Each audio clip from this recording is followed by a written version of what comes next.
The story begins with a grim revelation. In just 10 years, the Eastern Federation Kingdom will collapse under the burden of the 5 great vices, leaving nothing but ruin in its wake. To prevent this tragedy, our protagonist has taken it upon himself to act as their overseer, though he never imagined it would turn into such a colossal undertaking. Originally, he was an ordinary man, trapped in modern life, grinding through 78-hour work weeks with barely a break. But fate takes a strange turn when he wakes up inhabiting the body of a noble in a fantasy world. At first, it seems like a dream come true until he realizes he can't read and he doesn't possess any sort of magic or power. Trying to at least understand the written language, he ends up holding a book upside down, leaving the butler speechless. When dinner comes, a maid serves him a grand feast, and he digs in enthusiastically, thoroughly enjoying the perks of his new identity. Even the bath is prepared for him, and he can't help thinking that being the young master of a count's household is pure bliss. Being pampered and carefree feels like heaven. Yet, there's one huge problem. He has no clue where he actually is. Normally, when someone is transported into another world,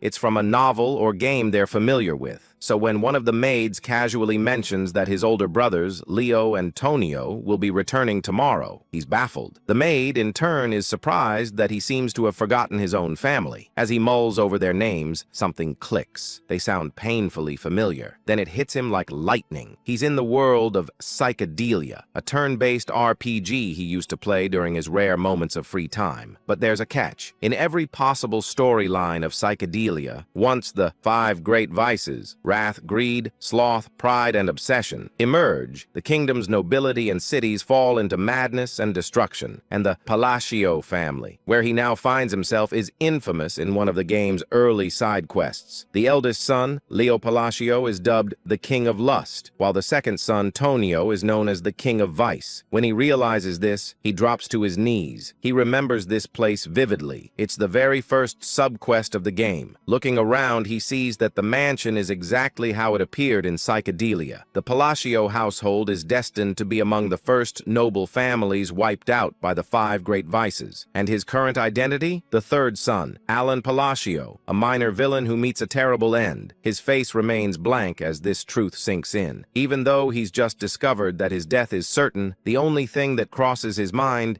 is how much experience that quest used to give in the game. Lying in bed later that night, he's too scared to even close his eyes. He'd honestly prefer going back to his soul-crushing corporate job, because at least there, his life wasn't on a timer. The thought that his luxurious new life will end in exactly 10 years terrifies him more than 6 months of unpaid wages ever could. Still, he refuses to give up. Since he already knows the future events of this world, maybe he can use that knowledge to his advantage. If he can somehow change fate and prevent the rise of the 5 vices, he could save both the kingdom and his own peaceful life. It sounds doable. After all, those vices are still just children right now. The real problem is that he has no abilities whatsoever. How could someone powerless change destiny? 2 months later, he manages to pull off his first major move, though not by his own hand. His knight, Evan, successfully rescues a group of orphans from a human experimentation facility. Evan reports that he's left the care of the rescued children in the hands of a girl named Utia. The young master nods in approval, glad he chose Evan for the task, as the knight proves to be capable and trustworthy. However, because his face rarely shows emotion anymore, Evan can't tell whether that nod was a compliment or just indifference. Trying to clarify, the young master forces an awkward smile, which only makes Evan think he'll never get used to his lord's new demeanor. He recalls how Alan used to be easy to read, cheerful or gloomy. His emotions were always visible, but now he seems eerily expressionless. Even the protagonist suspects that possessing Alan's body may have left his facial expressions frozen. Evan, still uncertain, decides to accept the gesture as praise. The protagonist reflects that Evan is one of the rare honest souls in the corrupt world of Psychedelia, a loyal knight who never betrays those he serves. That's why he recruited him right away upon meeting him. Finally, Evan reminds him that the main reason he was sent to the testing facility was to save Utia, and the young master confirms that's correct. Evan remarks that he can understand why his master went out of his way to save the girl.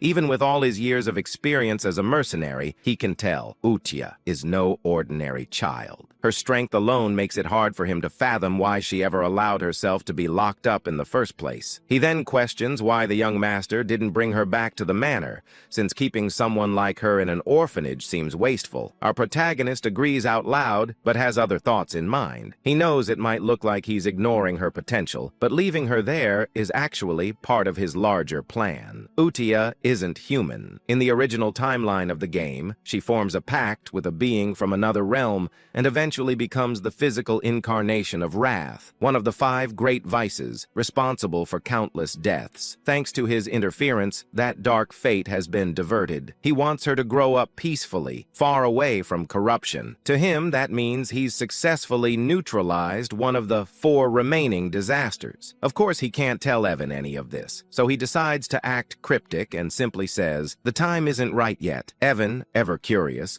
wonders what his master means, but doesn't pry. Every supporting character has their own story, after all. He promises to respect his master's wishes. The young noble instructs Evan to keep the matter quiet and to ensure the orphanage receives enough funding for a comfortable life. Then he hands him a letter, asking him to deliver it personally to Utia. When Evan asks what the letter is about, his master brushes it off, claiming it's just a note to check on her well-being. He says he wants to reassure the girl after everything she's been through. Evan nods, vows to deliver it promptly, and rides off on horseback. Once alone, the young master wonders whether his letter will actually bring her comfort. In truth, it contains something entirely different.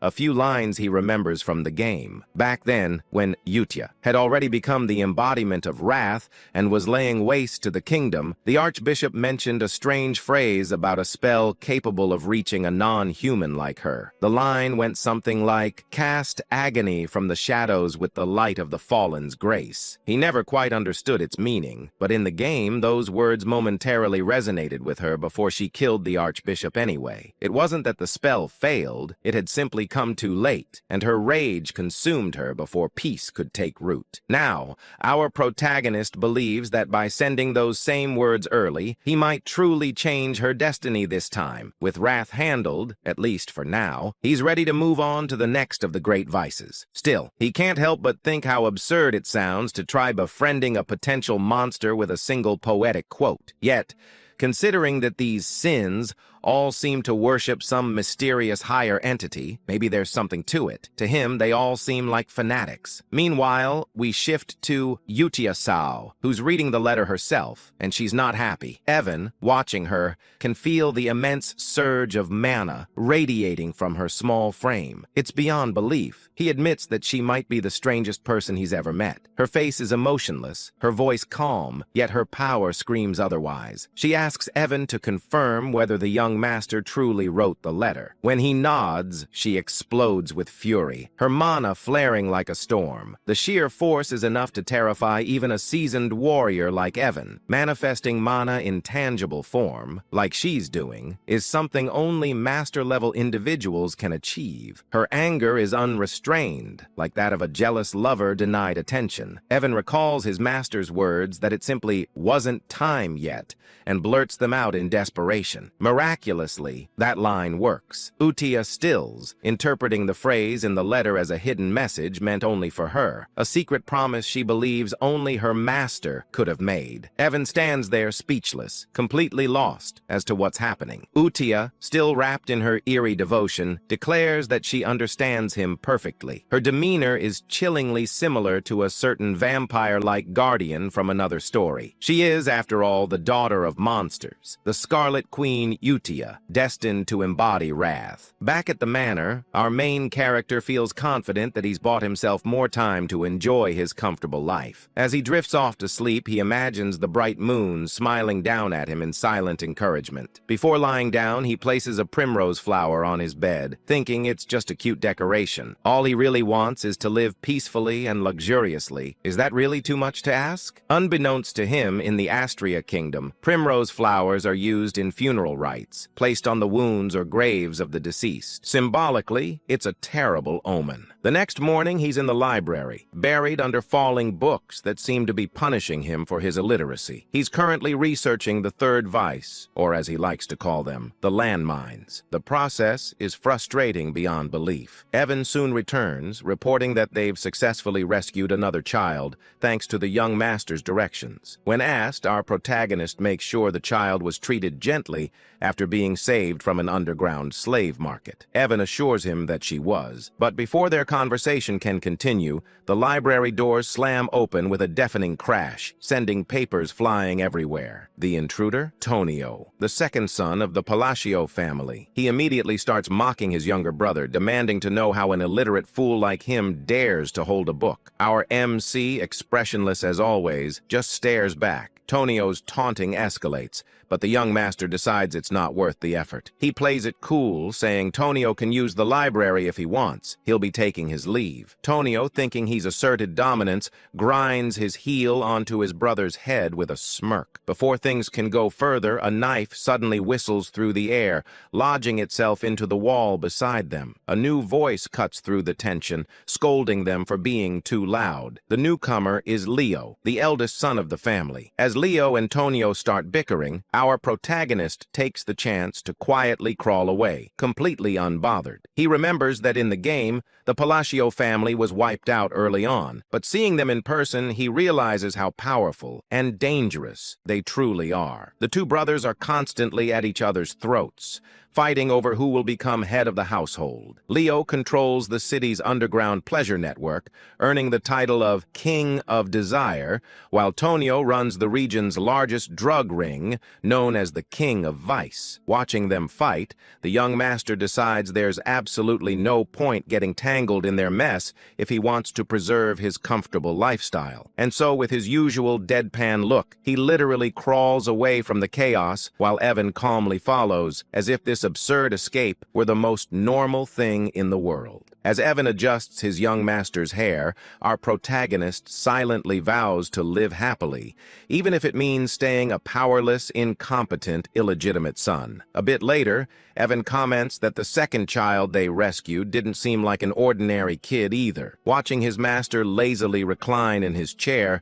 Evan can't help but question reality itself. How could a man like this, who complains constantly and seems incapable of serious work, possibly have knowledge about illegal slave markets and secret human experiments scattered across the kingdom? Evan figures it must be difficult for his young master to maintain composure around his vicious brothers, while the man himself simply mutters about how exhausted he is. Then Evan asks why he decided to send that second rescued child to the orphanage. Of course, the young master has his reasons. He knows this boy isn't just another victim, he's an anomaly. The child hails from the Escalian kingdom, the central state within the United Realm. In the world of psychedelia, this boy is known as Deus Macallion, the second major boss. In the game, after enduring slavery and brutal abuse, he eventually becomes the living embodiment of the sin of sloth, wreaking unspeakable havoc across the land. Many players were shocked by the cruelty of his story. Despite being associated with sloth, Deus was anything but lazy. He was known for relentless determination and an unshakable sense of justice, repaying both kindness and vengeance many times over. That's exactly why our protagonist told Evan to treat Deus with utmost care and gentleness. Even now, he still shudders remembering the nightmarish difficulty of Deus's battle scenes in the game. Trying to maintain his mysterious, wise, noble persona, he tells Evan the same cryptic line he always does. It's not the right time yet. Evan nods, unfazed, having grown used to his master's strange riddles. He then asks if the letter sent to Eutia this time was related to the second child. The young master confirms, but the reality is more ridiculous. Inside the letter, he's simply venting to Eutia about how his older brothers keep bullying him. It's both pitiful and hilarious. Still, he claims that he asked her to look after the second child who isn't feeling well. technically that's true. Deus really does need time to heal. Meanwhile, at the orphanage, Deus sits alone, trying to hide his injuries and scars. Utia approaches him, studying him with cold curiosity. She asks if he's broken. Then, in a chilling tone, she mentions the Black Goat organization, and Deus flinches at the name. Slipping into her obsessive yandere-like demeanor, Utia tells him that even if he's damaged, he's still been chosen. She congratulates him for being acknowledged by the Blue Moon, which she defines as their master, the title she's bestowed upon our protagonist. It's clear she's forming an organization centered around him, and she promises Deus that if he remains loyal, he'll have his chance at revenge. Hearing this ignites something deep within him, and his latent magic, or perhaps the authority of sloth, begins to awaken. Satisfied, Utia happily decides to write her first reply letter to their master, grinning far too brightly for someone covered in mana scars. Back at the manor, the young master is buried in books, still researching clues about the third child. That's when Evan bursts into the room with alarming news. The second son of the Palacio family is dead. Even though our protagonist knew this event was destined to happen, the suddenness of it still rattles him. The funeral is held immediately, and to everyone's disgust, their father arrives with 2 escorts on his arms. Watching the scene, the young master can only think, even for this messed-up family, that's too far. He muses that psychedelia truly is the definition of a dark fantasy. As for Tonio's accidental death, something feels off. In the game, Leo had sobbed hysterically after killing his brother and claiming the title of heir. But here, Leo stands over the coffin smirking, not even pretending to grieve. At least try to act sad, our MC thinks to himself. Still, this isn't his problem. His focus remains on preventing the downfall tied to the 5 great sins. A year passes. Leo inherits Tonio's criminal network and transforms the chaos into a more stable, though still corrupt, domain. The Palacio estate grows quieter. During that time, Utia and the young master continue exchanging letters, becoming something like pen pals. He figures maintaining that connection will prove useful later. Utia writes frequent updates about the orphanage and the other children's growth. He's quietly proud, especially after noticing the sponsorship list keeps getting longer each month. Evan, munching happily on snacks, remarks that it's strange but definitely a good sign. Then he delivers the update our protagonist has been waiting for. They've located crucial information from the Intelligence Guild, an ancient text about the third child, the next landmine he must deal with. The young master nearly beams with joy. Finally, he can move forward. Everything seems to be going smoothly. Meanwhile, elsewhere in the kingdom, at one of Leo's drug depots, his henchmen brag about how generous their boss is, boasting that his operations now number in the hundreds. Their laughter dies quickly when chaos erupts. One by one, the men turn on themselves, screaming as if something invisible is forcing their bodies to move against their will. The perpetrators are none other than Utia and Deus. Deus manipulates deadly threads of magic, effortlessly erasing the entire group. He then turns to Utia, asking if slaughtering these people is truly necessary. She replies coldly, asking if he pities them. He answers that he doesn't. After all, these scum used human lives to produce drugs. Utia explains that this is purification, necessary to prepare for their master's rise. With a serene, almost divine smile, she says they can't let the place remain filthy when he returns. Dees nods in understanding, or at least he thinks he understands. Together they etch a glowing sigil into the ground. A surge of mana explodes outward, leaving behind a crescent-shaped mark. As they ascend into the night sky, Utia declares that all of this is for their master, the Blue Moon, and that they are his sword and shield. 2 years pass since the letter exchange began. Evan has been relentlessly pursuing leads on the remaining sins, and now he collapses on the grass, utterly drained. A touch of his master's mana restores his energy. Evan announces that they've finally located the 5th child and safely placed them in the orphanage. For the first time in years, our protagonist feels genuine relief, though his expression doesn't doesn't show it, he's deeply moved. He's done it. He saved all 5 children before their descent into sin. To celebrate, he rewards Evan with cake and tea, praising his dedication, finding the sin of greed. The 3rd child had been the hardest, but they managed it thanks to his insider knowledge from the game. Everything is finally in order. Evan asks why he doesn't seem happier. The young master insists he's thrilled, but his completely blank face betrays him. We even get a close-up of his smile, which is utterly non-existent. Evan just sighs. He's used to it by now. Reflecting on their progress, the young master admits he never imagined things would go this smoothly. In the game,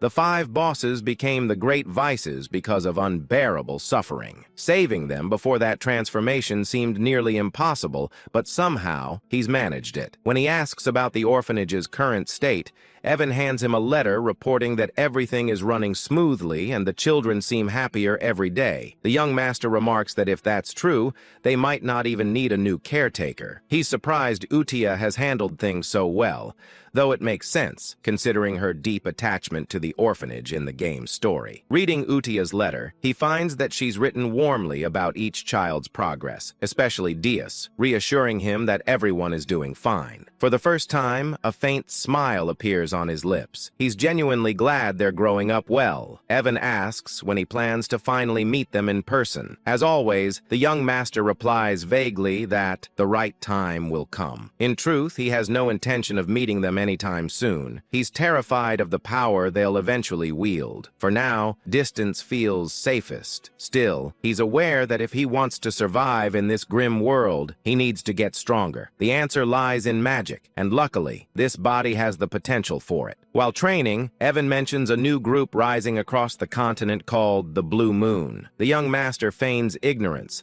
but Evan explains they've been targeting corrupt nobles and criminal rings. Outwardly, he praises them, thinking it's a good thing, but deep down, he's uneasy. He doesn't remember this group from the game. Evan jokingly warns him to be careful, since Blue Moon's next likely targets are the nobility themselves. The young master freezes, then nervously orders Evan to start sleeping in the room next to his, just in case. Meanwhile, at the orphanage, Utia convenes a Blue Moon meeting, the sin of Satyam pride. A girl named Sol Rang Di reports that she eliminated a group of slavers by decapitating them all. She boasts about playing a guessing game with them, promising to spare anyone who could correctly name her eye color. None survived. Then, Rena, the sin of greed, gracefully reports that all bodies were dissolved without leaving a trace. The organization is growing, and its devotion to the Blue Moon is only getting stronger. The sin of misophobia. Radin reports that he also wrapped things up in the south,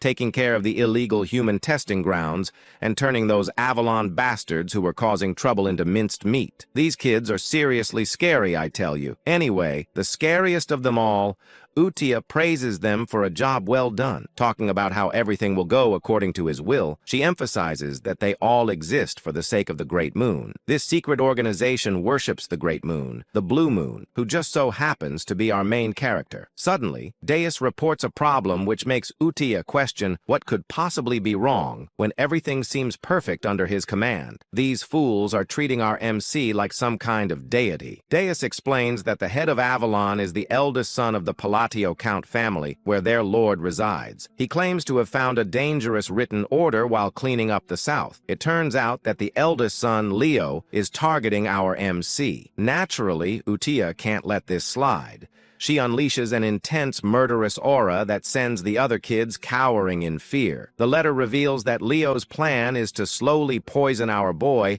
after eliminating their father, which sends Utia into a furious rage. Fast forward 2 years, RMC's father, Count Palid, has passed away, and just like before, his funeral is held almost immediately. RMC explains that while the official cause of death is heart failure, it's clear he died from an overdose. Meanwhile, at the funeral, Leo gets news that the Blue Moon has struck one of his facilities. Seriously, couldn't they have waited until after the funeral? Leo keeps asking if everyone was wiped out again. Our main character, who's just casually eavesdropping, realizes that his brother is becoming increasingly cautious about the Blue Moon. As the Count's funeral wraps up without a single tear shed, our MC decides he doesn't want to get tangled up in all this drama, and quietly slips away just as his brother shoots him a planning glare. When Evan asks what our MC plans to do next, since it looks like that jerk of a brother is on track to become the new Count, our MC is already one step ahead. He's been packing his bags and tells Evan to do the same.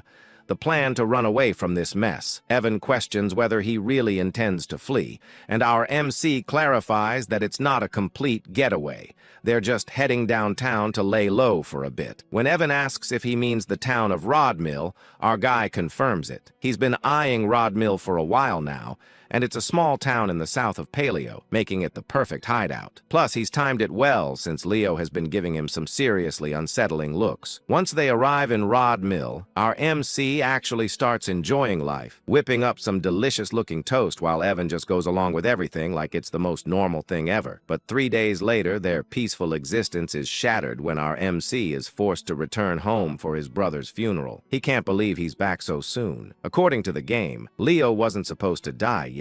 The cause of the death is a stab through the heart, which leaves our MC wondering who could have done such a thing. He tries to ask one of the servants about the details, but they scream in horror as if they're about to meet their end. It's not just that. All the servants are acting strangely, overly apologetic, and treating him like he's some kind of mafia boss. He can't help but wonder what's going on with these people. As he's making his way out, Evan catches up to him, and he asks him if he found out why the servants are acting so weird. Evan claims he did, and playfully wonders if our MC was the one who made the Avalon drug organization disappear overnight. Turns out Leo was the head of that organization, and now that he's gone, it seems like the whole thing vanished without a trace. We then flash back to the day our main character set off for Rodmill. Inside the carriage, Evan was curious, asking why he's heading to a small town like Rodmill instead of a bustling city. Our MC explains that a city is simply not an option for him. Rodmill is his ultimate destination, the end game in all his plans. He shares that his mission is straightforward: save the 5 great sins from their misfortunes to prevent the world from crumbling. Plus, since Rodmill isn't part of the original story and has a villa, it's the ideal spot for him. A villa is a separate estate, making it the perfect hideaway for a laid-back noble like him, where he can relax and do absolutely nothing. Honestly, I share that dream. If you like this video, it would really help me out with my bills and give me some much-needed downtime. Anyway, our MC gets serious when answering Evan's question, insisting that everything he does has a purpose. But after hearing the same old responses for a while, Evan calls him out, pointing out that he always uses those same lines when he wants to dodge a question. He tells our MC that he can't fool him anymore. Our MC is taken aback by how Evan has seen through his little lies. As their banter continues, Leo, who's been watching our MC drive away, contemplates whether he should kill him or not. According to Leo, it doesn't really matter if our MC lives or dies. He had already planned to poison him. But now that our MC has decided to leave for the border, Leo feels he has no reason to go through with it. Yet for some inexplicable reason, he still feels the urge to eliminate him. He instructs one of his henchmen, Alman, to follow the carriage. Alman, however, asks if that means he's supposed to kill the MC. This question leaves Leo baffled. Alman has never questioned him before, no matter what orders he received. He usually just follows them without a word. So for him to speak up like this feels a bit odd. Leo reminds Alman that his job is to obey him, but before he can finish, Alman lunges at him, stabbing him right through the heart. Leo, in shock, shouts out why Alman would betray him like this, but Alman simply replies that he enjoys playing war. We soon discover that Alman is actually part of the Blue Moon organization,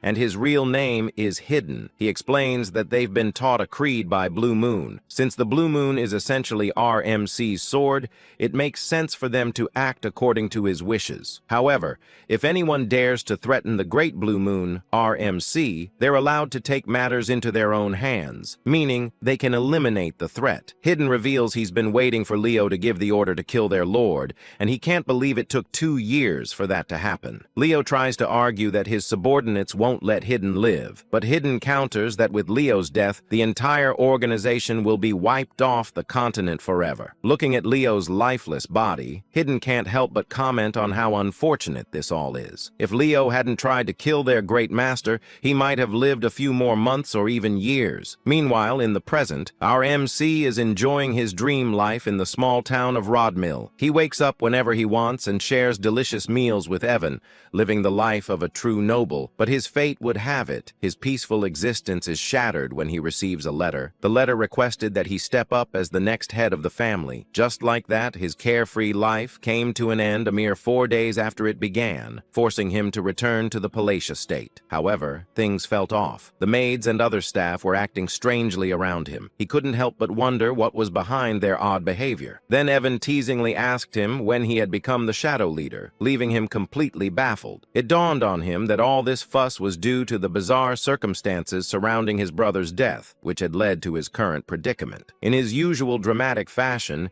he started sobbing, pleading with Evan to help him understand why he was seen as the villain in this story. Evan pointed out that since he stood to gain the most from the situation, it was only natural for people to suspect he had a hand in his brother's murder. Right after he left the estate, Leo was killed, and our main character had the perfect alibi to step into the role of the next count. Realizing how his plan to avoid this mess had backfired, he felt a wave of frustration. But Evan tried to lift his spirits, explaining that with the drug organization, Avalon out of the picture, and his brother gone, he wouldn't have to worry about anything anymore. Evan jokingly added that in short, our main character was now the new shadow leader of the county, who had supposedly orchestrated the assassination of a swordmaster. Despite Leo's scummy reputation, he was still regarded as a swordmaster. Our main character began to ponder where to even begin, as he couldn't think of any organization capable of taking out a key figure in the underworld so swiftly. He asked Evan about the group he had heard hunted other organizations, to which Evan wondered if he meant the Blue Moon. Our main character speculated whether the Blue Moon could be behind his brother's death and the downfall of Avalon. However, Evan quickly clears things up,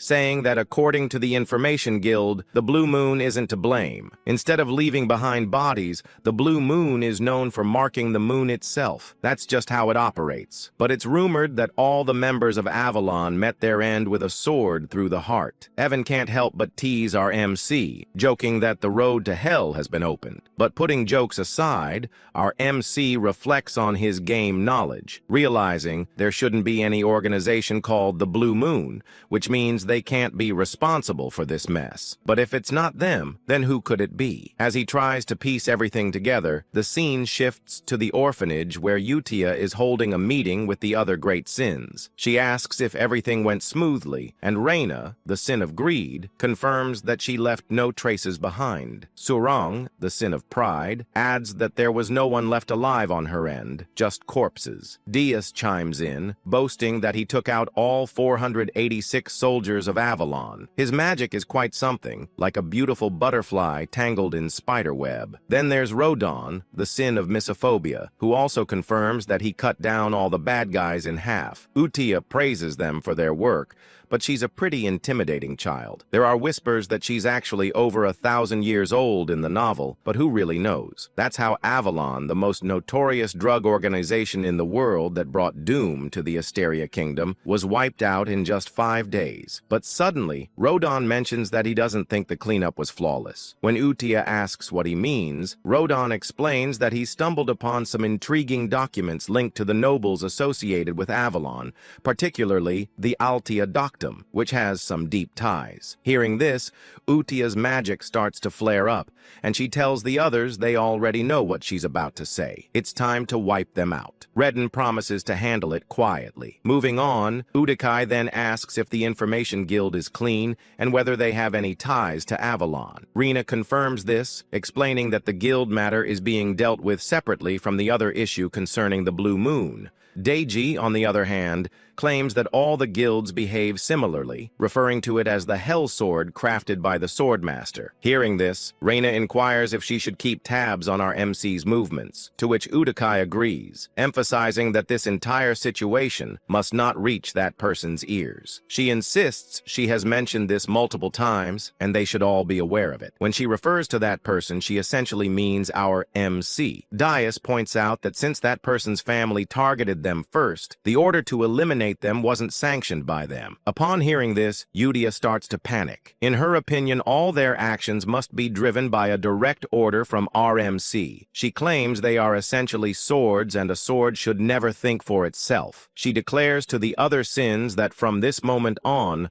all members of the Blue Moon must only act on orders, and they should take this decree seriously. This leaves the other sins feeling a bit uneasy, as Yudia adds that they must never disappoint that person no matter what. Inwardly, Deus thinks he can't quite grasp any of this. For someone as powerful as Yudia to feel anxiety and restlessness simply because she's discovered by that person seems excessive. But nevertheless, he tells Yudia that he understands. They conclude their meetings by chanting that everything is for the Great Moon, which is essentially afraid how the Shadow Garden from Eminence in Shadow wraps up their meetings. Meanwhile, back to our MC, he finds himself buried in paperwork as the new Count of Palacio. He explains that after his brother's funeral, he faced a full month of endless duties, and he feels overwhelmed by them. He starts shedding some tears, lamenting that he just wants to loaf around and do nothing. This fool even claims that's what it means to be a noble. Anyway, he couldn't help but think that even though he had made quite a few enemies, his brother Leo's death was supposed to happen 6 years from now. But with the strange circumstances surrounding all his brother's deaths, everything shifted. And now all the family responsibilities had landed on him as the sole heir. Just then, a few ministers from the county walked in, bringing even more paperwork for him to deal with. He closed his eyes and started to wonder why everyone in the county suddenly seemed to be working so hard. Back when his father was still the count, they would slack off and treat work like a rainy school day. He waved at them, signaling to drop the paperwork on his desk. But in the minister's eyes, he was radiating a deathly aura. They began to worry if they had somehow angered him, with some even vowing to work even harder to avoid any consequences. He was a secret mastermind who would eliminate anyone who displeased him, but having been a former workhorse himself, he wasn't handling all this pressure very well. He wondered if it would be possible to get the ministers to do all the work for him. Later that night, Evan was a bit shocked to find out that our boy had reached the 2nd tier in magic after just 2 years of self-study in poisoncraft,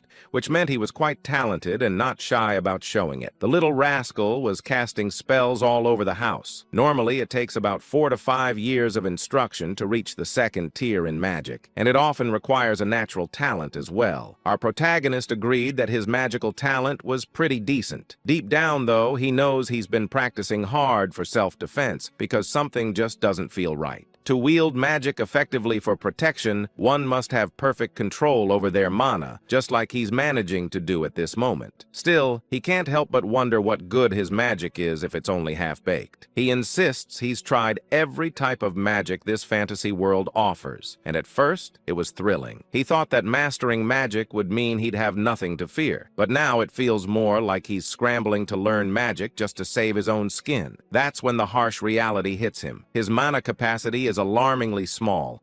Without enough mana, there's no magic, and that spells trouble, possibly even death. As he wallows in his predicament, we discover that innate mana capacity is akin to an athlete's natural weight class. While some are born with extraordinary talent, our main character is stuck with a minuscule mana pool, and no amount of training will change that. Yet he clings to a glimmer of hope. If all else fails, there's a way to fix it. Just then, Evan interrupts his thoughts, announcing that his invitation to the ball has finally arrived, leaving our present puzzled about what he's talking about. The scene shifts a few days later to the grand ball, where our main character makes his entrance in some truly majestic attire. The fit is impressive, but being the introverted guy he is, he claims to be already worn out, even though he just got there. This party, let's call it what it is your typical aristocratic gathering in the southern part of the Asteria Kingdom. It's basically a meet and greet for nobles, and since our MC is about to be sworn in as a count soon, he really has to show up. He gets into serious mode, thinking this is his golden opportunity to network with the nobility, which is crucial for his ultimate goal of living a peaceful life. But soon enough, he realizes that making those connections is going to be a lot tougher than he thought, as everyone seems to be fleeing from him in sheer terror. He even tries waving at them, but they literally just run away. Evan, his friend, tries to lift his spirits, telling him not to be down, but our guy insists he's not upset at all, even if his expression says otherwise. He tells Evan he expected this reaction and vows to try harder as he heads out on his own. However, our protagonist seems a bit clueless about what's really happening. He thinks the other nobles are looking down on him for being a low-class noble without any backing, and he's not entirely wrong. The current Palacio household is indeed filled with troublemakers, like his two older brothers. Picking up a wine glass, he assistants himself that he didn't come to the ball without a plan and is determined to unlock the social skills he's been secretly honing. He starts talking aloud about the wine's unique aroma in an attempt to spark a conversation, but due to a mysterious condition that makes it hard for him to show emotions on his face. He ends up looking quite villainous, especially when he tries to smile. He tells a lady he'd love to have some bottles at home, all the while thinking his smile is perfect. But in her eyes, he resembles a demon king, and she bolts,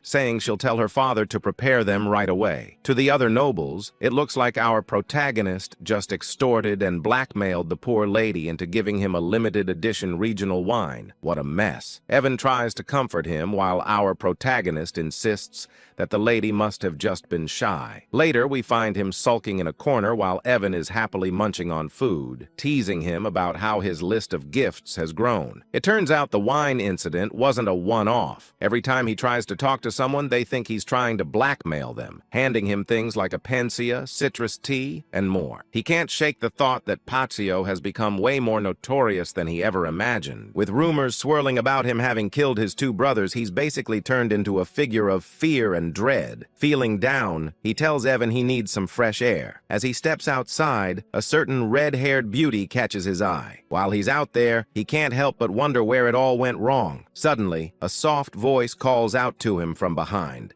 asking if he has a moment. He turns around, puzzled about where the voice came from since he doesn't see anyone. Looking down, he finally spots a cute young girl who introduces herself as Loria, the third daughter of Duke Altia. Hearing the name Altia, our MC recognizes it from the game, and he explains that the Altia family was one of the three major shadow players in the psychedelia game known as the Northern Troublemakers. This realization stung a bit, as he had hoped someone normal had actually spoken to him. He also wondered why he couldn't recall this girl at all had she not appeared in the game. Loria, however, was straightforward, asking him to lend her his strength for protection, as she will be facing an assassination attempt soon. Loria explains that she's in serious trouble and needs our protagonist's help, but when he looks at her, it's clear he's unsure. You see, Loria has been living under the protection of her father's mistress, but now that her father's health has taken a turn for the worse, she fears her older sisters might try to eliminate her. Our main character can't help but think this situation mirrors his own past with his brothers. As he gazes at her,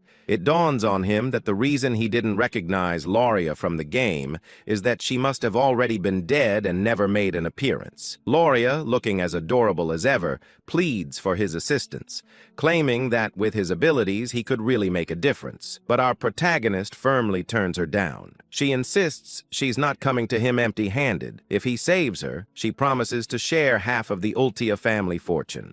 Still, he walks away feeling a twinge of sympathy for her. Deep down, he knows he can barely manage his own magic, so it's best not to give her any false hope. Despite wanting to help, he's not the all-powerful figure everyone thinks he is. As he heads into the party room, he can't shake the image of Loria's sad face, which makes him feel guilty. He wishes her luck before stepping inside. Meanwhile, Dees and Ren, who have been observing from a distance, start to wonder what their next move should be since one of the Ultia family members has approached their master. Deus ponders whether he should report this to the Red Moon, a code name for Utia, but Ren reassures him that everything's okay, because according to their intel, Loria is the only member of Altia not tangled up with Avalon. This means she's pretty much safe since Ronan, the one with the sin of meophobia, has gone off to deal with the rest of her family. They've decided that the rest of the Altia household is going to be wiped out, all under the orders of the Red Moon. Ren adds that their main mission right now is to ensure their master Master doesn't catch wind of anything related to the Avalon situation. Meanwhile, our clueless main character is left wondering why everyone seems to be avoiding him. Does he have some sort of invisible barrier keeping people at bay? Just then, the red-haired woman from earlier approaches him, and it genuinely brings a smile to his face. Well, more of an inward smile since he can't believe someone actually acknowledged him. He thinks maybe this time he'll actually manage to socialize, but as he turns around,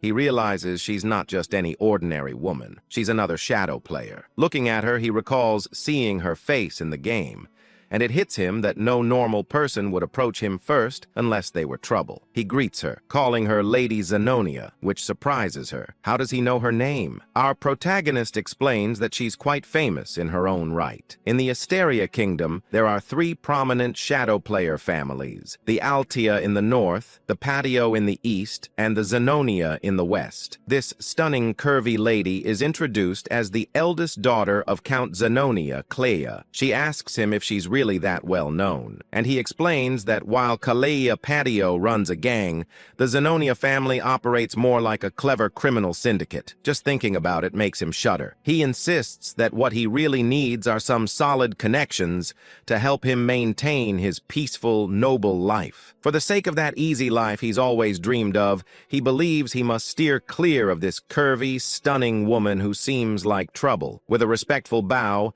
he compliments her beauty, almost as if he's trying to say goodbye, but she stops him, saying she wants to have a word with him about something. He replies that he'd love to, but there are too many eyes on them right now. Deep down, he wishes she would just leave him alone. With a smile, she tells him he's just as the rumors say, and adds that she looks forward to seeing him again, leaving him completely dumbfounded. As she walks away, he wonders what that could mean, sensing it's some kind of code, but he shakes it off. Meanwhile, Renee and Diaz, who have been watching from a distance, are pleased that their mission to keep our protagonist in the dark is going smoothly. However, Diaz points out a problem. Looking out the window where our protagonist is standing, they spot someone who has been tailing him for a while, and they quickly rush out to deal with the threat. The next day, our protagonist and Evan find themselves in a forest, with Evan asking if he's really sure this is the canyon he's been searching for. Evan notes that it's midday, the sun is shining, but the canyon is oddly dark. Our boy, however, isn't paying much attention. He's ecstatic that he's finally found his true objective. As they venture inside,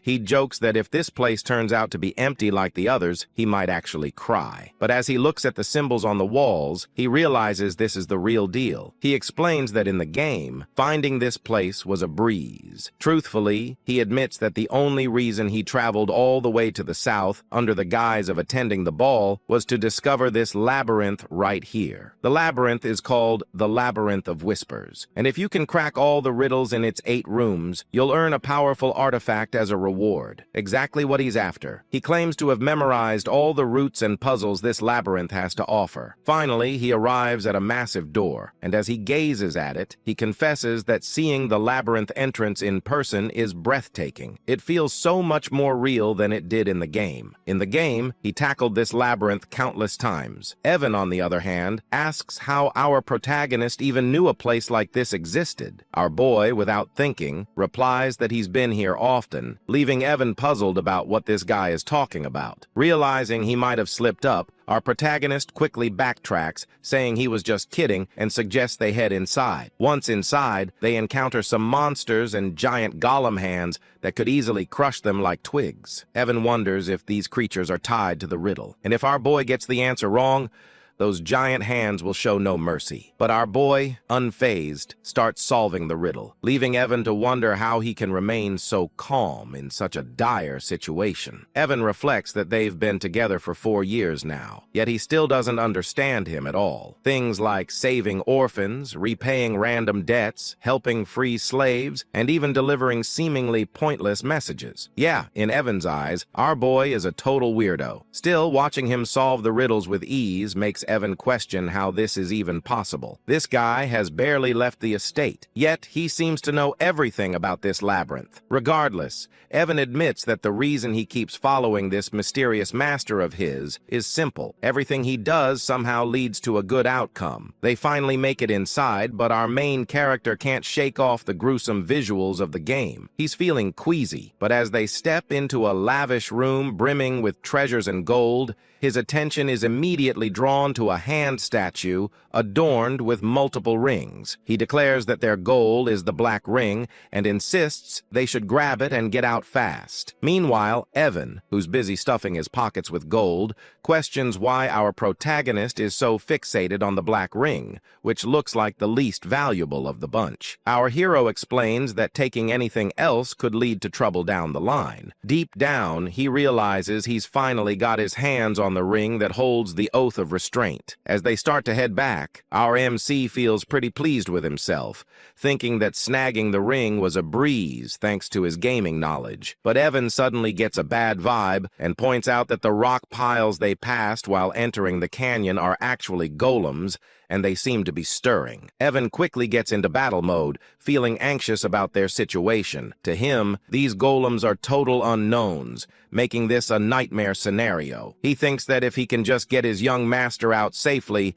he wouldn't mind sacrificing himself. But our protagonist steps up, telling Evan to stand down because he'll take care of the golems. As the golems prepare to attack, Evan urges him to find an escape route first. With the golems closing in, Evan shouts a warning, saying his second-tier magic won't be enough to handle them. But our MC stands tall, confidently, invoking the Oath of Restraint, which activates the black ring. Suddenly, time seems to slow, and he finds himself in a different dimension. A voice introduces itself as a fragment inheriting the great will of Nasilla, instructing our protagonist to state the 2 restrictions he wishes to impose on himself. Our main character finds himself in a pretty intense situation. In the game, this part showed up as a choice window, but now hearing this mysterious voice and seeing a gigantic face looming in the dark cosmic expanse is a bit overwhelming. The Oath of Restraint is an absorption-type artifact, and as the name suggests, it lets the user impose limitations on themselves in exchange for power. However,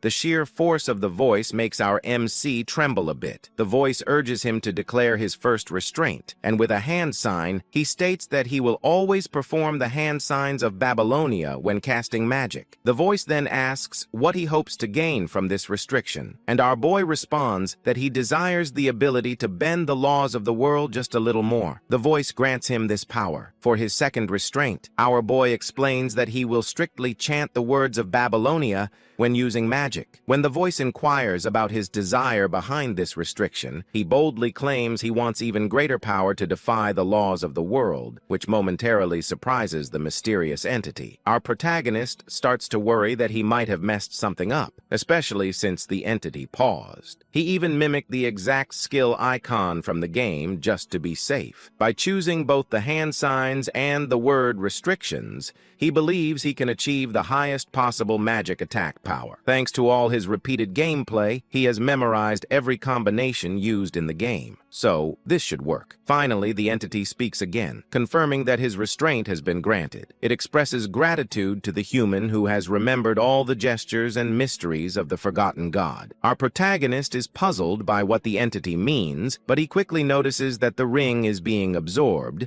indicating that all the restrictions were successfully applied. The entity concludes by telling our MC that it will always be watching over him as the one who will inherit its will, whatever that means. Just then, time seems to start flowing again, and it's right as the golems launch their attack on our MC. Evan tries to reach him, but our hero, unfazed, begins to cast his magic. He can't help but chuckle at his own spell, thinking how in the game it looked so impressive and powerful. But now, thanks to his meager mana, it's just so small. He gathers it in his hand, reflecting that no matter how hard he pushes himself, this will always be his limit. But hey, it's time to test out his new restraints. I have to say, his magic looks majestic. Maybe it's the pose. Anyway, he starts chanting, with the first word being refraction, which makes his magic begin to take shape. Then comes repulsion, causing it to swell in size, transforming into a stunning blue light of electric magic. The magic ball is massive. Using hand signs, he adds another chant for direction, and finally, he unleashes it. The way he does it is so grand, reminiscent of how Gojo releases his hollow purple. The sheer power of our boy's magic leaves Evan in shock, as the lightning obliterates all the golems, turning them to dust. In the aftermath, Evan can hardly believe his eyes, wondering what on earth just happened. He asks our protagonist if he's been hiding his power all this time, but our boy shakes his head. Evan explains that in all his 15 years as a mercenary, he's never seen anything like that. He questions if our MC is really sure that was second-tier magic, to which our boy confirms, though deep down, he's just as confused about what transpired. He admits that this wasn't at all like it was in the game. In the game's turn-based battle system of psychedelia, magic could be enhanced each turn through hand signs or incantations. This time, he boosted the chain lightning magic with all 4 incantations and hand signs for a total of 5 turns. In other words, he simply used magic settings for a large-scale lightning spell. However, because of his restraint oath, he had to use the hand signs and incantations for all his magic, meaning his spells were enhanced time and again. Even so, our protagonist felt that the second-tier magic he used was a bit over the top, and the results exceeded his expectations, which caught him off guard. Meanwhile, Evan was just relieved they made it out, and as he sat down, he remarked that watching the battle was way more exhausting than actually fighting. He asked our protagonist, who had created such an unpleasant canyon. After a moment of thought, our hero realized that the Maze of Whispers had a different name in the game. The map layout and strategy guide were posted on the game's community website, and it was called The Maze of Paladon. He told Evan that a guy named Paladon was the one behind it, but Evan was too worn out to even process that information. I really love this duo. Our protagonist grabbed Evan, saying they needed to head back home because he had something in mind to do once they got there. This made Evan question why his usually lazy master was suddenly so motivated today. Our main character explained that every time he picked a hand sign that matched the spell's attribute he was casting, the power increased. If he chose the right incantation, the magic properties would get enhanced, which is how the game mechanics were designed to work. The only difference was that, unlike in the game where the visuals remained the same and only the numbers went up, in this world, the spell actually changed shape with each incantation. But he suddenly wonders if this only applies to him, especially since he's particularly skilled at controlling mana. He decides he'll need to test it out once his mana has recovered. But for now, he's just relieved that everything turned out okay. As they prepare to leave on their horses, we see Ren, who has been quietly following our main character, watching the whole scene unfold. She quickly makes her way to the canyon, and upon arriving, she spots the runes on the wall and realizes she can actually read them. She explains that these are the glyphs of the Aleph Empire, which essentially tell the story of the era of the forgotten outer gods. Renee's eyes catch another glyph hidden in a corner, which she translates as "for my friend, who shall be left alone from the coward Palin." As she examines the glyphs more closely, a smile spreads across her face. She shares that the one who halted the invasion of the dark creatures, standing victorious against the Alcal-Kalaka that devoured the hearts of the citizens, was none other than the brilliant emperor known as Palin the Great. The reason she knows all this is that she inherited all this knowledge at birth thanks to the ancient library she received. She briefly recalls our main character mentioning that Palin was the one who built the canyon. But as usual, she misinterprets the situation. She thinks that she knew our MC was special since someone like the Bloody Queen Udia follows him, which is a pretty big deal. Having someone like Udia as a subordinate is something you'd only read about in history books. However, she continues to believe that our MC is actually a friend of Palin, completely misreading the glyphs he saw. Moreover, she claims that the phrase "our boy used while casting magic" doesn't exist anywhere in the ancient library, which only strengthens her belief that our MC is truly remarkable. Blushing, she admits that Udia was right all along, feeling a bit embarrassed about having followed orders without question all this time. And just like that, our boy ends up with another yonder in his harem. Kind of a strange thing to say since they're basically just kids, but I digress. Anyway, Rena Rina spots Deus arriving and immediately asks if he got any info from the fool who was tailing their great master. Deus responds that the idiot is dead and he didn't even do it. It's more like the guy's head just twisted in midair. Rina insists they need to report this back to Udia for processing,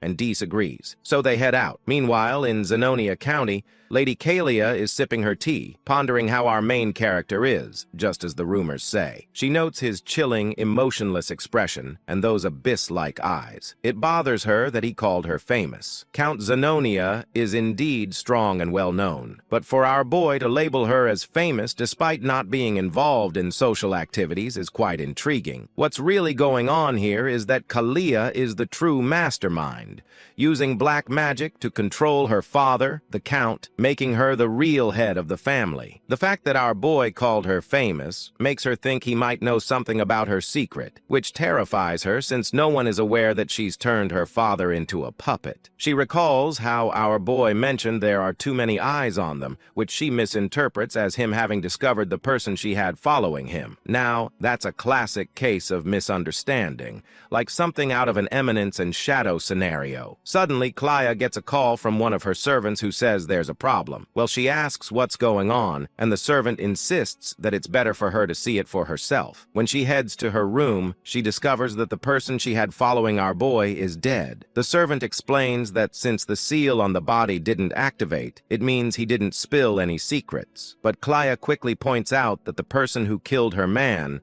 must have intentionally brought him to her room. Frustrated, she starts questioning how our boy figured out she was the one who sent this guy to tail him. And just like that, our boy gets misunderstood once again. At the grand halls of the Alta Ducal estate, the scene unfolds as Loria walks through the quiet corridors, her face heavy with disappointment and fatigue. Her mind drifts with thoughts of regret and realization. As expected, she knew he was not someone to underestimate. The distinguished one of the underworld, a man who possessed cold eyes, much like her father's. He was the kind of person she must never make an enemy of. Once he had been her last lifeline, but she knew he would never accept a deal that could bring him significant losses. All her assets and power had been stripped away by her sly siblings.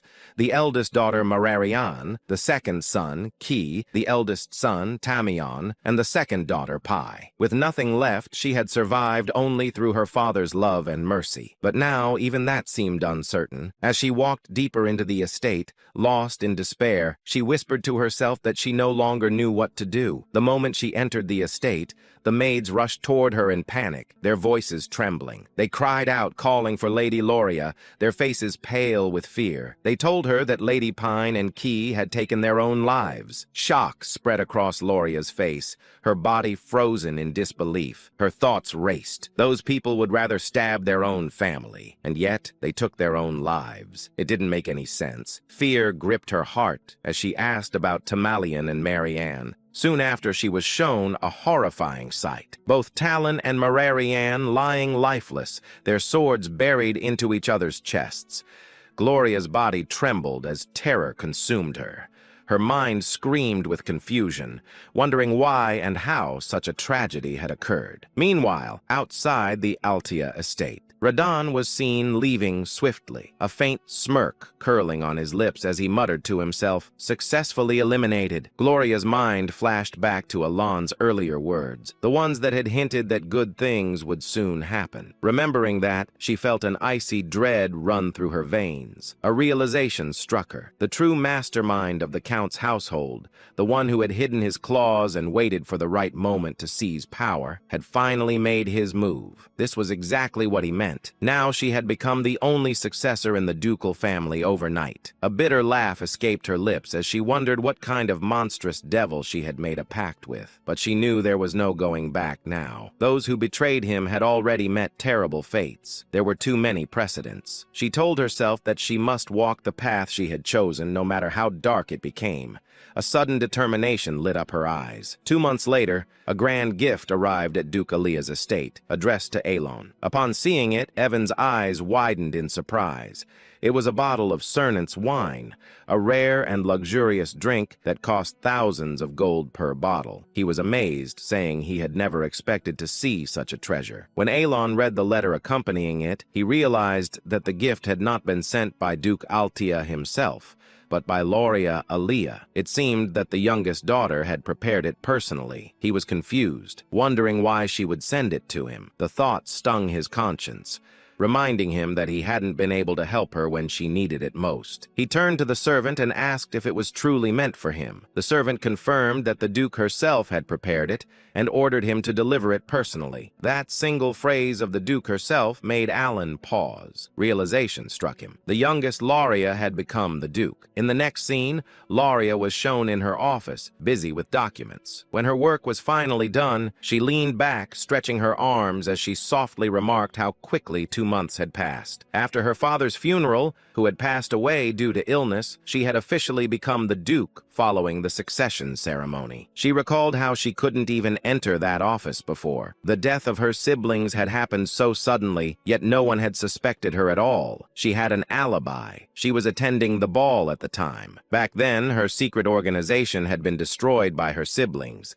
leaving her utterly powerless when she returned to the mansion. Later, she came to understand how deeply he had calculated everything. He had declined her plea with indifference on the surface, but had perfectly cleaned up everything behind the scenes. She wondered just how far into the future he had planned all of this. She hadn't even informed him about her father's funeral, not wanting to trouble him. Yet, he still helped her. It was clear that he had a reason. He needed Aliyah for some part of his grand plan. Although she had successfully merged all the subordinate organizations under Altia, it still wasn't enough to match the immense power he hid behind his calm facade. That only meant one thing. He wanted something from her. Palatio, the distinguished figure of the underworld who had risen through sheer business prowess. If there was one thing she possessed that he didn't, it was her ability to manipulate the political stage from the shadows. He needed the Altia name for now. She decided to focus on what she must do, believing that the distinguished one would contact her soon. She hoped he would appreciate her gift of gratitude. The scene shifted once more, showing Alon in his quarters as Loria's servant bowed before him, saying that he would take his lead. Alan stood still, lost in thought, still unable to process the news. The fact that Loria, who had once been threatened with death, was now the Duke, didn't sit right with him. Evan noticed his troubled expression and wondered silently what was wrong with him now. A few months passed. The narration marked that this was 5 years before the original story began. Evan entered with excitement, calling out to Alan and addressing him as the young master before quickly correcting himself to call him the Count. Alan replied calmly that the succession ceremony hadn't taken place yet, but since a year had already passed, he supposed it was fine to be called that. Despite his words, he sighed quietly, thinking that he had never planned on becoming the Count. Still, since he had already adjusted to it, he decided to make the most of his noble status and use it to his advantage. Evan then handed him a letter saying it had arrived from Utia. Alon received it with a thoughtful hum,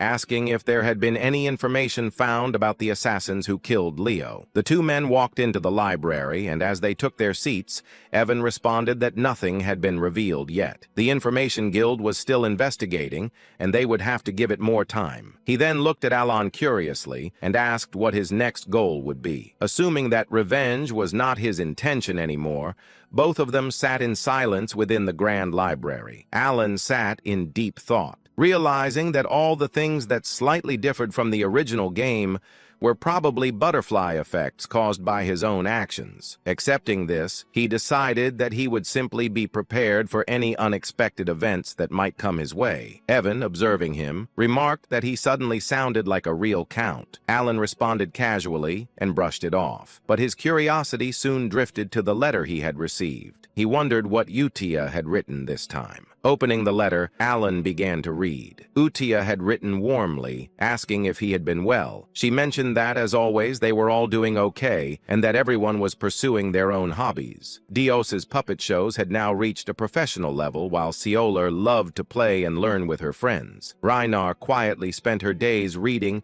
and making things, while Radan had developed a new hobby of tending his garden. As Alan read the letter, a gentle smile spread across his face. The routine of exchanging exchanging news every month had become something familiar and precious to him. It warmed his heart more and more each time he received a letter from them. Though he had never seen their faces, knowing that they were all growing well brought him a deep sense of contentment. The smile on his face was something he couldn't help but wear. A sudden realization struck him as he thought about it further. The 5 of them, the children, were already old now. Evan, noticing his expression, responded to his sudden thought, saying that they were ready to step out into society. Some of them even left the orphanage earlier than expected. The ones Alan had once ordered to save had now reached that age. Alan realized that the 5 from the orphanage were no longer the small, fragile children they used to be. They had grown. He quietly acknowledged that it was time to let them go. Evan seemed surprised, reminding him that he had placed them all in one place because they had been wounded. But Alan calmly reasoned that there was no need to do that anymore. The time had come to let them go. He thought to himself that he had cared for them enough to ensure they would not awaken as deadly sins, and because of that, they should be fine now. Evan agreed, noting that since they were all in good health, it was time to move forward. Alan's mind drifted toward his knowledge of the original game. Each boss battle had a rough outline of its setting revealed through narration. Utia possessed the talent of faith. Dios had the talent of the sword. Rina had the talent of studying. Seorang had the talent of a fighter. Roden had the talent of an apostle. If they used their talents in the right fields, they would surely thrive. The thought filled him with satisfaction, as he mentally declared it a perfect plan. Feeling determined, he decided that while he was at it, he should also prepare a gift for each of them. He had planned on giving them gifts anyway, and now seemed like the right time. As evening arrived, his work for the day finally came to an end. Evan stretched and exclaimed with relief, saying that he would step out for a while before returning soon. Alan waved him off, bidding him goodbye. Alone in the quiet office, Alan smiled to himself, wondering if he might one day receive something back from them once. They became successful and influential. His thoughts softened as he hoped his letters would guide the children to step confidently into the world. Meanwhile, in another scene, Utia received Alan's new letter. Gathering everyone around, she announced that the orders had arrived. This time, however, the message had been delivered to each of them individually. The group grew silent, reading their respective letters with focused expressions. Though Seorang couldn't contain her excitement, her eyes sparkled as she eagerly unfolded her letter, marking the beginning of another chapter in their intertwined fates. Meanwhile, Yisha finished reading the letter sent by Alan. She announced excitedly to everyone that new orders had arrived. This time, Alan had delivered them individually, which surprised all the members. But before anything else, Yusa suggested that they should read the previous letter as well. Since the new instructions seemed to require a high level of attention, Xiang spoke cutely, mentioning that only Yusa had been able to read the earlier letters. Yusa explained that since Alan had given each of them a personal order, it meant he had decided it was time for everyone to see the contents themselves.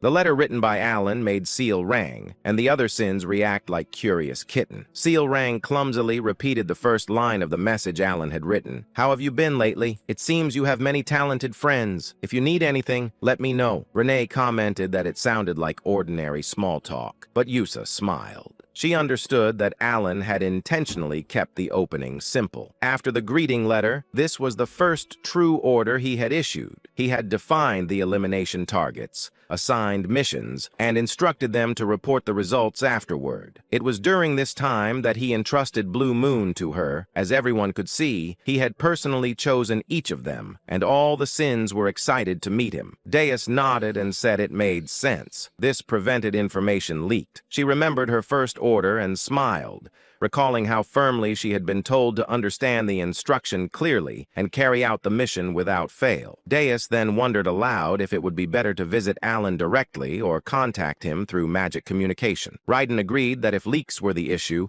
letters seemed unusual. Yusa's expression sharpened. She reminded them that their duty was simply to follow Alan's order. She gripped the letter tightly, and Deus let out a sigh at her unwavering resolve. Deus eventually said they should read the orders properly. Moments later, after going through her assignment, she explained that Alan had instructed her to head to Caliban. The nation of knights Seorang scoffed, calling calling it a desert colony she disliked. Raiden mentioned his destination, Rexy, the entertainment city. Renee said she was ordered to go to Latina, the mage city. Finally, Yusha, the female lead of the entire story, looked stunning as always when she spoke. She said she was assigned to the Holy Kingdom of Ryza. Everything they needed to do was clearly written in their letters. Dea said she didn't understand the reason, but Alan had ordered her to become a knight. It felt unusual even for her. Xiang added that Alan had also told her not to worry since the patronage would continue. Reina mentioned that he had revealed the locations of their gifts as well. Raiden responded calmly, saying they would understand everything once they reached their destination. Yusa gathered everyone and repeated the final rule Alan had given. They must never mention the name Blue Moon. Everyone agreed and prepared to leave. Next day, all the members assembled and departed to carry out Alan's orders. 3 months later, inside his office, Alan sighed. As expected, there was no noticeable change in the field of magic. He continued reading advanced magical texts to increase his capabilities and muttered that he would have to experiment on his own, ridiculous as it felt. Suddenly, he looked at his knight, Yuan, and asked what he was doing. Alan then remembered something and questioned him about the investigation into the killing of Leo. Yuan replied that the Information Guild still hadn't found anything. Alan seemed surprised for a moment and asked if there was anything else to report. Then he whispered under his breath that the butterfly effect caused by saving the 5 deadly sins had already gone out of control. Even Lyra, who was never supposed to appear in the storyline, had become the Duke of Ayla. The thought distressed him. She was expanding her power and influence at a terrifying pace within the underworld. Alan let out a tired chuckle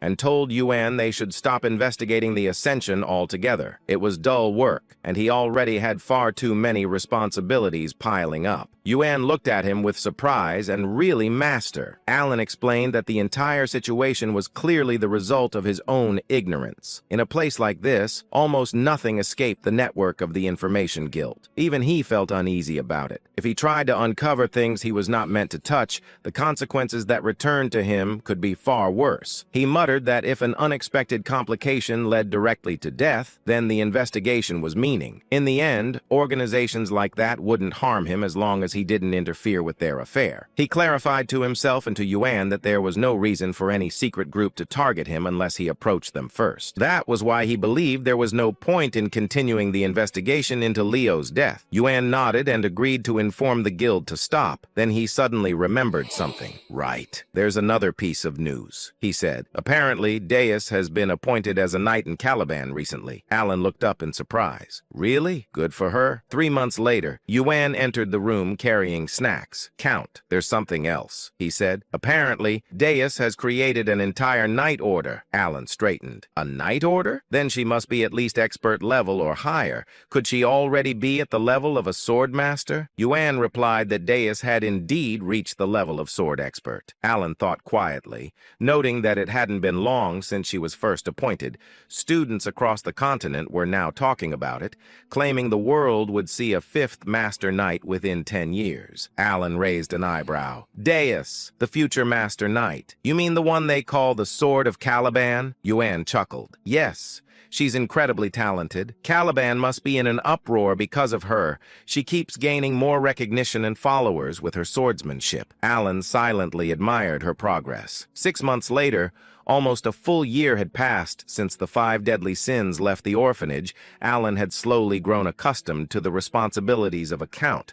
When Yuan rushed in again with news. Count, something very recent just came in. Alan asked what it was. Yuan replied, Deus officially become the Sword of Caliban. Alan froze in place. That meant one thing. She had become the 5th Master Knight. In the next moment, Alan said calmly that only a sword master could become a Master Knight. He explained that the sword master of Physidalia was a superhuman who had surpassed the Aura Blade and unlocked a unique ability known as deviation. He looked at Yuan and asked if he was really saying that Deus had become a sword master. Yuan interrupted and clarified that she was about to reach that level. She hadn't created her deviation yet, but the nation had granted her the title of Master Knight regardless. Not only had she defeated the 4th sword in a duel, but Caliban had also lost one of their Master Knights to the Northern Barbarians. Alan thought for a moment and acknowledged that the two sides had been at war for more than a decade. Yuan continued, realizing mana and learning to control it,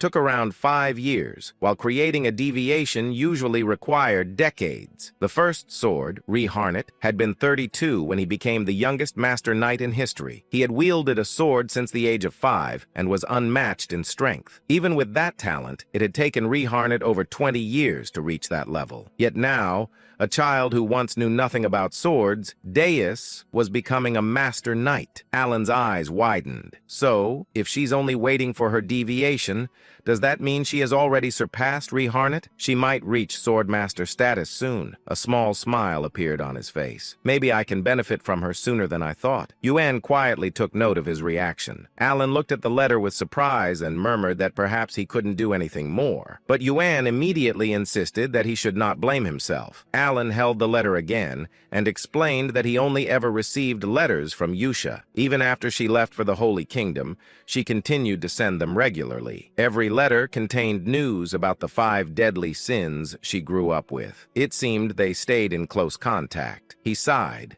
saying that even though none of them had ever seen his face, they could have at least thanked him for the gifts. He paused, then slapped his cheeks lightly and corrected himself. He was already grateful that they hadn't destroyed the entire kingdom. After awakening as the 5 deadly sins, Alan whispered that as long as they were living well, he was genuinely happy. Then scene shift to Caliban, central area of Kritham. Caliban, the central district where high-ranked nobles resided, held the grand mansion of the illustrious Sor Scapliff Knight Order inside.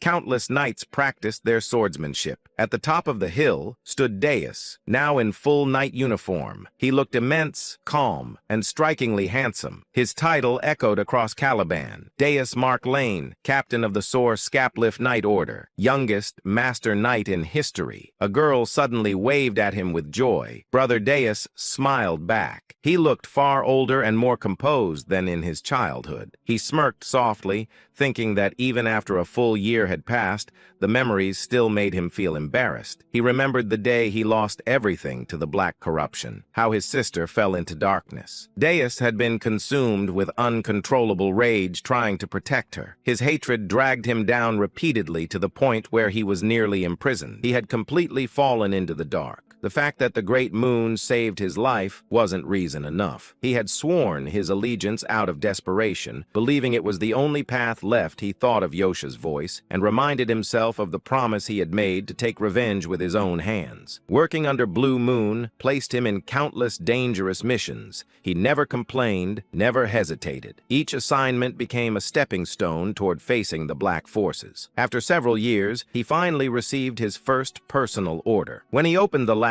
letter, he had been confused. The order was different from anything Blue Moon had given before. It led him to a small inn in southern Caliban, where he was told to retrieve a gift. At first, it didn't excite him. Gifts meant nothing to someone who had lost everything. But when he arrived at the location, Deus instantly understood what his master Alan had been trying to give him. The gift was his sister, alive, safe, and waiting for him. His eyes trembled with disbelief as he read the final line of the letter. "The gift from the great moon is your family, the one you thought you lost forever." Deus broke down. Tears streamed uncontrollably as he ran forward and embraced her with shaking arms. His sister stared at him in shock, unable to believe what she was seeing. To Deus, she was more precious than his own life. The brother embraced his sister tightly. His voice trembled as he tried to speak through the tears. He said that the sister he had believed to be dead was still alive. Overwhelmed by pain and relief, he looked at her and asked what had happened after he lost her. Styla also cried while holding her brother's arm, offering a faint smile of comfort. A little later, they sat together with cups of tea. When she had calmed, she began to explain. After those people dragged her away, she had been trapped in darkness for a long time. The memories returned vividly as she spoke. She described being locked inside a pitch-black cage, waiting for the moment she would be taken out to be killed. When her turn finally came, someone terrifyingly strong appeared. That person grabbed her hand and pulled her toward the light, allowing her to escape and survive. Years later, when she was nearly sold to a slave merchant, another powerful figure protected her again. A blade cut through the attackers, saving her a second time. That person was Alan's knight, Yuan, who rescued Styla, Dana's sister. Returning to the present, Styla explained that after those events, he had received precious medicine from a sponsor. She confidently repeated his words while holding Alan's letter. She explained that the letter had been handed to him directly, and that Alan continued to send medicine and support without fail. The name written on the letter was Alan Palestonio, and the message stated that Alan had sent everything specifically for Styla, and she added that Alan had instructed him to deliver it personally. By that moment, Deuce understood that the Great Moon had been acting for her sake as well. He already knew how precious she was to him, and she cheerfully said that the great sponsor had helped her more than she could ever express. She felt deeply grateful for everything he had done. Alan had supported them through his knight Yuan because he wished to keep his true identity hidden. Dus, however, was stunned. Shock spread across his face as he whispered that the Great Moon had been protecting her under his own name. He could not understand how the Great Moon even knew about their situation. He stated that he had never spoken about his family to anyone. Only Yosha had noticed the black lamp that once targeted him. He grew serious, gripping his own shoulders as he asked himself how the Great Moon knew everything. Everyone recognized the Great Moon as the unparalleled prodigy behind countless stories, someone who seemed aware of every hidden truth. At the same time, memories flickered inside Deuce's mind. Moments connected to Yusa. Confusion and disbelief pulled at him like threads snapping together into a single picture. Everything suddenly aligned. He struggled to understand the anxiety Yusa had shown whenever she spoke about the Great Moon, the nervousness in her voice, and her repeated reminder that a sword could never act on its own without its master. Darkness washed through his thoughts as he realized that the foolish one had been himself. Yet a glimmer of hope remained. He remembered the words he had once heard. The Great Moon already knew everything and had been leaving hints for the child who would be forced to survive alone. His body trembled, his voice shaking as this truth finally struck him. Styla pulled him out of that spiraling realization and asked why he looked so stunned. Inside, Dus understood that his own sword had dared to act alone, yet the Great Moon had chosen to be merciful. The narrator's view widened, revealing how the Great Moon, Alan, had been guiding Deuce's life like a carefully arranged strategy, almost as if controlling him like a puppet. Dus whispered that he had spent all those years consumed by hatred and revenge against the Black Sheep, never realizing the truth behind everything. Danis looked at his sister. Her cheerful expression carried the brightness of someone who had emerged from a long, terrifying darkness. She had survived, saved the Great Moon, and protected their family. To him, that survival felt like a gift beyond measure. His thoughts twisted again as Yusa's words echoed in his mind. She had always told him that one day he would understand why she followed the man who was truly terrifying, the Great Moon. Danis realized she had never been a fanatic, nor someone who clung to blind trust. She had earned Caliban and become a knight through her own will, and yet she prayed to Alan as if he were a god. Now Vanuz finally understood why. Determination tightened his expression. He declared that his mission was to reach the pinnacle of Caliban, to stand as a master knight, and to create a personal knight order composed of the finest swordsmen devoted to the Great Moon. He also understood why Yusa always said that Alan was her god and lifesaver. She felt nothing but unwavering loyalty toward him. Fueled by his decision, Deuce embraced the path of sword mastery and the creation of his knight order. The story of their rise began to take shape. Sometime later, Danu stood on the balcony. A tall knight approached and informed him that the time had come. Danis walked forward and looked down at the assembled knight order. He announced that this expedition would become the first stepping stone for the solar skeletons. Hardship meant nothing to him. He gripped his mesmerizing yet terrifying sword and declared that he awaited the day he could offer his gratitude to the Great Moon, along with a repayment that would satisfy him. His eyes glowed with dark determination, his loyalty toward the prodigy of their age unwavering. He vowed to prove prove himself under the moon. The Solar Skeleton Knights then departed for an expedition against the barbarians. Dina sat outside quietly, thinking that the place felt peaceful, perhaps because all his subordinates had grown into capable warriors. Meanwhile, Alan examined his book and muttered that everyone had flown away from him and he no longer wanted more information for now. His life felt increasingly chaotic, yet he reminded himself to focus. He joked about needing to stop writing in cursive and promised himself he would write more clearly. After returning from the labyrinth, he shifted his attention to researching the phrases he had encountered. Alan let out a quiet chuckle, satisfied that his reports were finally complete. As he leaned back, he reviewed the concepts he had been analyzing: reinforcement of magical imprint and the behavior of refraction within spells. He noted that refraction strengthened the imperfections inside a completed spell, allowing its rage to expand outward, while repulsion distorted the structure and influenced the transition of a fired projectile. The phenomenon still amazed him. With the universe law in his hands, his ability to manipulate the very rules that governed reality, he could alter magic beyond its original limits. According to his observations, blue light reinforced parallel magic, such as electrical attacks. He developed a theory that lines of diffraction allowed penetration, which created a critical effect upon impact. When he struck the golem earlier, the massive creature had been obliterated instantly. Despite its size and strength, it had been completely vaporized. For him, the rule always mattered, and not a single phrase within a spell could afford to mismatch. However, with his current mana, he could only use one magic of that scale per day. Fatigue pressed heavily on him. It had taken a long time to understand even this much. He grew serious as he remembered the world's limitations. The hand signs and phrases of baby Lowena had been lost long ago, leaving no record of them. Nothing existed in the written history of this world, so he was forced to research alone and build the missing pieces from scratch. Even so, he found himself oddly enjoying the challenge, despite having learned magic only for self-P protection. He placed his fingers together, preparing the spell he had been refining for 2 months. A crackling purple light formed in front of him. Alan described the result aloud, noting that eliminating the focal point of the mana phrase would force the imbalance required to create lightning. A small sphere of purple lightning appeared.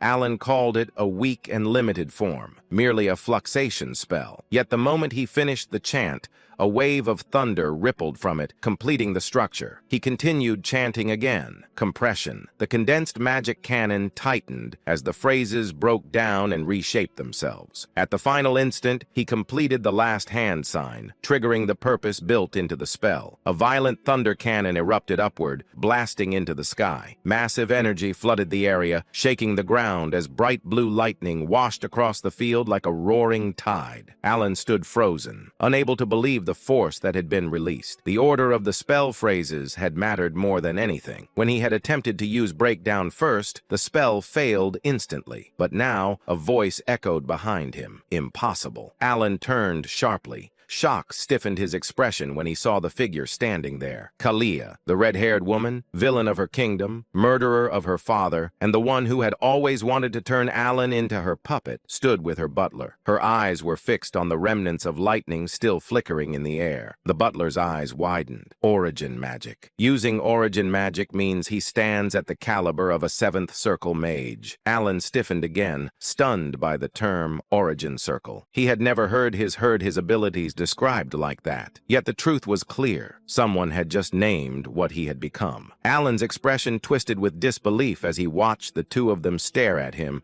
with those ridiculous, exaggerated faces. He wondered how they could look so foolish at such a moment. Their reactions reminded him of his days at the academy, and his thoughts drifted back to a memory of his professor. During his time in Clyburn, the nation of knights, he had once received advice from that professor. The man had explained that one could establish an order only after gaining recognition from the king, and Alan had originally intended to become a mage, simply to defend himself. He wanted strength only for protection, both for himself and for those he cared about. Yet his professor had never taken him seriously. Instead, The man had treated him like a pet, constantly praising him and patting his head with the flat of his sword. He would call Alan talented, claiming him as his own student, begging him not to leave the country because he considered him precious. The narrator had even shown how fondly the professor looked at him. Alan, however, had always been annoyed by those assumptions. His magic ability had not come from the professor. None of it had been inspired or created by that man. Every spell, every theory, every refinement, he had achieved them through his own research. Lady Zenonia, or rather Zenonia Kalia, who had effectively been ruling the Zenonia County by making her father a puppet for several years,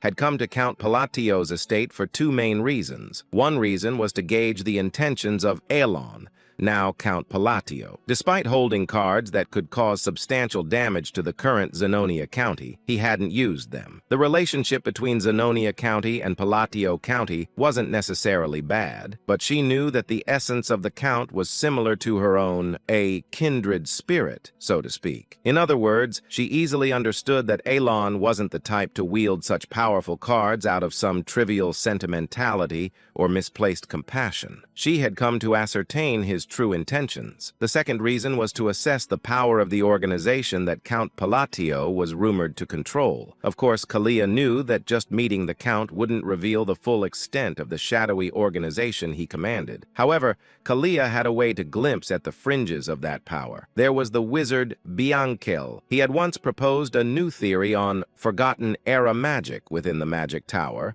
earning academic acclaim, but he was later expelled from the tower due to his excessively inhumane magical experiments. However, despite his expulsion, his rank was still 5th tier. He was strong enough to obliterate an entire battalion of soldiers by himself. Kalia had brought him along in exchange for assisting with his experiments, forging an alliance with him. She reasoned that if a wizard like Biankel, who specialized in detection magic and was on the cusp of the 5th tier, was present, he could easily assess the caliber of those protecting Count Palatio. While the nature of one's guards didn't reveal everything, observing the level of those guarding the Count could naturally offer insights into the organization's inner workings. At least that was why she had brought Biankel along. In the reception room of Count Palatio's estate, Lady Kalia subtly glanced at Biankel, who still hadn't fully closed his mouth and wore an anxious expression. She was inwardly surprised. As far as she knew, he wasn't someone who would normally show such foolish expressions in front of others. Biankel's face was always arrogant, and he never spoke politely to anyone, not even to her who supported him. But now Biankel's expression was extremely unusual. His face was still marked by shock, just as it had been earlier, and she could even detect flickers of fear, something she had never seen in him before. Kalia felt a mix of curiosity and unease as she looked at Biankel. She had never seen him display such blatant fear, and she said to herself, if he's reacting like this, could it really be that the magic we saw earlier was an origin spell? Kalia's thought was fleeting as she quickly refocused on the present situation and met Elon's gaze. His eyes were the same as before. His gaze, which seemed to find no value in the current situation, he asked coldly, what brings you to the country? Kalia was the first to break the silence. As she said, my apologies, Count Palatio. I've been rude. Although she was still Lady Zenonia on the surface,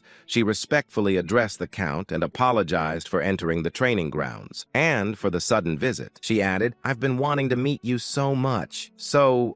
But he interrupted her words, saying, no need to blame yourself, but let me clarify one thing. What I used wasn't origin. It seems the wizard you brought along was misunderstood. He added, indeed, my magic skills aren't particularly exceptional. If I had to rank them, they would be around the 2nd tier, and the mage beside you must have noticed that that magic has no effect at all. Naturally, Kalia didn't believe Elon's words. Even though she wasn't well versed in magic, she could easily tell that the magic Elon had displayed was anything but ordinary. She turned her gaze subtly back to Biankel and was even more surprised. His expression was worse than before. However, despite his sour expression, he seemed to have understood the underlying message in Alon's words. It was a warning to keep quiet about what they had witnessed here. Bianca forced out the words, saying, "It seems I was mistaken." Kalia was once again startled, hearing him speak in polite language for the first time in 5 years. He usually spoke informally. Alon sighed, saying, "Yes, you seem quite capable, so you've likely already noticed, but that magic is of no practical use. Now then, since the misunderstanding has been cleared up, what brings you to the county?" Without hesitation, Alon moved the conversation forward,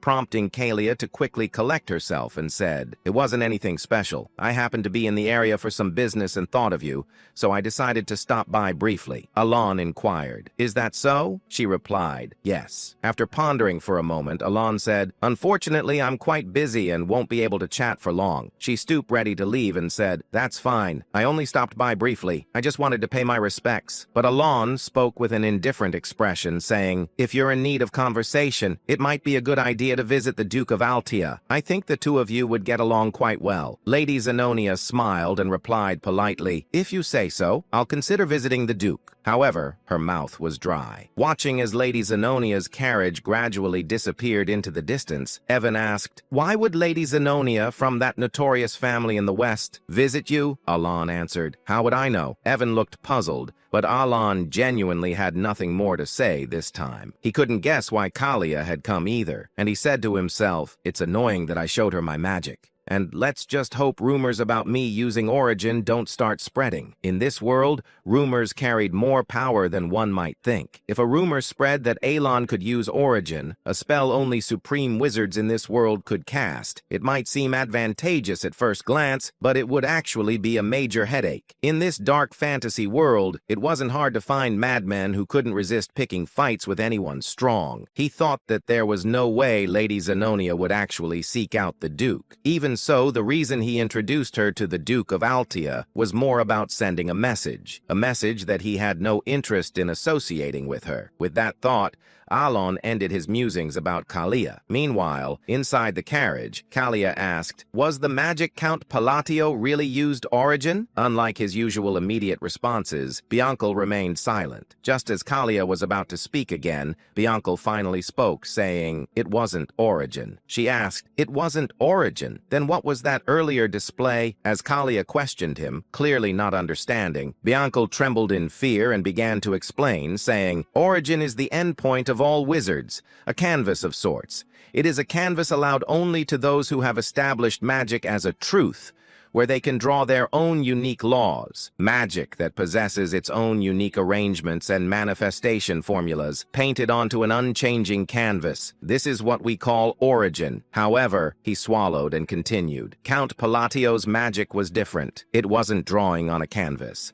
To be more precise, his magic was akin to tearing the canvas apart." Bianca explained further, saying, "In other words, he was twisting the truth that should remain unchangeable. Although I only saw it for a fleeting moment, since I was using the observation eye at your request, I saw it clearly." Bianca muttered, "Fixing lightning that shouldn't stop, twisting the laws to collapse the spell that had been manifested, and yet still managing to manifest it flawlessly. It was an unbelievable miracle, and behind it," he stopped speaking abruptly. The image of Count Palladio from earlier flashed in his mind. At the moment when he displayed that incredible magic, his eyes had revealed a talent that could only be attained upon reaching the 6th tier, even if acquired later in life. A talent that Bianca had only barely glimpsed after reaching the peak of the 5th tier due to his own latent talent. Eyes that could perceive the world itself. It was an eye, a pair of jet black and red eyes, with 2 crimson rings encircling the pupils.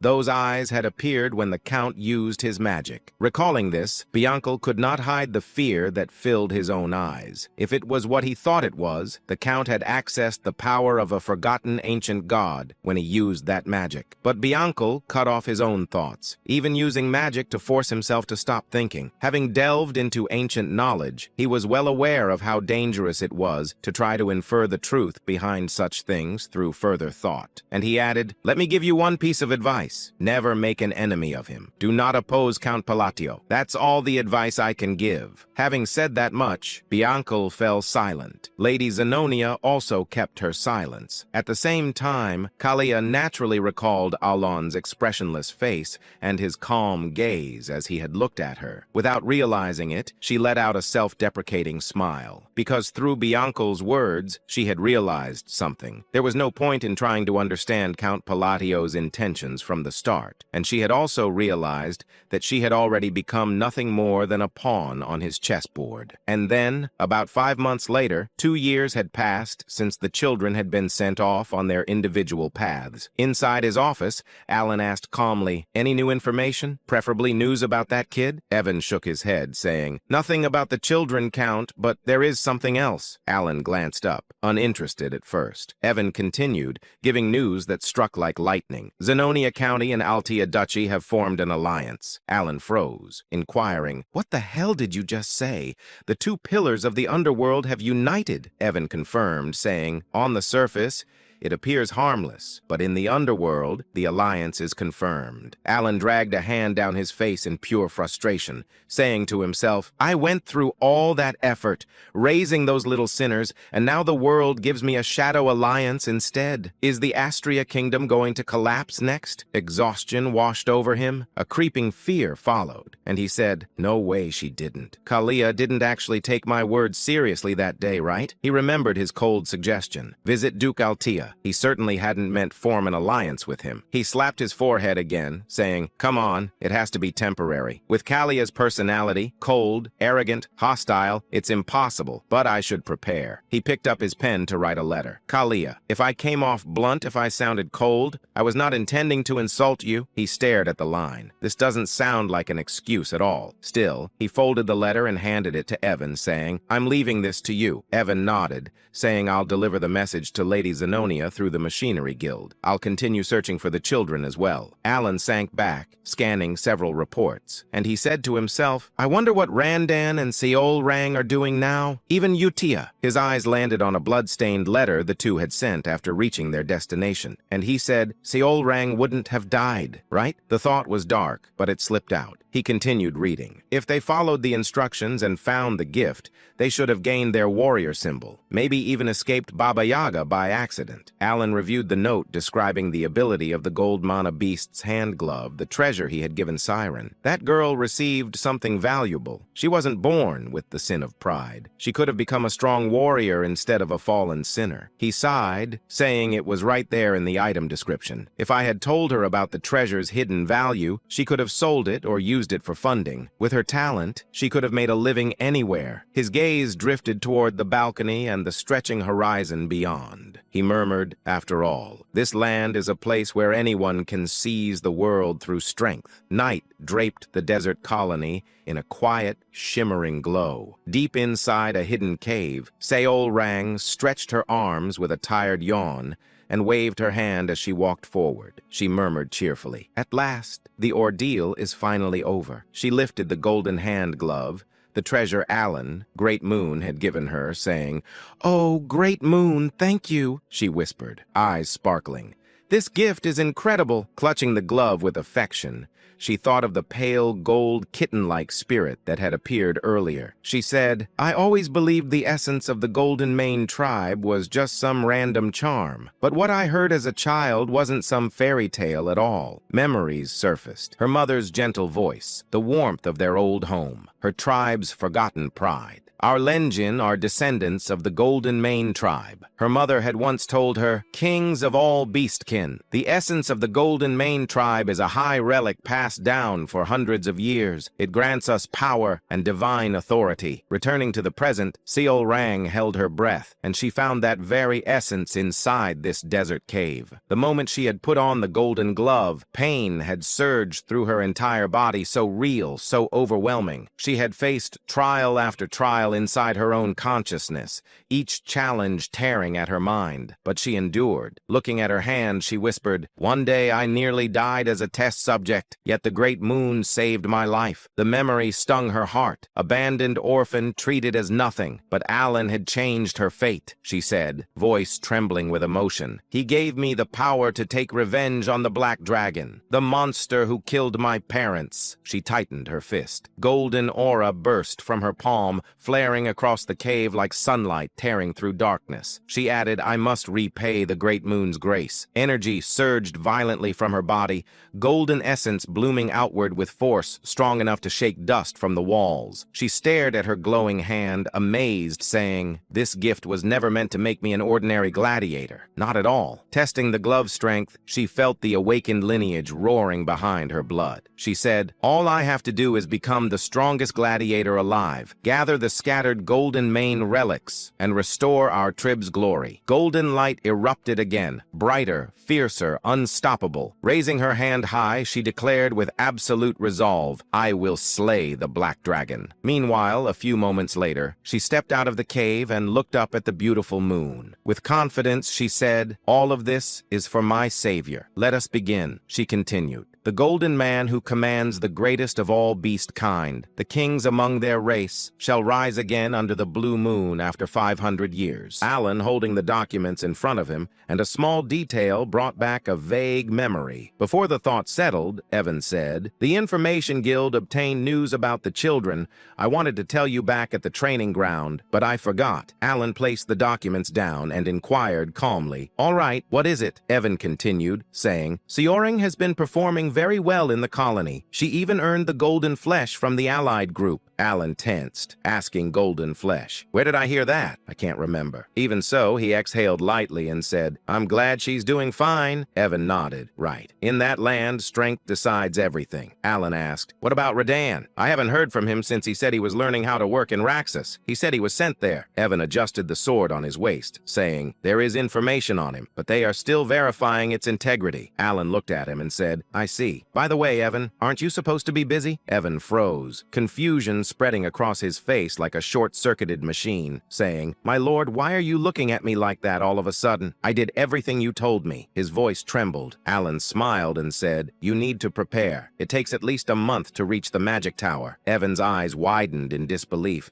inquiring, "What? The Magic Tower? I've never even heard about that." Shock hit him like thunder striking his head. Alan replied casually, "Easy." "Oh, did I not mention it before?" Evan let out a breath, saying, "I'm used to it, but still a month? It should only take a week to reach the Green Magic Tower." Alan said, "We're going to the Blue Magic Tower." Evan blinked, saying, "Ah, that's near Labyrinth City, so it's quite far." Then Evan straightened his posture, saying, "I will start preparing immediately, my lord." Alan nodded. Sometime later, Alan collapsed onto the sofa and slumped like an old man. Exhaustion weighed on him, leaving him lazy and drained. And he said, "A month in a carriage, just thinking about it makes me tired again," he muttered. "But what else can I do? The item that can support my small precious mana hole is there." His gaze dropped as a faint memory surfaced. The massive city slowly appeared before his imagination, just as it had in the game. Alan continued saying, "Even though countless players visited the labyrinth, no one ever reached the end. I only reached the 115th floor because I used a cheat code. Those devs were insane.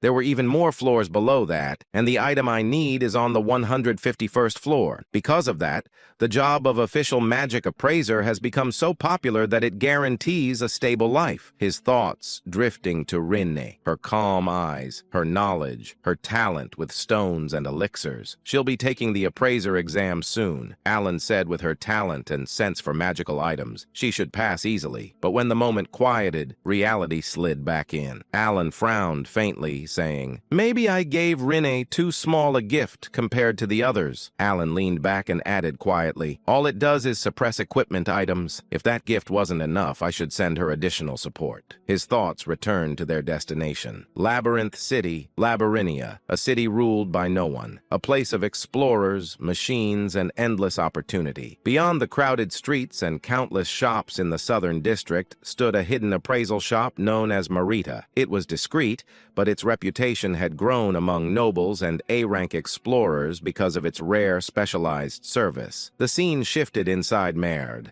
A man stood frozen, stunned by what he had just witnessed. An echoing voice reached him from deeper inside the shop. The voice reported, "The appraisal is over, my lord." The man gasped. Only then did the truth settle. The masked girl standing before the man was Rinne. She had concealed her identity flawlessly. She held an object between her hands. She explained, "This device ignites flame with mana," demonstrating it with quiet confidence. The lord nodded. "Thank you as always. Let me see." The lord carefully examined the lamp in his hand. He murmured, "It's a relic that can be imprinted." "What is the imprinted ability?" Rin answered with calm confidence, saying, "A small amount of mana will keep the flame burning for at least an hour." The lord smiled and said, "Its efficiency has improved drastically." "Very good." He genuinely appreciated Rena's precision and intelligence. She replied, "Thank you as always." Silence settled inside the shop. Rana removed her mask, her expression softening for a moment until her gaze shifted to another item on the table. She picked it up gently. She said, "This item can also be imprinted." In fact, this shop had become famous because of its extraordinary imprinted abilities,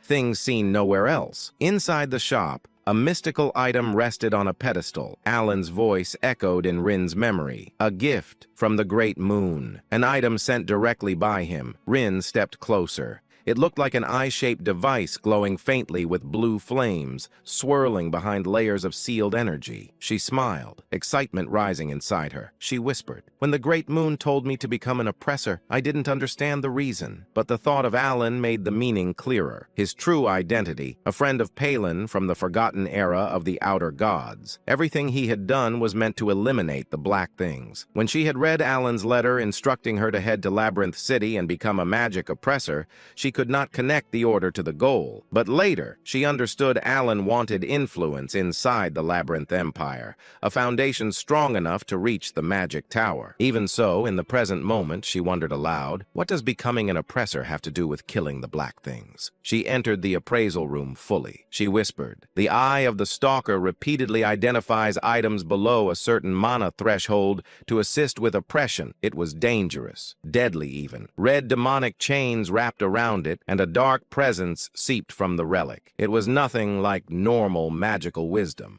Reen reached forward and touched the chains. She said, "This substance, it doesn't exist in any library." The device trembled. Energy surged violently and the seals shattered open. A burst of blue light filled the room as the eye of the stalker awakened completely. Mana swirled around her like a living storm. Rin leaned closer, determination settling in her eyes, saying, "To gain the strength to fight the black things, I must awaken this item myself." "For the great moon," she said, "I have 252 more sacrifices left before it fully awakens." And, she said, in exchange for raising the relic's stats, it absorbs something from each sacrifice, instantly changing the eye. It only reacts to specific high-tier relics. If the wrong item is sacrificed, the entire stack disappears. She understood clearly.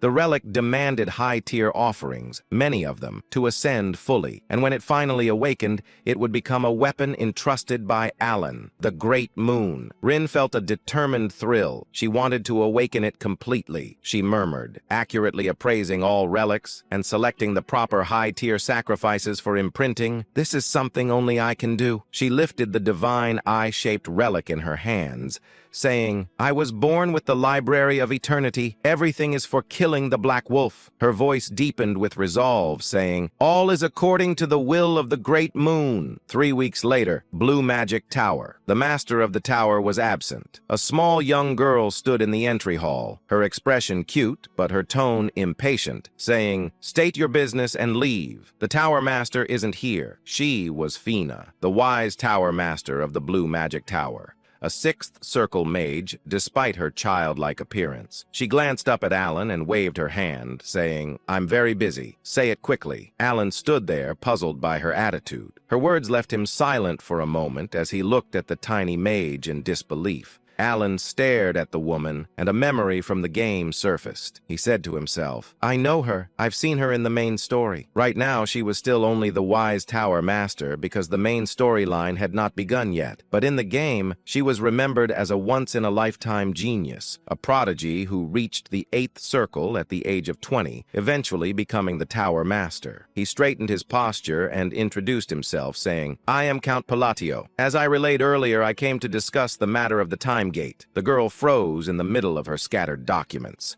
Papers slid across the desk as she frantically searched between stacks. She muttered, shuffling everything around.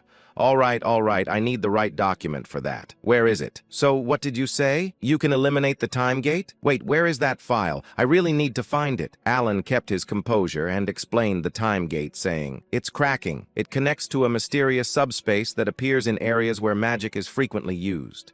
It creates a monolith that causes significant damage. Demons and disasters appear because of it. The girl activated her detection spell. Her eyes glimmered as she scanned him. She scoffed. With such a low-level talent? What are you planning to do? She waved her hand dismissively, saying, Whatever, just leave. Alan froze and said to himself, This is not how it's supposed to go. He needed her cooperation. He said, trying to remain steady, I need an answer. But she squeezed her eyes shut in irritation, saying, You want to eliminate the time gate and take the treasure? Of course you do. Everyone says that. She slammed her hand on the desk, her voice rising, inquiring, Do you have any idea how many people come here every single day with the same story? Alan felt wronged.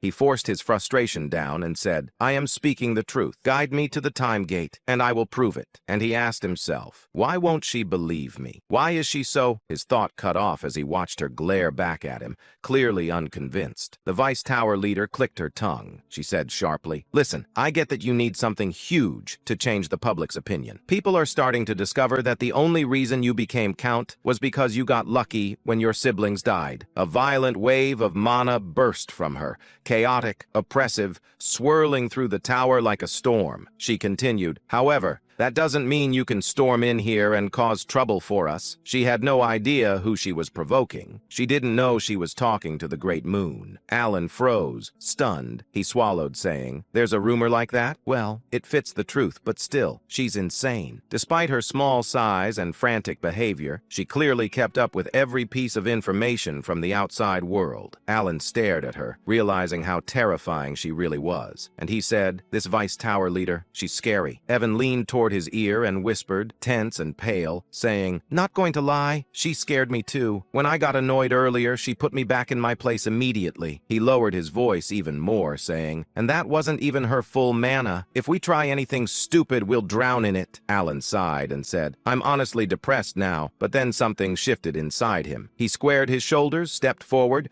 and faced the Vice Tower leader directly. He declared, If I cannot eliminate the time gate, I will surrender my entire property to the Magic Tower. She stared at him, still babbling, saying, Nonsense, I see. Alan released his energy. His voice turned cold, saying, If you want, I will swear an oath. Not a bad deal for a little of your time, don't you think? For the first time, she gasped. Her eyes widened as she looked at Alan properly. Moments later, the two stood inside the tower's restricted zone. The Vice Tower leader said, The time gate is in here. As promised, your entire wealth becomes mine the moment you fail. Alan stepped forward without hesitation, saying, That won't happen. Just watch what I do inside. The Vice Tower leader looked at Alan with sharp, narrowed eyes. She said, Perfect timing. I was wondering whether you were the true mastermind of your country, or just an incompetent man who got lucky. Now I really want to see what you came here to do, and what kind of mess you're planning to create. If you fail this task, all your wealth becomes mine. She let out a low, evil chuckle. She said to himself, after listening to him for a while, I'm convinced he's closer to the latter. Her gaze swept over Alan from head to toe, analyzing every detail with cold precision. She said, Unlike that inhuman atmosphere around you, you only have a small mana hole and barely above average sensing ability. You're stuck at the very edge of the second circle. And she inquired, What exactly are you going to do with such pathetic magic? You're completely useless. A box appeared before them containing the distorted fragment of the time gate. The truth was simple. There was barely any need to close it. In 3 months, months, the gate would naturally collapse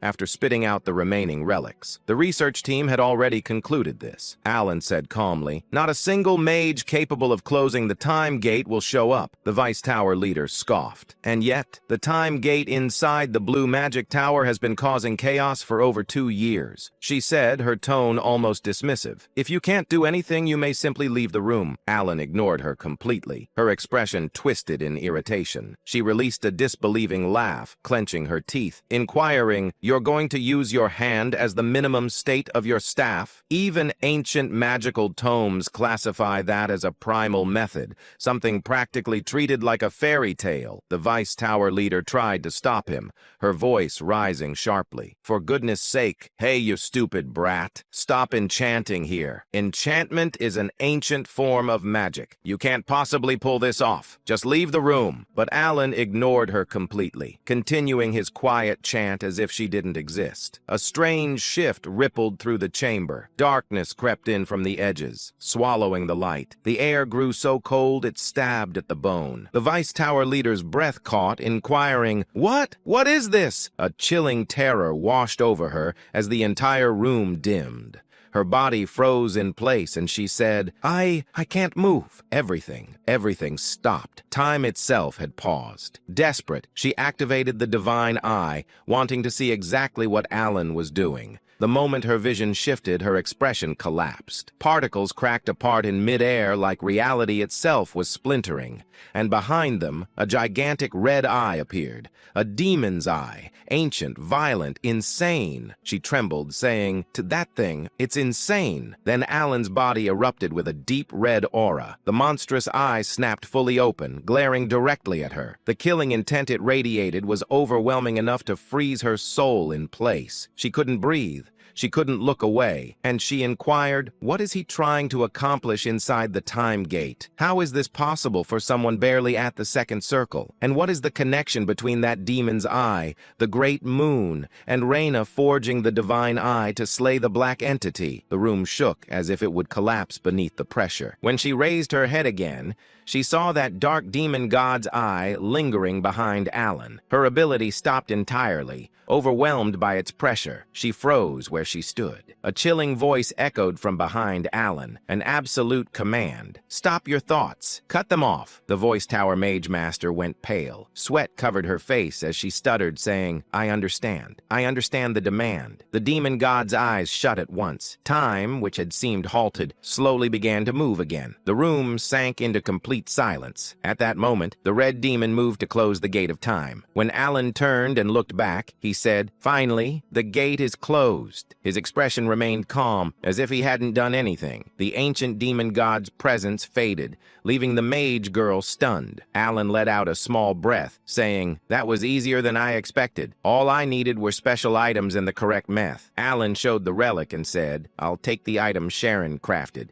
I need to use it a few more times, so I used a convincing spell." Did she fall for it? But the mage girl trembled even more. She struggled to steady herself, still trapped in the fear she had felt moments ago. She whispered, I won't tell anyone." Alan frowned, asking himself, why does she look like that? Did my buff fail? He sighed and said, "I appreciate the concern, but it's not necessary." When he took a step toward her, she stumbled backward, nearly falling. Her voice shook as she added, "I'll keep silent. I won't say a word. I can keep a secret." Honestly, seriously. Alan stared at her, confused, and he asked himself, why is she suddenly acting like this? Outside, the scene shifted. Alan walked toward Evan and said, "Let's return." Before he could leave, the mage girl called out, "Wait one moment." She held out a small vial and said, "This is a mana recovery potion I made." Alan accepted it and examined the content. A potion half-crafted by the Voice Tower Lord, and it was a top-raid one at that. The Voice Tower hesitated before asking,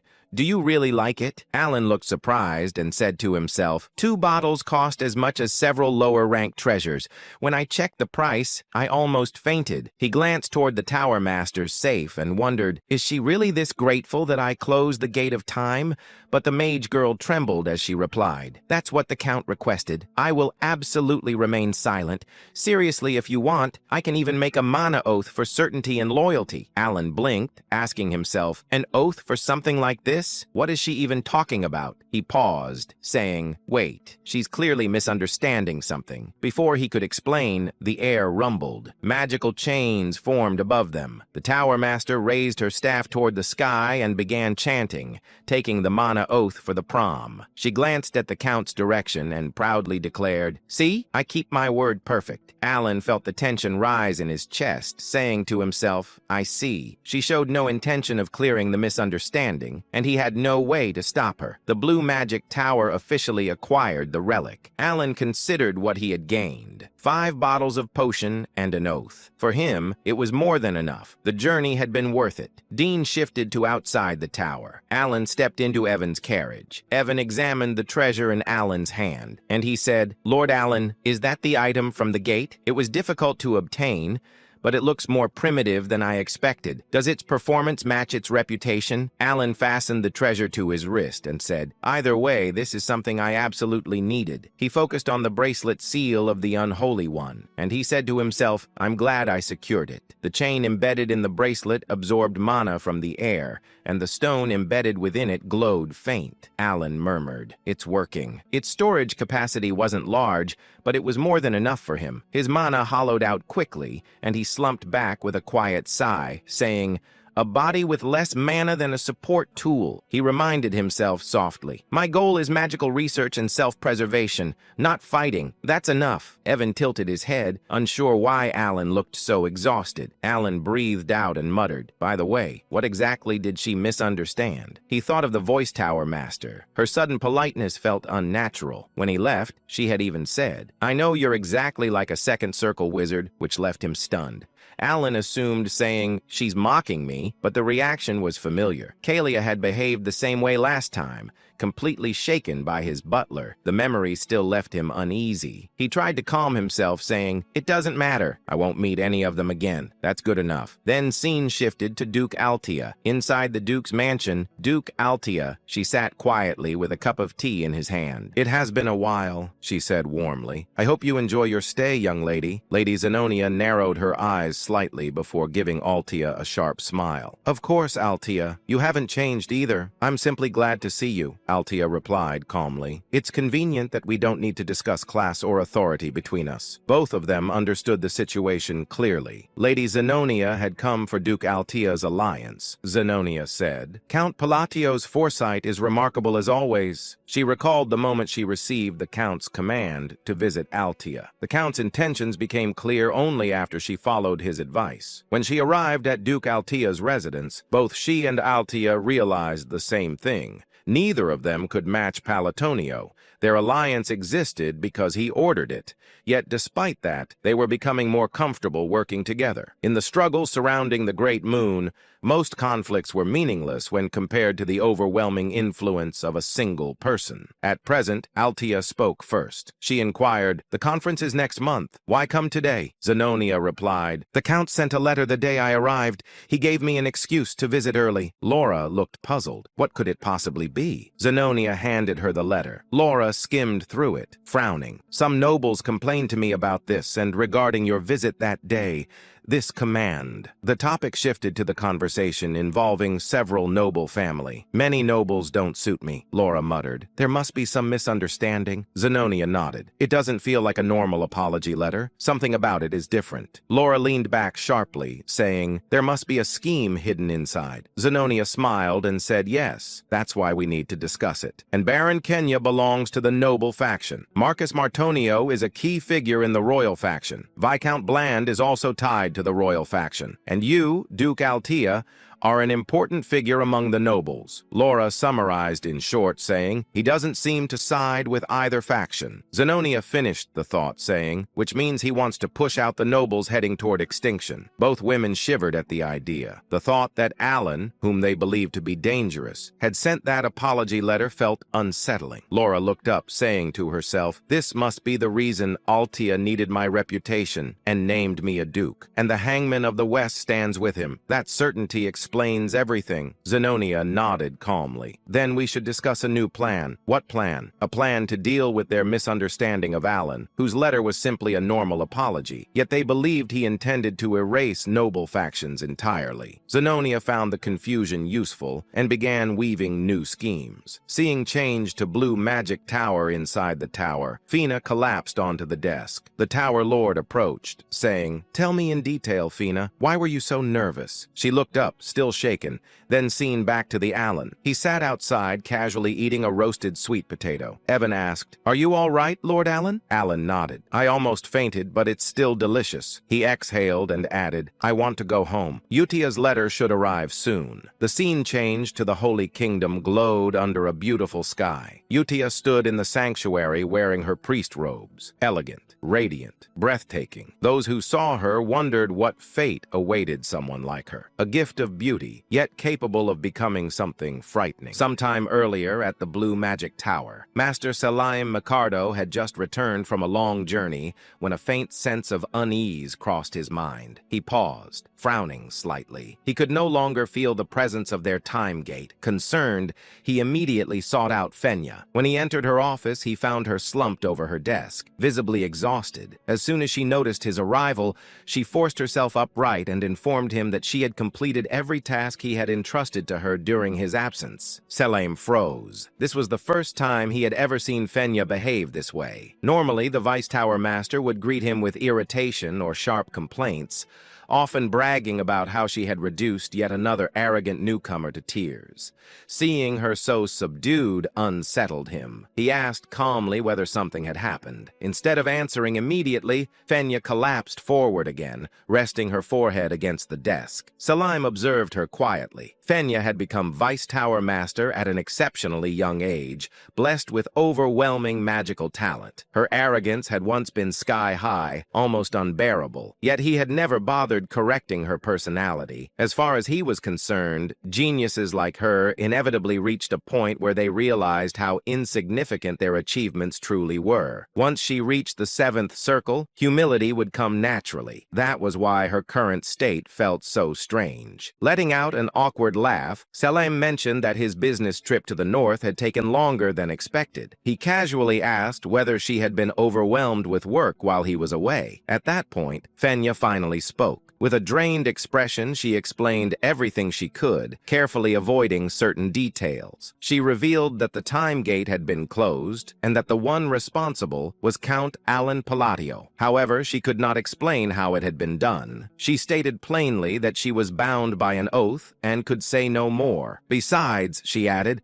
there truly wasn't much she could explain in detail anyway. Selim tapped his temple lightly, thinking, what kind of phenomenon could leave Fenya, someone normally bursting with pride, this subdued? Was it some incomprehensible form of magic? Or perhaps something even closer to origin magic itself? As he gently placed a hand on Fenea's head, she did not swat it away, too exhausted and shaken to react. That alone told him how deeply the experience had affected her. With a faint smile, Salim leaned back. He thought quietly. Count Alan Palatio of the Asteria Kingdom. That man is far more interesting than I expected. The scene shifted to Alan Palacio's residence. It had been a full month since Alan's return from the Blue Magic Tower. Since obtaining the Mark of the Corrupted, he had devoted himself almost entirely to research, specifically to the study of phases and their application within structured magical arrays. As Alan continued writing, he paused. He realized he had uncovered a new rule governing phase usage. There seemed to be a connection between where a phase was placed and how it functioned, but the exact relationship still eluded him. At that moment, footsteps sounded behind him. Alan turned momentarily startled to see Evan, his knight, standing at the entrance. Evan stared at the surroundings in disbelief. The fractured ground, the scorched earth, and the massive crater left behind by Alan's experiments. He muttered in awe that Count Alan's magic seemed to grow stronger every time he witnessed it. Alan let out a quiet sigh and asked casually whether that was really the case. Evan nodded, stating that it no longer felt like second circle magic at all. Compared to a few months ago,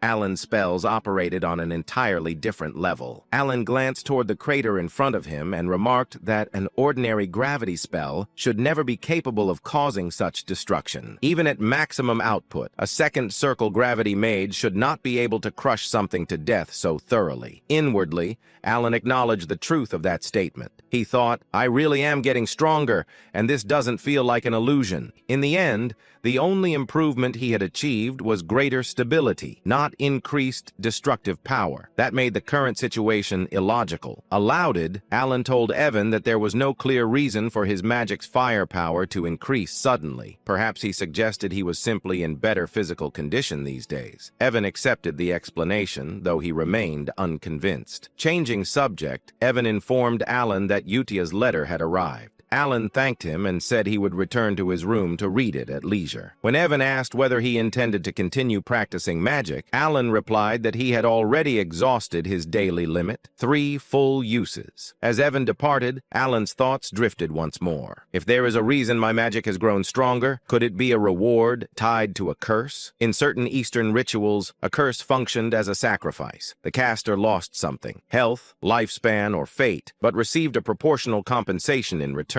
Yet Alan quickly dismissed the idea. There was no one from the east anywhere near him. As he was walking and Evan was behind him, he thought, could it be receiving faith? He scoffed inwardly. He was merely the count of a small, insignificant kingdom that Underworld has ignored. That made even less sense. In the end, Alan shook his head. Some mysteries did not yield answers easily. For now, it was enough to move forward. Whatever the reason, the power had not brought him harm, and so he decided to stop overthinking it. Sometimes the only choice was to live on and see where the path led. The scene then shifted to the Holy Kingdom of Rosario within its capital city, Ryanel. Ryanel was a city of pure white stone, a sacred land where people worshipped the goddess of the moon and peace. The air itself felt solemn and tranquil, as if faith permeated every breath. Inside the Eastern Prayer Hall, Utia stood silently before a massive statue of the goddess. Moonlight filtered through the high windows, bathing her figure in a gentle glow as she prayed. Footsteps echoed softly behind her. A holy knight approached and greeted her respectfully, addressing her as sister. Utia turned to face him. Her presence was calm yet overwhelming, graceful, dignified, and strikingly beautiful. With a gentle smile, she asked whether Sir Locke had well. Locke stiffened slightly. Though Utia did not wear the sash of Holy Grace and held no official rank equal to a paladin, he knew instinctively that she stood far above him. Without hesitation, he bowed deeply in respect. He reported that their recent mission had been successful. Thanks to her guidance, they had managed to save 8 children and 25 villagers from a remote settlement in the eastern region. Utia immediately dismissed the praise, stating that the credit belonged to Locke alone, as he was the one who had carried out the deeds. Locke shook his head and spoke earnestly. He said that she was the one who had taught him everything, who had guided him when he was ignorant and lost. For that, he would always be grateful. His thoughts drifted back to the past. For nearly 20 years, Locke had lived in despair, unable to sense divine power. And no matter how fervently he prayed, he had stood on the verge of giving up entirely when someone had approached him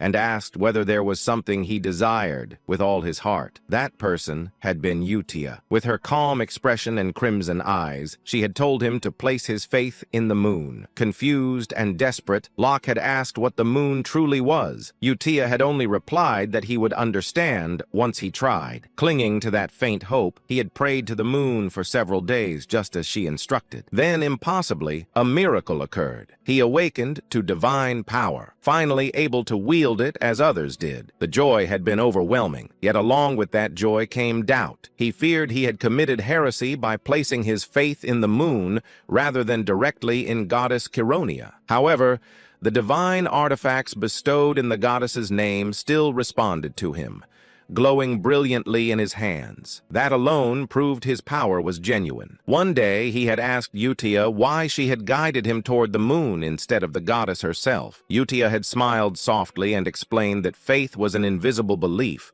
one that often took a long time to manifest. She said it was far easier to draw strength from something that undeniably existed. She told him that the moon would always be there watching over him. Standing by a large window, Utia had rested her hand against the moonlight glass. At that moment, Locke had finally understood. The goddess and the moon were one and the same. For humans burdened with doubt, belief required something they could see. Moved by that realization, Locke bowed deeply before her, offering his thanks from the bottom of his heart. In the present, Utia gently spoke, saying that if Locke truly wished to express his gratitude, then they should pray together. She stood before the largest statue of the goddess, her posture perfectly composed, bathed in moonlight. Her calm smile and dignified presence made her resemble a goddess herself. Locke answered without hesitation, stating that he would be willing to pray alongside her as many times as necessary. Utia then informed him that he had arrived at the perfect time. The prayer was about to begin,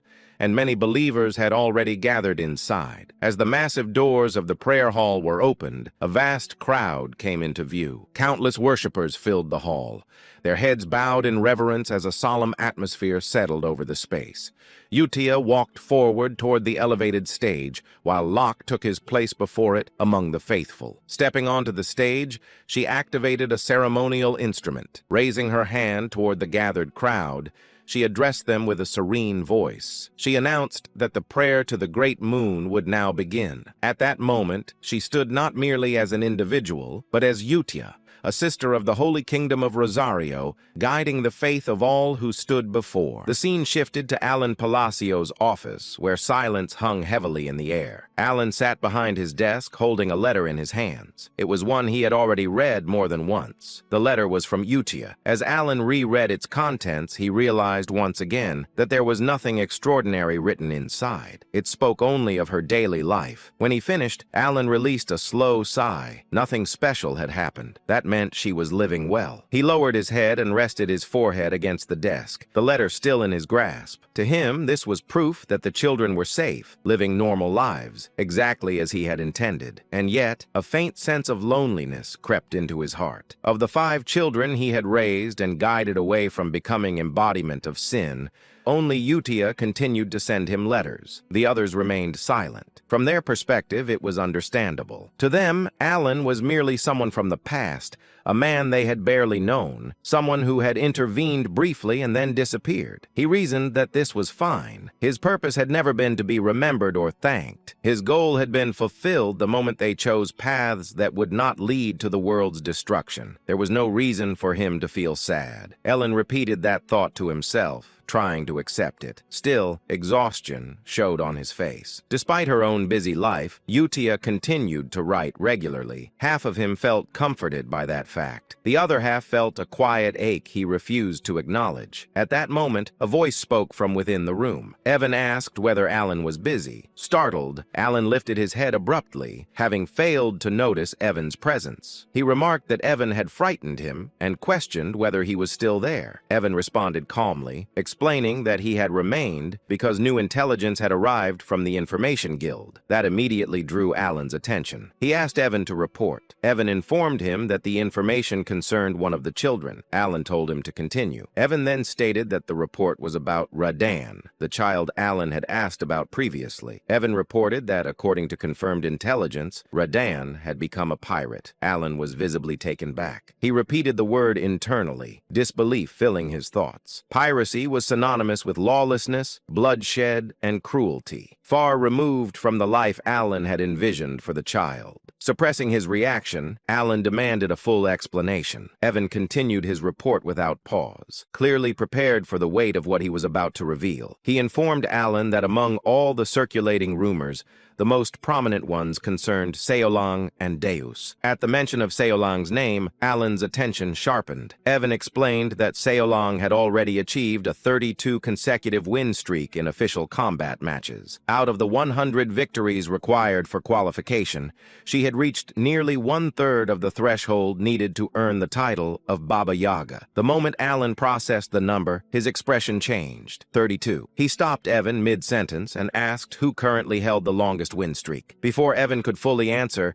Alan himself recalled the name and spoke it aloud. The Lion King, the warrior known for holding a 41 win streak. Evan confirmed that Alan was correct. Alan leaned back slightly. In the game, the Lion King had been an overwhelmingly powerful character, someone who had briefly joined the players' party and dominated battlefields with brute force alone. He was not merely strong, he was a symbol of supremacy. The colony's military balance depended on individuals like him, and yet Seolang was approaching that level. Alan felt disbelief creep in internally. He muttered that Seolang was on the verge of surpassing even the strongest pillar of the colony. The realization carried both pride and unease. Kid guided her so she would not become a calamity, but her growth was now brushing against the realm of monsters. Evan then shifted to the next report. He informed Alan about Deus. According to the intelligence, Deus had personally executed one of the 8 barbarian chiefs, Kurga of the Snowfield. At that name, Alan's expression stiffened. Evan added that Kurga had been the leader of a barbarian faction that practiced grotesque rituals, transforming themselves into monsters through blood sacrifices. He cautiously asked whether Alan was familiar with them. Alan did not answer aloud. Instead, his thoughts returned to the past. He knew them all too well. In the game, the barbarian tribes had been recurring threats. Alan had fought them repeatedly, and eventually he had been the one to eliminate their god, Alterus. He reflected silently that Alterus only manifested after the 5 deadly sins gathered together, which meant one thing. As things stood now, Alterus would not appear. Alan finally spoke, stating calmly that this meant there was no longer any reason to worry about Deus. Evan smiled brightly at that confirmation, and added that Deus was now widely acknowledged as standing on the same level as Reinhardt, the first sword. That comparison made Alan pause. Reinhardt was not a title lightly given. Alan considered inwardly that perhaps it was time for him to meet Deus in person. Evan then proceeded to the 4th report. He informed Alan about Renee. Renee had become an appraiser, a rare specialist capable of analyzing artifacts and engraving them with black runes that significantly enhanced their abilities. Hearing this, Alan was genuinely surprised. He muttered under his breath that he had not even known such a profession existed in this world. The concept intrigued him deeply, but he felt a quiet sense of relief. His expression then shifted abruptly as a realization struck him. He asked Evan what truly mattered, the core of the matter. Did Radan really become a pirate? Evan answered without hesitation. He asked whether Alan was familiar with the 7 archipelagos located off the coast of Rexus City. He explained that these archipelagos were infamous, known as the domain where the greatest pirates of the era gathered. Then he delivered the truth. Radan had become the captain of the first archipelago, the largest and most influential of the 7. The moment Evan finished speaking, Alan reacted as if struck by lightning. He sprang up from his seat so suddenly that he looked like a rag doll pulled by invisible strings.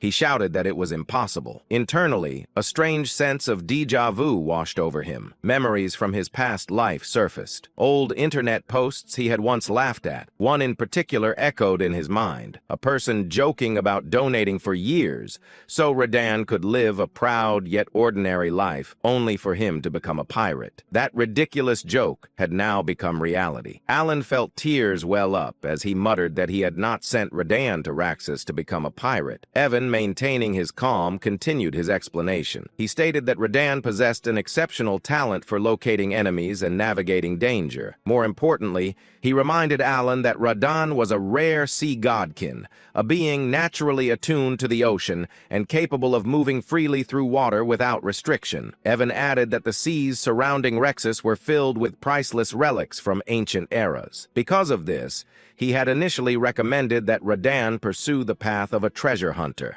a profession with immense potential and prestige. However, things had escalated far beyond that. Evan pointed out that the captain of a great pirate archipelago was in practice no different from a lord ruling an island. Such a position carried political influence and absolute authority over the seas. Alan could no longer deny it. He leaned back, his thoughts racing. He wondered how Radan could have defeated the previous captain of the first archipelago. Alan knew the truth well. Every archipelago captain captain was a superhuman, and none of them had ever lost a naval battle. That left only one plausible conclusion. Radon must have unearthed something extraordinary. Alan reasoned that Rodin likely discovered and claimed genuine relics of the old era, artifacts powerful enough to overturn the balance of the seas. In his previous life, Alan himself had spent countless hours chasing such relics through a mini-game called Treasure Hunter, the very game he now inhabited. He raised a hand to his forehead, utterly drained. He thought bitterly that he had always known this world would never unfold according to his expectations. But even so,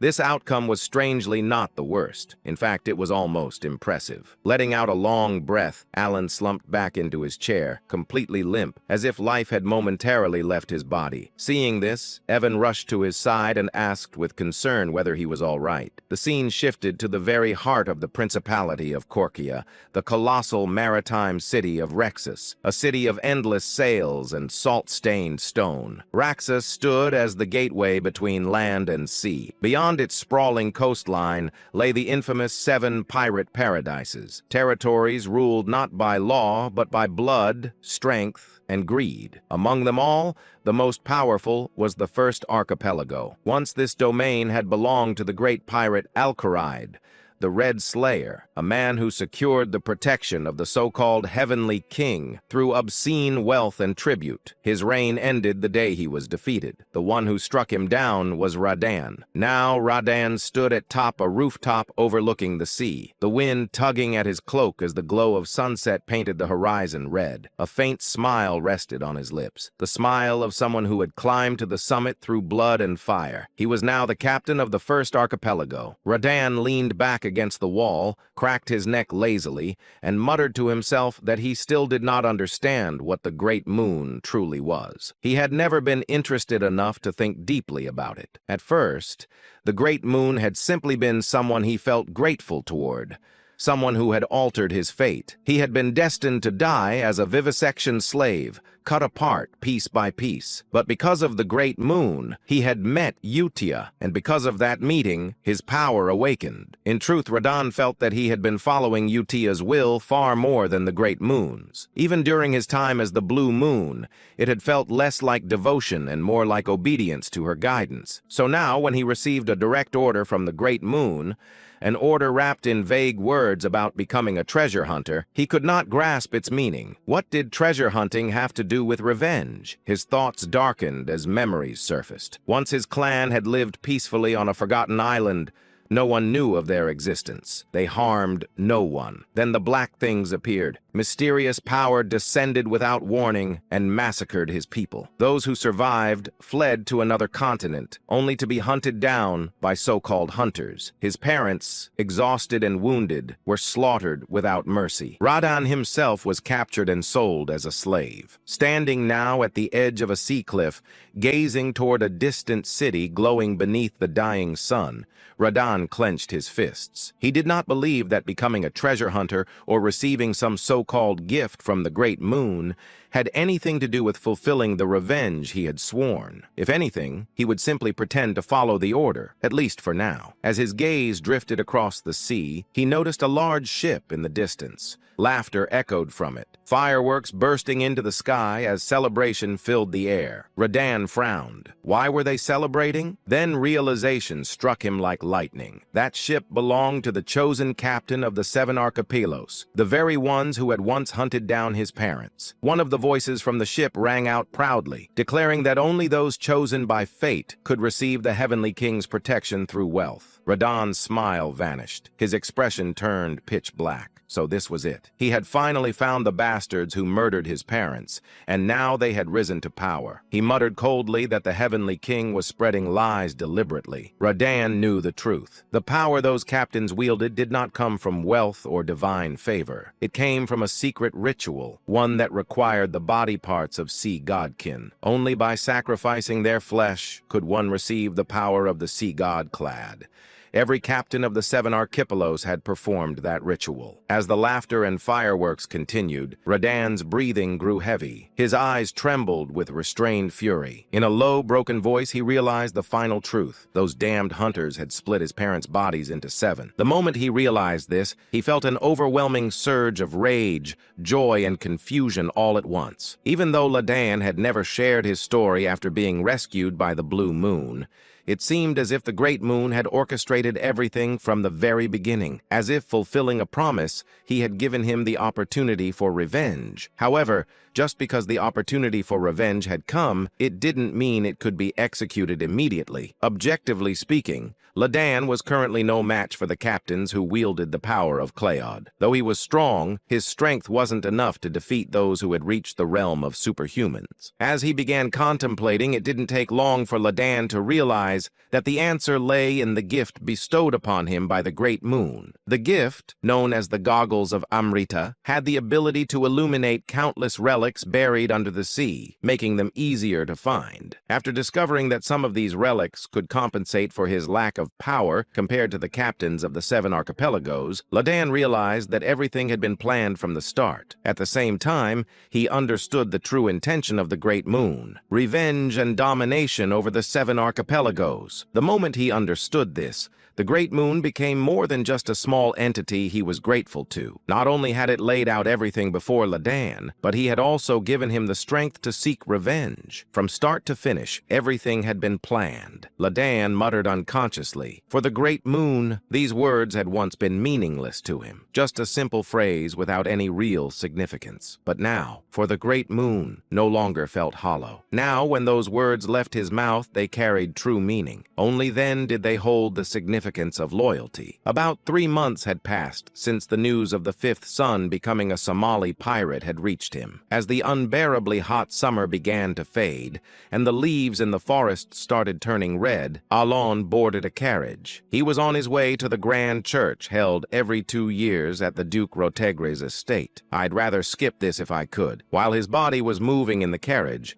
Alon's mind was filled with reluctance. The shadowy reputation of the Count Palatio family had long since faded due to years of inactivity, but what replaced it was mockery, which bothered him. Nevertheless, the reason he went through with it was because all nobles of Astaria were bound by the rule to attend the grand church every 2 years. There was a strange rule that required attendance once every 2 cycles, unless there was an exceptional reason not to. Thus, Alon found himself in the carriage on his way to the grand church, soon to be joined by 2 other nobles. This was a planned arrangement, as mercenaries or bandits often targeted nobles during the grand church season, so traveling in larger groups was safer. As nobles, they had enough guards to avoid trouble, but even getting into a fight could cost valuable manpower, so they increased their numbers from the start to avoid any incidents. Through this understanding, Alon naturally traveled with 2 families from the east, and the day passed without any issues. The problem, however, came that night. One said, "Count Palatio, isn't it a bit much to have only 1 guard? Is it a financial issue? If you're short on funds, I could offer you some help." Another said, "Ah, it seems you've inherited your title in a rush, and now your finances are in trouble." Alon stared in disbelief at the 2 nobles who had gone out of their way to openly mock him. Alon already had some understanding of why the nobles blatantly ignored him. It was because all the rumors have finally died down. Until now, the nobles had feared Alon because they believed he was the mastermind behind taking down Avalon, which had controlled the vast underworld of the East alongside Leo. However, the nobles no longer considered Alon to be the mastermind. After he became a count, he had done nothing significant for several years. The Palatio Count family, from the time of Alon's grandfather, had always been known as a notorious household that never failed to wield influence in the underworld. The Palatio family had consistently dominated the Eastern underworld,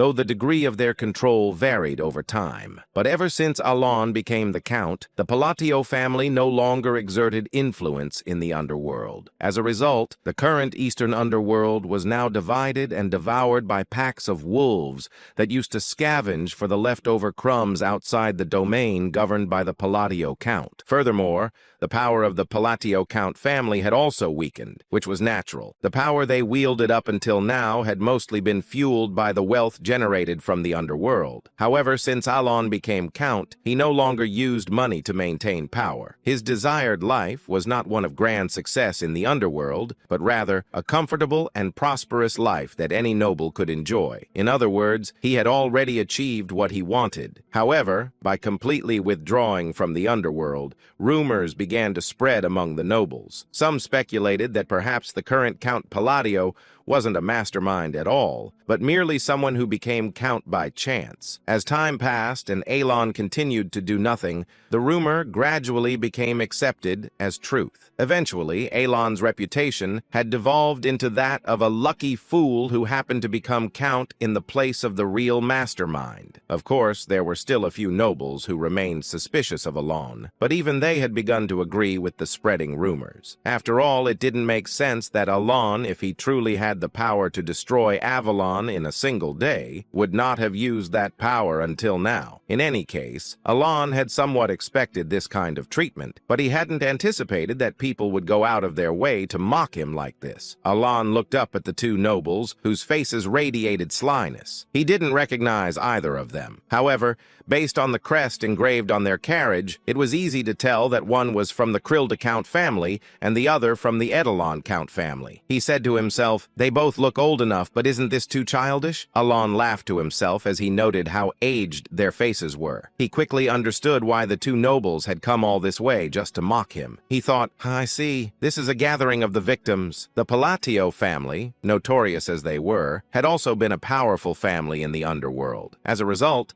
they naturally provided benefits to the surrounding families, but also exploited them beyond necessity. The families that were frequently treated like tools were none other than the Krild Count family and the Edelon Count family. To summarize the current situation, these families, who had suffered under the Palatio family, were now venting their grievances on Alon. Of course, it wasn't Alon, but Leo, the first son of the Count family, who had exploited them. In short, Alon had no real reason to be the target of such mockery. But to the two nobles who were eagerly mocking him, what mattered wasn't that he was Alon, but that he was the Count of Palatio. One said, "All those underworld forces you had, did they vanish because you couldn't manage them properly?" Another said, "Looks like you haven't been taking care of your carriage properly either. Would you like to borrow some money?" The two counts, like anonymous trolls commonly found on online communities, made every effort to scratch at Alon. Alon briefly thought, "This is kind of annoying," but he chose to follow his reason rather than his instincts. If he were to fight now,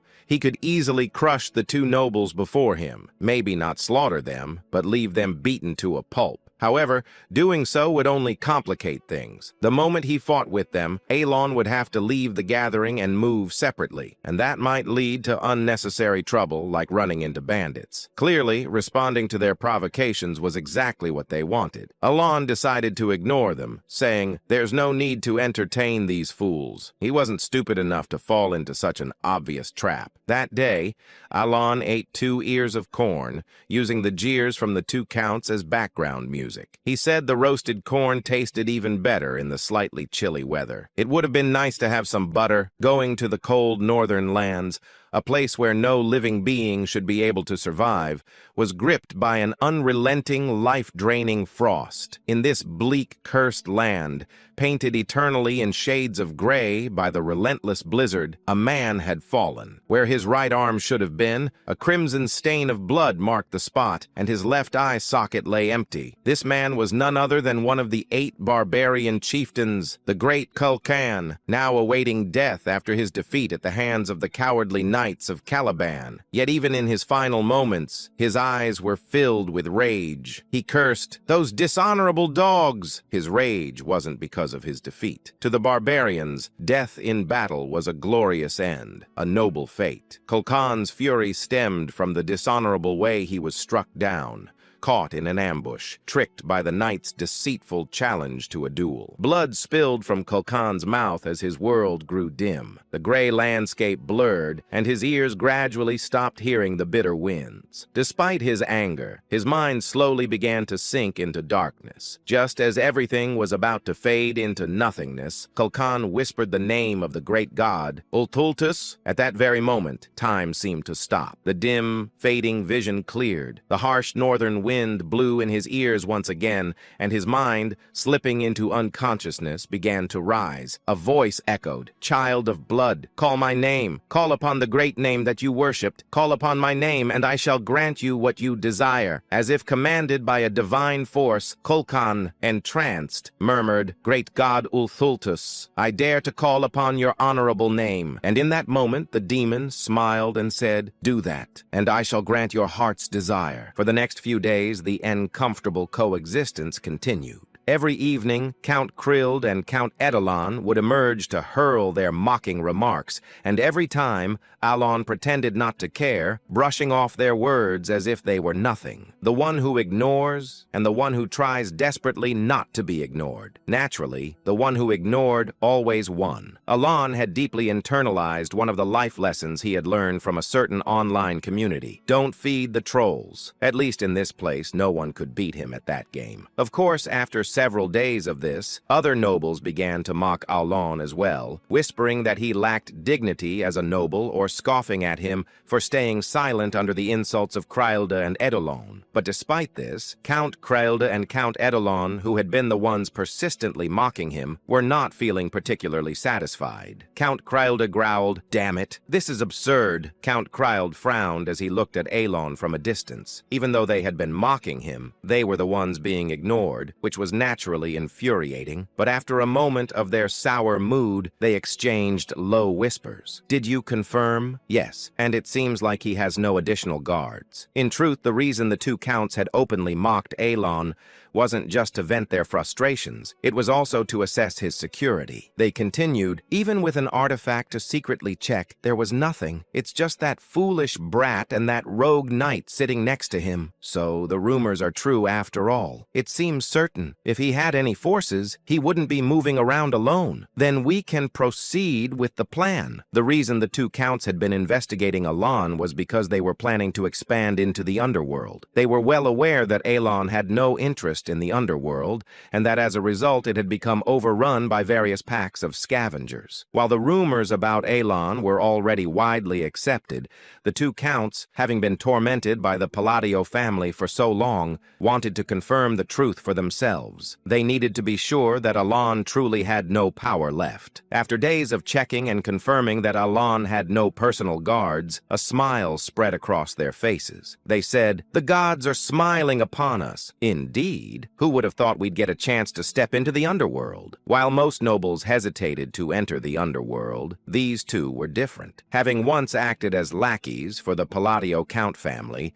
they knew full well just how astronomical the wealth circulating within the underworld was. They were well aware of how sweet the taste of power from that realm could be. Now that it seemed the Palladio family had truly become a hollow shell, the two spoke excitedly, as if they had already conquered the underworld. In truth, it wasn't impossible for them to seize control of the underworld if they joined forces. After all, the reason they hadn't been able to do so before was not due to a lack of power, but because they had feared the Palladio Count family. Just as the two were about to rejoin the camp, where the other nobles were gathered after finishing their private conversation, monsters appeared. The event happened suddenly. Under the cover of darkness, monsters appeared. It was as if they had been lying in ambush, waiting silently, until a soldier spotted them by chance and shouted. At that moment, monstrous cries echoed from within the forest, as if on cue. Immediately, the mercenaries and knights, as if rehearsed, drew their weapons to protect the nobles. They said, "Wizard, give us light!" A wizard, extravagantly brought along by a noble purely for boasting purposes at this grand church event, responded to the knight's command and cast an orb of light into the sky. In an instant, the mercenaries and knights, who had been noisy just moments earlier, fell silent. What they saw when the light from the wizard illuminated the dark forest were goblins. Goblins are commonly found in forests,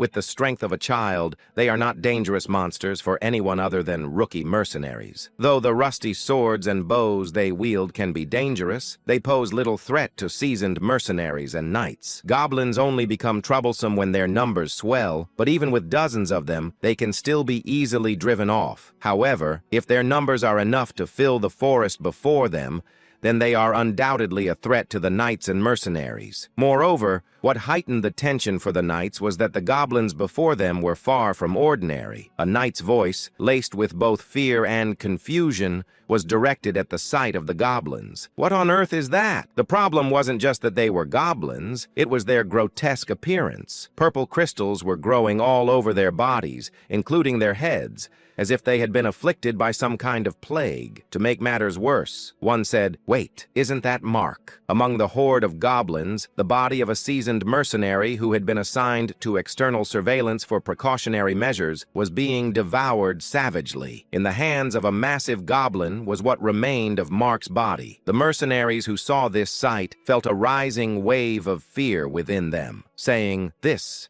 can't be happening." Mark, the mutilated corpse in front of them, was a veteran mercenary who could easily handle dozens of goblins on his own. The fact that he had been killed without even being able to report the approach of this massive goblin horde suggested one thing to the mercenaries. The mutated goblins before them were anything but ordinary. The knights, who were holding their weapons alongside the mercenaries, also recognized that this was a dire situation. Even if there were only hundreds of goblins, this fight would be incredibly unfavorable for the knights. Individually, they might manage, but the knights had nobles to protect now, and goblins were cunning monsters, capable of easily exploiting that vulnerability. While the mercenaries seemed to be paralyzed with fear at the sight of the goblins' strange appearance and Mark's death, the knights who could sense magic were aware of something more. They realized that the goblins before them were imbued with magic power. Even a small amount of magic within a monster significantly enhances its physical abilities, and the knights understood this well. Just as the knights were grimacing at the goblins' bizarre howls and their impending charge, a wall of stones and rubble suddenly rose from the midst of the goblin horde. All eyes were instantly drawn to it. The wizard, who had cast the light spell, recognized that the wall was a rock wall, a third-tier spell. As the translucent barrier of a second-tier shield formed beyond the wall, the knight's expressions shifted from despair to confusion. The goblins' malicious stares were now entirely focused on the wall. A calm voice echoed through the air, "Enhance!" and then, "Compress!" With a loud cracking sound, the translucent sphere rapidly shrank, distorting the stone wall as it collapsed inward. In the ensuing silence, the sound of footsteps drew the attention of the knights and mercenaries to one direction. A man was approaching. Even in this life-threatening situation, he appeared completely unfazed, walking with an indifferent expression. The nobles and knights quickly realized that the man was Count Palatio. As soon as his lips moved again, the round shield transformed into a rough, rock-like shape, about the size of a soccer ball you might find by the roadside. And then, he said, "Return to origin." With Elon's final words, the bracelet on his wrist began to emit a faint gray light. The compressed stones exploded outward like a shotgun blast, tearing dozens of goblins to pieces. It all happened in an instant. The nobles, knights, and mercenaries stood in stunned silence, their mouths agape, as they watched the magic-infused goblins get shredded into mere lumps of flesh. Among them, Count Krylda and Count Edelon's eyes widened as if they were about to tear apart. With all eyes now on Alon, he simply said, "Stop standing there in a daze and get ready." His voice was calm as he looked ahead. The knights and mercenaries, as if mesmerized, raised their swords. The fear that had been spreading in their hearts had, as if by magic, vanished entirely. The battle with the goblins ended in victory. Thanks to the knights and mercenaries responding calmly, the front lines held strong, and Alan's magic once again destroyed a detachment of enemies who were moving to attack the nobles from behind, quickly tilting the battle in their favor. Of course, with hundreds of mutated goblins, there were casualties, but the number was small given the scale of the battle. The final blow came when a knight pierced the head of the last goblin, ending the battle completely. As soon as the soldiers confirmed the battle was over, they sighed in deep relief and turned their gazes toward Alan, who was looking down at the goblin corpses. Despite having just fought a life-or-death struggle, he remained expressionless, as if the battle had left no impact on him,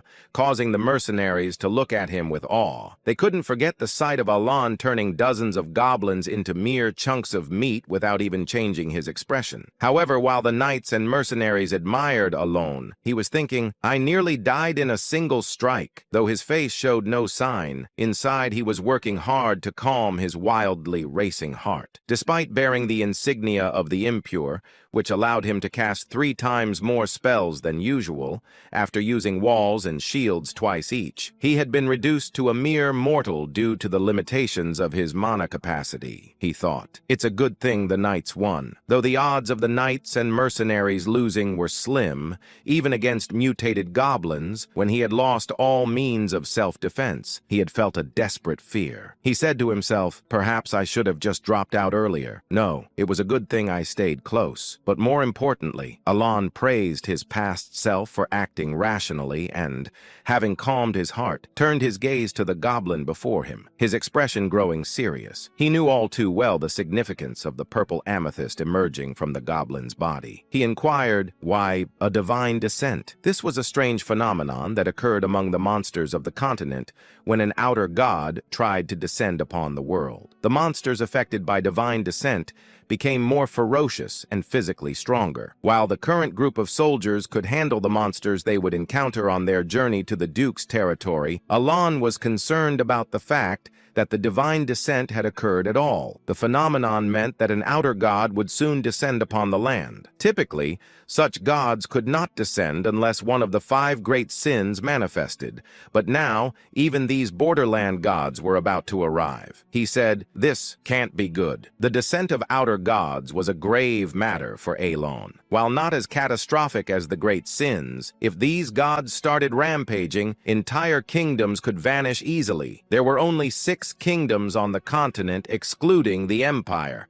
meaning a 1/3 chance that his future plans would be destroyed. In fact, if he were lucky enough to even be able to think about his future at that point, he would consider it fortunate. Alan's expression grew serious as he stared at the goblin. However, there were others who looked even more serious than Alan.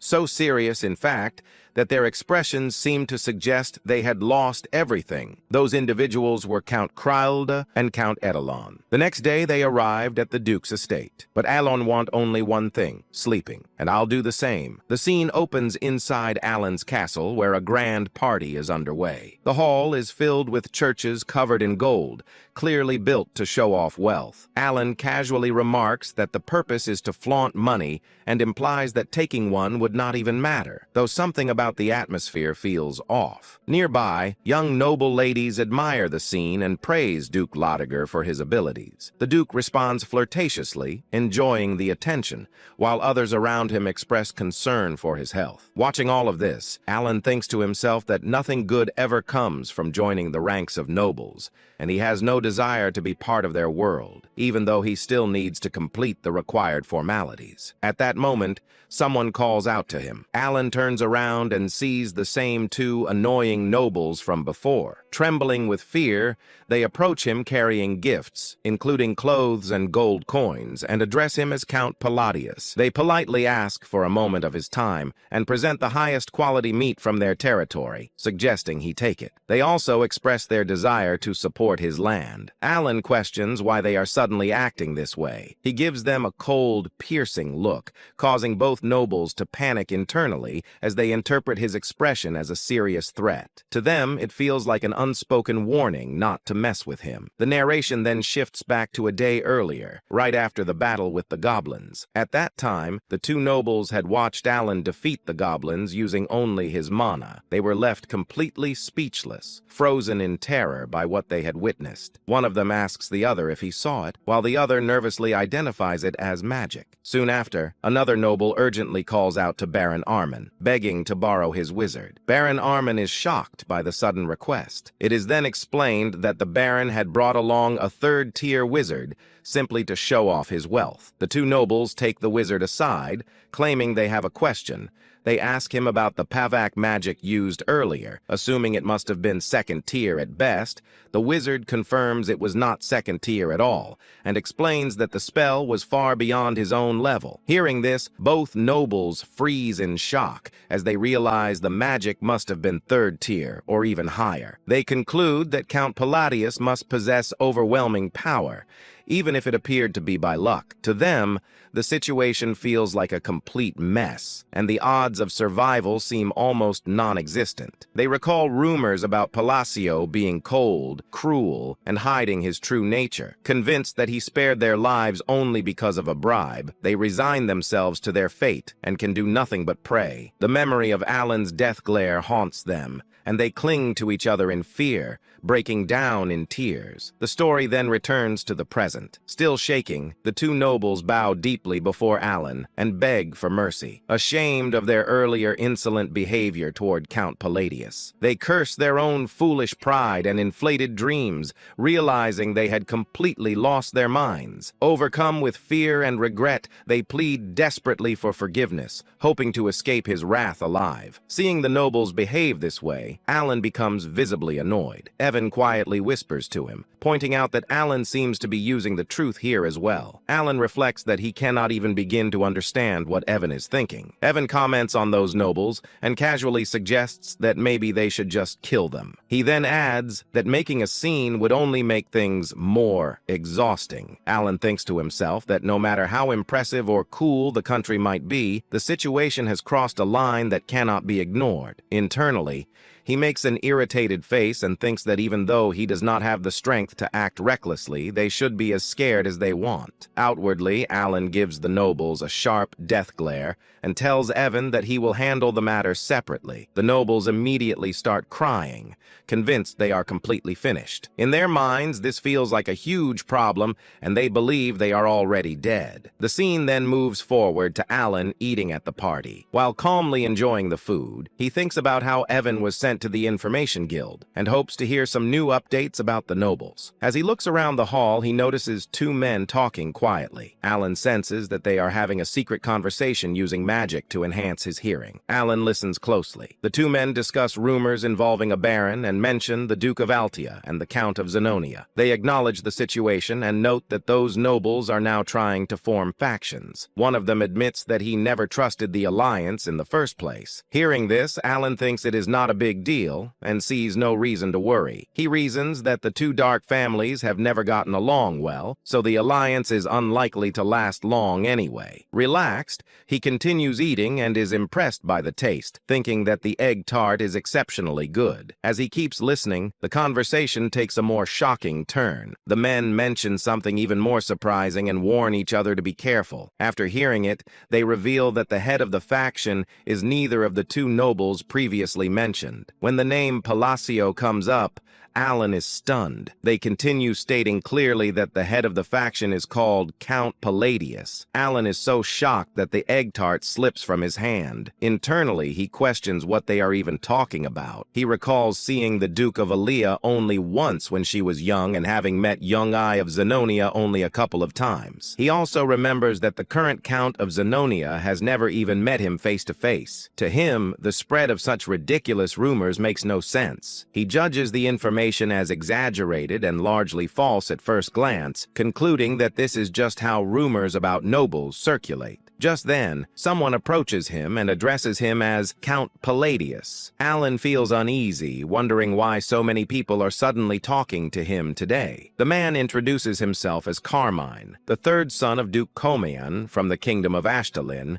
and greets him politely. Alan finds it dull, but notes internally that even nobles from allied countries attend the ambassador church. He responds politely, introducing himself as Count Palladius. Carmine smiles and remarks that he heard Alan truly became a count, expressing envy and curiosity about his face and whether there is some secret behind it. Watching from the side, thinks to himself how surprising it is that even fools talk so boldly these days. Suddenly, another man interrupts and confronts Carmine, accusing him of ignoring and insulting the nobles of the kingdom of Asteria. Carmine panics and denies the accusation. In his thoughts, he wonders what went wrong as he believed the situation was harmless. The narration then explains who Carmine Capped is. He is described as a gorgeous and romantic man coming from a distant land. He is the youngest of the Ligren and has arrived to take Yonga as his wife. He invites peons to taste the amazing tarts that Yiga brought. After some time passes, Carmine approaches Yungai and asks her for a dance. In his thoughts, he reflects that there is no such thing as a perfect woman every day. As he looks around, he suddenly notices someone and reacts in disbelief. He makes careless remarks about a young lady needing to take care of her figure and complains about someone nearby snoring loudly. He then notes that it is fortunate Lady Ligon is beautiful just like her mother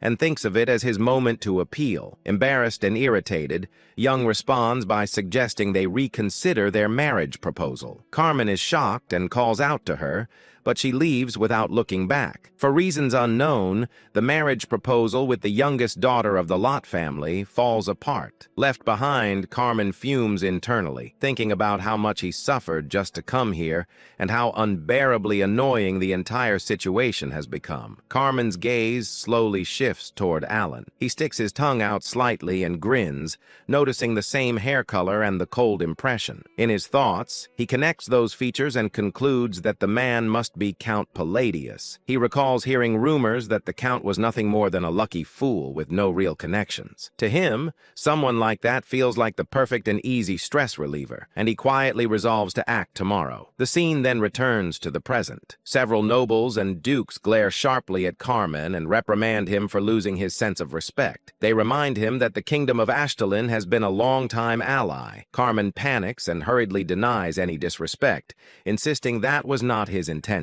From Alan's perspective, the situation looks like two large birds attacking a smaller one. He finds the scene strange and confusing. Even nobles with little political awareness recognize the three figures standing there as they represent the central pillars of the kingdom of Asteria. Duke Lotiger, a leading figure of the aristocratic faction, points out that Duke Comilan is a major pillar of Ashtalin. Marquard Yahello, a powerful royalist, questions whether Carmine is treating Asteria lightly. Count Palin, the core of the centrist faction, openly wonders why Carmine is behaving so rudely. Duke Lotiger further implies that Duke Kalen may be underestimating them. Carmine, visibly shaken, insists that he absolutely has no such intention. Count Palin presses further, questioning whether there is any valid reason to address nobles so carelessly by name. Carmine stumbles over his words and apologizes, admitting his disrespect. Marque Mardano fixes Carmine with a death glare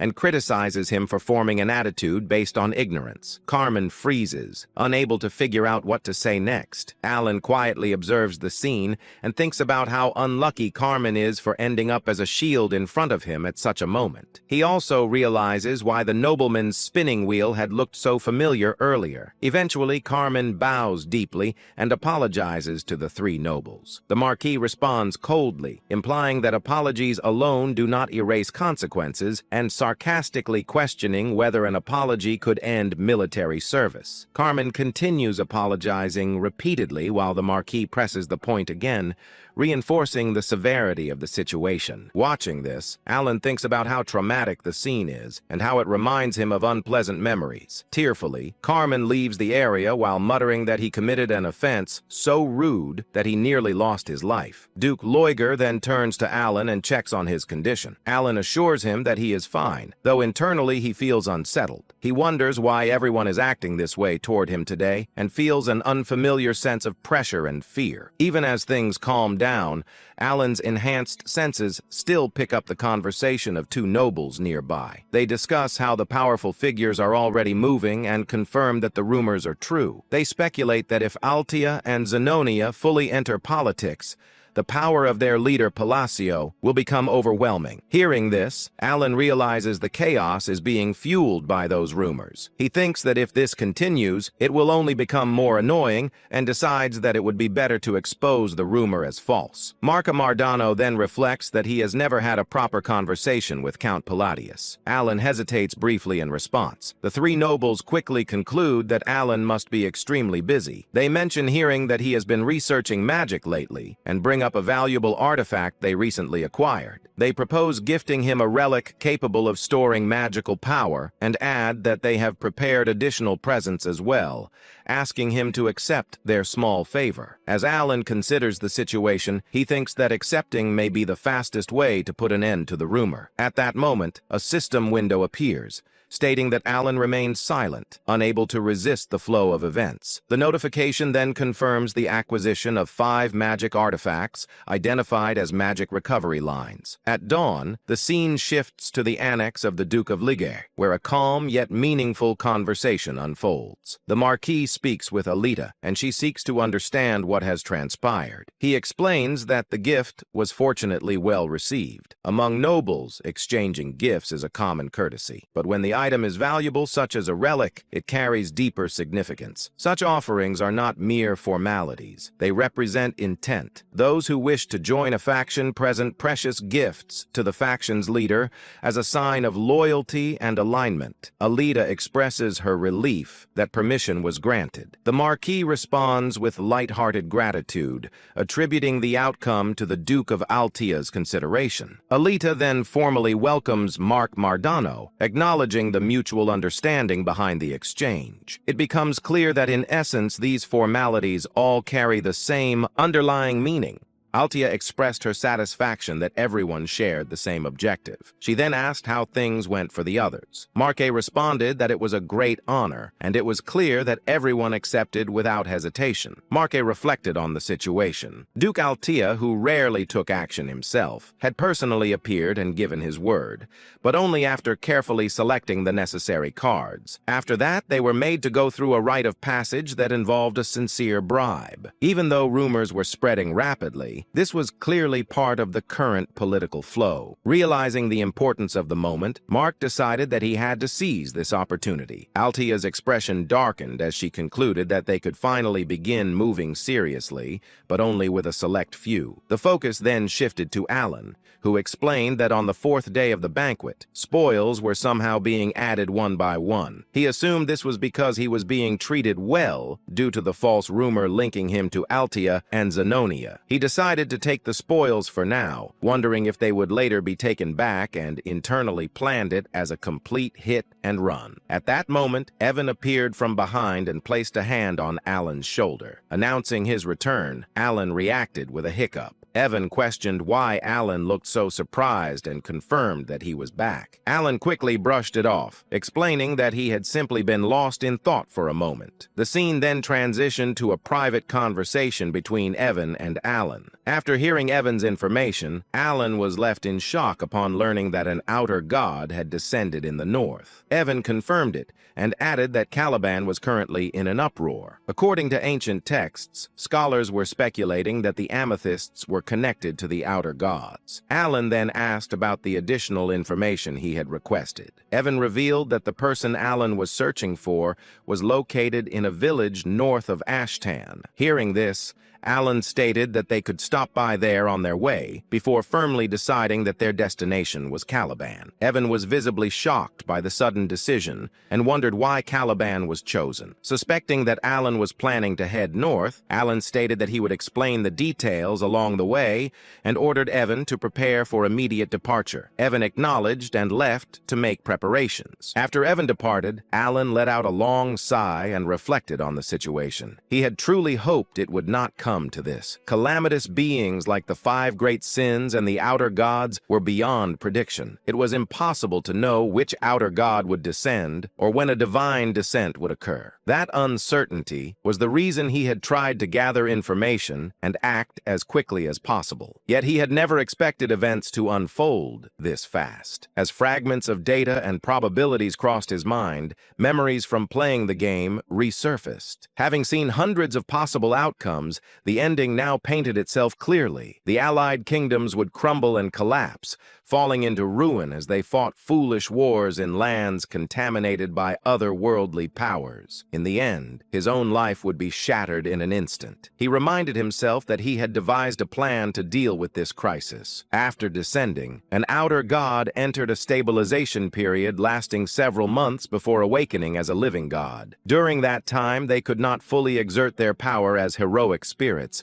making that window the best opportunity to target them. Even though nothing was guaranteed, he knew he had to try. This was the only way forward. With that resolve, he briefly wondered what that kid might like. With those thoughts settled, Alan began writing a letter. The scene then shifted to 1 week later. The vice commander approached the commander and handed over the letter written by Alan. After reading the contents and realizing it was an official order, the commander was left in shock. He immediately addressed the vice commander and gave a clear instruction. The vice commander acknowledged and was told to inform everyone that the next northern schedule was being pushed back by 2 weeks. The scene then shifted to Pakran, a village located north of the Ashtalan kingdom. As Alan spotted someone ahead, he reflected that he never expected to find him this easily, and the discovery felt unexpected. Standing before them was a bright, ill-looking child who warmly greeted them. Alan observed that the boy truly stood out. He immediately recognized him as the protagonist and playable character of the Liban roguelike turn-based APS Psychedelia. Seeing him in person made Alan quietly acknowledged that a protagonist was indeed a protagonist. The boy looked exactly like the illustration from the game. Alan noted that he was a boy and found him unusually beautiful, almost too striking in appearance. Alan asked whether the boy knew who he was. The child replied that he was simply happy to meet a new person and introduced himself as Eliban. Alan reflected that no matter how much this world differed from the game, the protagonist would always remain the protagonist.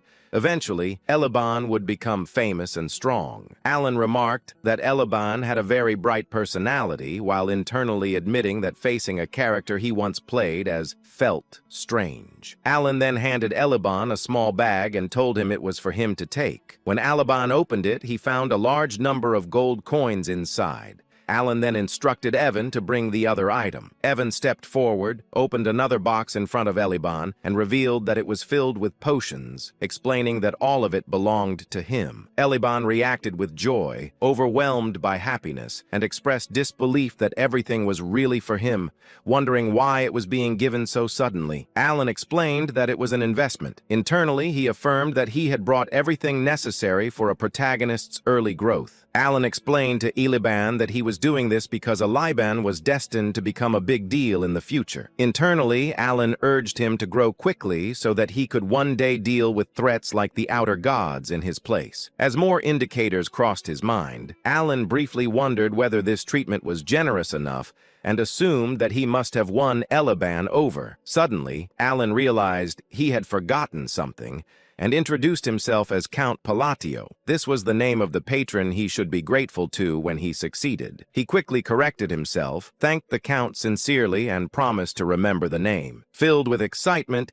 Eliban then happily said goodbye to Evan. Watching this, Alan reflected on Eliban's personality and wondered if it had always been this bright, considering that the story belonged to a dark fantasy genre. He had never expected the protagonist to be so upbeat. As they prepared to leave, Evan addressed Alan, acknowledging his intentions, but pointing out that they were leaving without even having a proper conversation. Alan responded that Eliban was a sharp kid and would understand. Internally, Alan admitted that his own life was on the line and that he did not have time to build personal affinity. He noted that he had effectively set the protagonist on auto hunt and embraced the idea of pay to win as his chosen strategy. Evan then remarked that the child seemed to possess incredible talent. His mana felt dense tense and constantly swirling, and despite wearing ordinary clothes, he appeared to be equipped with artifacts. Alan agreed, stating that he could feel the manner as well. Alan reflected further that in the original setting, Elaban was supposed to be ordinary before beginning his adventure. This change felt like another unexpected butterfly effect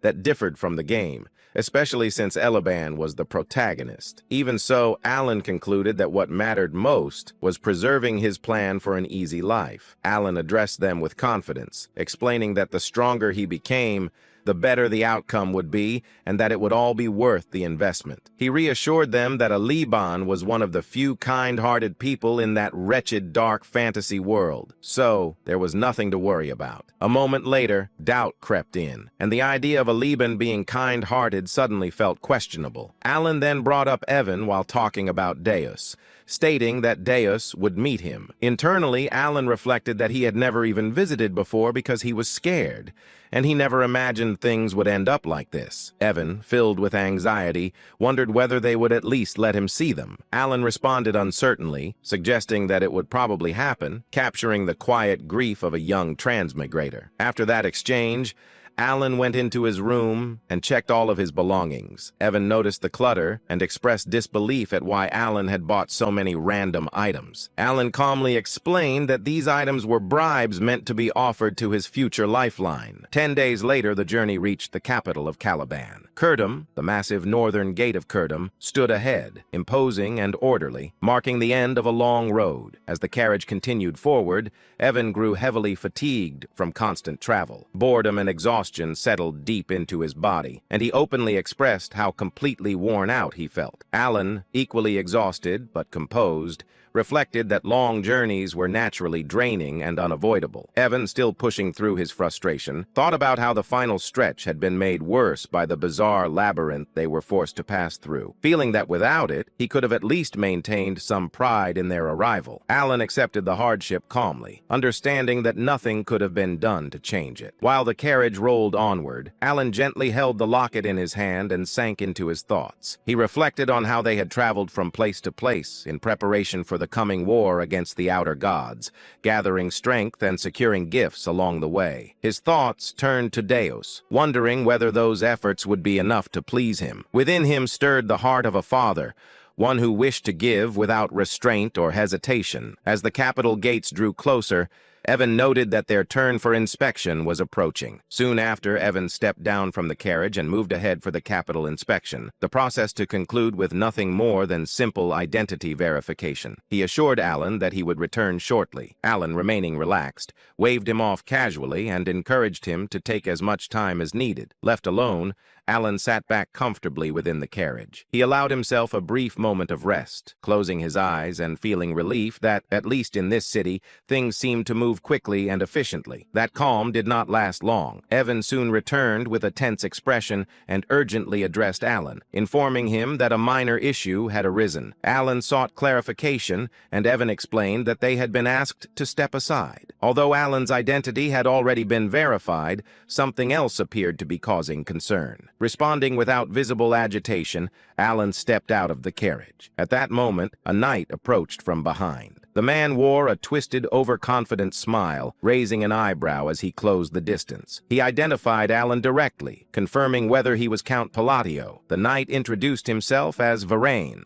declaring his status as the direct disciple of Master Knight Fiola. Known as the Fourth Sword, with a smug expression, Varain fixed his gaze upon Alan, his smirk heavy with provocation, as the tension at the northern gate quietly intensified. Annoyance flickered through Alan's thoughts as he fixated on the unfamiliar name Fiola. He found himself questioning what that name even meant to him, realizing he did not know who Fiola was at all. Maintaining a cold and disinterested expression, Alan openly questioned the situation, noting that Varain had even brought knights along and demanding to know the meaning behind such a display. Varain calmly explained that a friend of his from the Asteria Kingdom had sent word, claiming he was indebted to Alan. Alan immediately rejected the notion, stating that nothing of that sort had ever happened between them. Irritation deepened within him as a realization surfaced. He suspected the so-called friend could only be that excessively dramatic and unstable man, Carmine. With clear boredom in his tone, Alan asked whether Varen's friend was Carmine. Varen responded with a twisted smirk, raising his eyebrows as he confirmed that Alan had indeed thoroughly offended his friend. Inside his own thoughts, Varen recalled his friend's furious words, remembering how Carmine had claimed to be humiliated beyond measure. The scene then shifted into the past, revealing Carmine communicating with Varen through a magically conjured globe. Carmine appeared consumed by rage and exhaustion, seething as he described how Count Palatino had harassed him severely, aided by 3 other men. He branded Alan a bastard and informed Varen that the Count was heading toward Caliban, demanding that Varen cripple him in retaliation. Carmine's expression darkened further as he formed a slow, confident smirk. He tempted Varen by suggesting that if he truly wished to improve his skills, he would need more abyssal bodies to work with. The memory continued as Varen laughed openly, acknowledging that he owed his friend a debt. He resolved that at the very least, he would put on an impressive show to repay it. At that moment, the knights who had arrived alongside Varan moved without warning. In unison, they drew their swords and swiftly surrounded Evan and Alan, steel flashing under the light near the northern gate. Confusion crossed both of their faces as the situation escalated abruptly. Evan reacted on instinct, pulling out his own sword and taking a guarded stance beside Alan. Irritation surged through Alan's mind as he assessed the scene. He reflected bitterly that the brat had picked a fight on his own, fled afterward, and now this mess had followed him here. He recognized it clearly as revenge taken through a friend, finding the behavior pitiful and rat-like in its cowardice. Varen then drew his own sword. He stepped forward and pointed the blade directly at Alan's chest. His lips curling into a smug smirk, he made his demand clear, insisting that if every valuable item inside the carriage were handed over, he might consider showing leniency. He regarded this act as nothing more than the favor he had been asked to fulfill. Pride filled Varen's thoughts as he maintained his confident grin. He believed there was nothing for him to lose in this situation. In his mental assessment, everything aligned in his favor. The probability tilted decisively toward success. Alan was, in his view, merely a fringe noble from the Asteria kingdom, someone with little influence within the Union, and absolutely no connections to Caliban. Varen had investigated the matter thoroughly, and with that certainty, he stood convinced that no consequences would follow his actions. Alan visibly grows angry, annoyed, and irritated by Varen's words, and a thought crosses his mind that birds of a feather truly flock together. He clenches his fist, and a highly powerful, energetic flame-like aura forms in his hand, aimed directly at striking Varen. At the same time, Varen rushes forward with a wild grin, charging toward Alan. Alan remains calm as another thought runs through his head, believing that even if things go slightly awry, his master will smooth it over. Before the clash can happen, someone suddenly appears from behind and forcefully grabs Varen by the neck. Stopping him mid-attack, Varen lets out a scream of pain, accompanied by the clear sound of bones breaking. The person gripping Varen's neck then lifts him up into the air. Overwhelmed by pain, Varen groans helplessly as the sword slips from his hand and crashes to the ground below. The pain becomes so intense for Varen that the veins on his face begin to bulge visibly, and he clenches his teeth hard as he endures the agony. The one holding Varen by the neck keeps him lifted in the air, while Varen, filled with rage and pain, tries to find out who this person is and who dared to attempt to kill him. As the scene continues, it is revealed that the one gripping Varen by the neck is none other than Deus. Deus makes it clear that his identity is not important at the moment, and he instead condemns Varen's actions, making it known that Varen had no right to lay a hand on his benefactor. Varen remains suspended in the air, still groaning uncontrollably in pain. Unfortunately, the crucial truth that Varen completely failed to grasp slowly comes to light. That truth is that Count Palatio had already triumphed in a duel against Kurga of the Snowfields. Through that victory, Count Palatio earned the title of Swordless Master Knight and became known as the benefactor of Deus Macallion. Deus suddenly releases Varan and hurls him down onto the ground. Varan groans loudly in pain as Deus relentlessly kicks him again and again without mercy. Deus then grabs Varan's hair with an iron grip, holding him down with overwhelming force, maintaining a cold, deathly glare. Deus shifts his attention toward the surrounding knights and issues a clear warning. He makes it known that if even a single one of them dares to move, the consequences will be beyond their imagination. Deus delivers a brutal kick straight into Varen's chest, so powerful that blood spills from Varen's mouth as he is sent flying and crashes far away. Alan watches in shock, a realization forming in his mind as he recognizes that knight. Understanding that this is the present-day Deus. Deus then makes it clear to Varen that he should be grateful to be in a situation where he cannot be killed. Varen struggles to even stand after the earlier attacks, barely able to move as he leans against a tree for support. In the very next moment, Deus steps in and slams his knee forcefully into Varen's chest, sending him crashing violently into the tree once again. Varen's cheeks swell badly from Deus's kick, and Deus continues to strike him mercilessly, landing punch after punch and kick after kick without pause. Nearby, Evan remarks to Alan that his strike was quite impressive. Hearing this, Alan's mind drifts back to the moment when Deus had declared his outrage at anyone daring to lay a hand on his benefactor. A realization settles in as Alan reflects that Deus did, in fact, call him his benefactor. He considers how Deus may have been grateful when he was young, yet now that he has grown, Alan assumed he would not welcome someone he barely knew. He remembers that Deus never even sent a single reply, and it makes him feel as though he has received every possible reward for raising a son. Alan acknowledges to himself that Deus has truly grown, calling him a troublesome rascal in his thoughts, yet admitting his genuine growth. The impression becomes clear, marked as 52% certain, that one can plainly see who sponsored Deus. As he has developed remarkably well, Alan recognizes that Deus has matured into an exceptionally upright young man. With this realization, Alan reflects on how this must be what it feels like to see a well-raised son, and he feels a deep sense of pride as a father. A heavy impact echoes through the scene. Evan then teasingly points out to Alan that he is aware his son is beating someone senseless. Alan responds by making it clear that he cannot hear him. Deep inside, Alan understands that Deus stepped forward like this because his father had been slighted in a foreign land. As this thought settles in, the scene shows Deus continuing to kick Varen mercilessly, showing no restraint at all. Another thought crosses Alan's mind as he wonders why his son is unbearably sweet like this. Soon after, Varen is shown taking an overwhelming beating, struck again and again until he finally loses consciousness. Even then, Alan cannot help but think that this still feels a bit excessive. At that moment, another realization suddenly occurs to Alan, reminding him once more that Deus is one of the 5 great sins. As the situation shifts,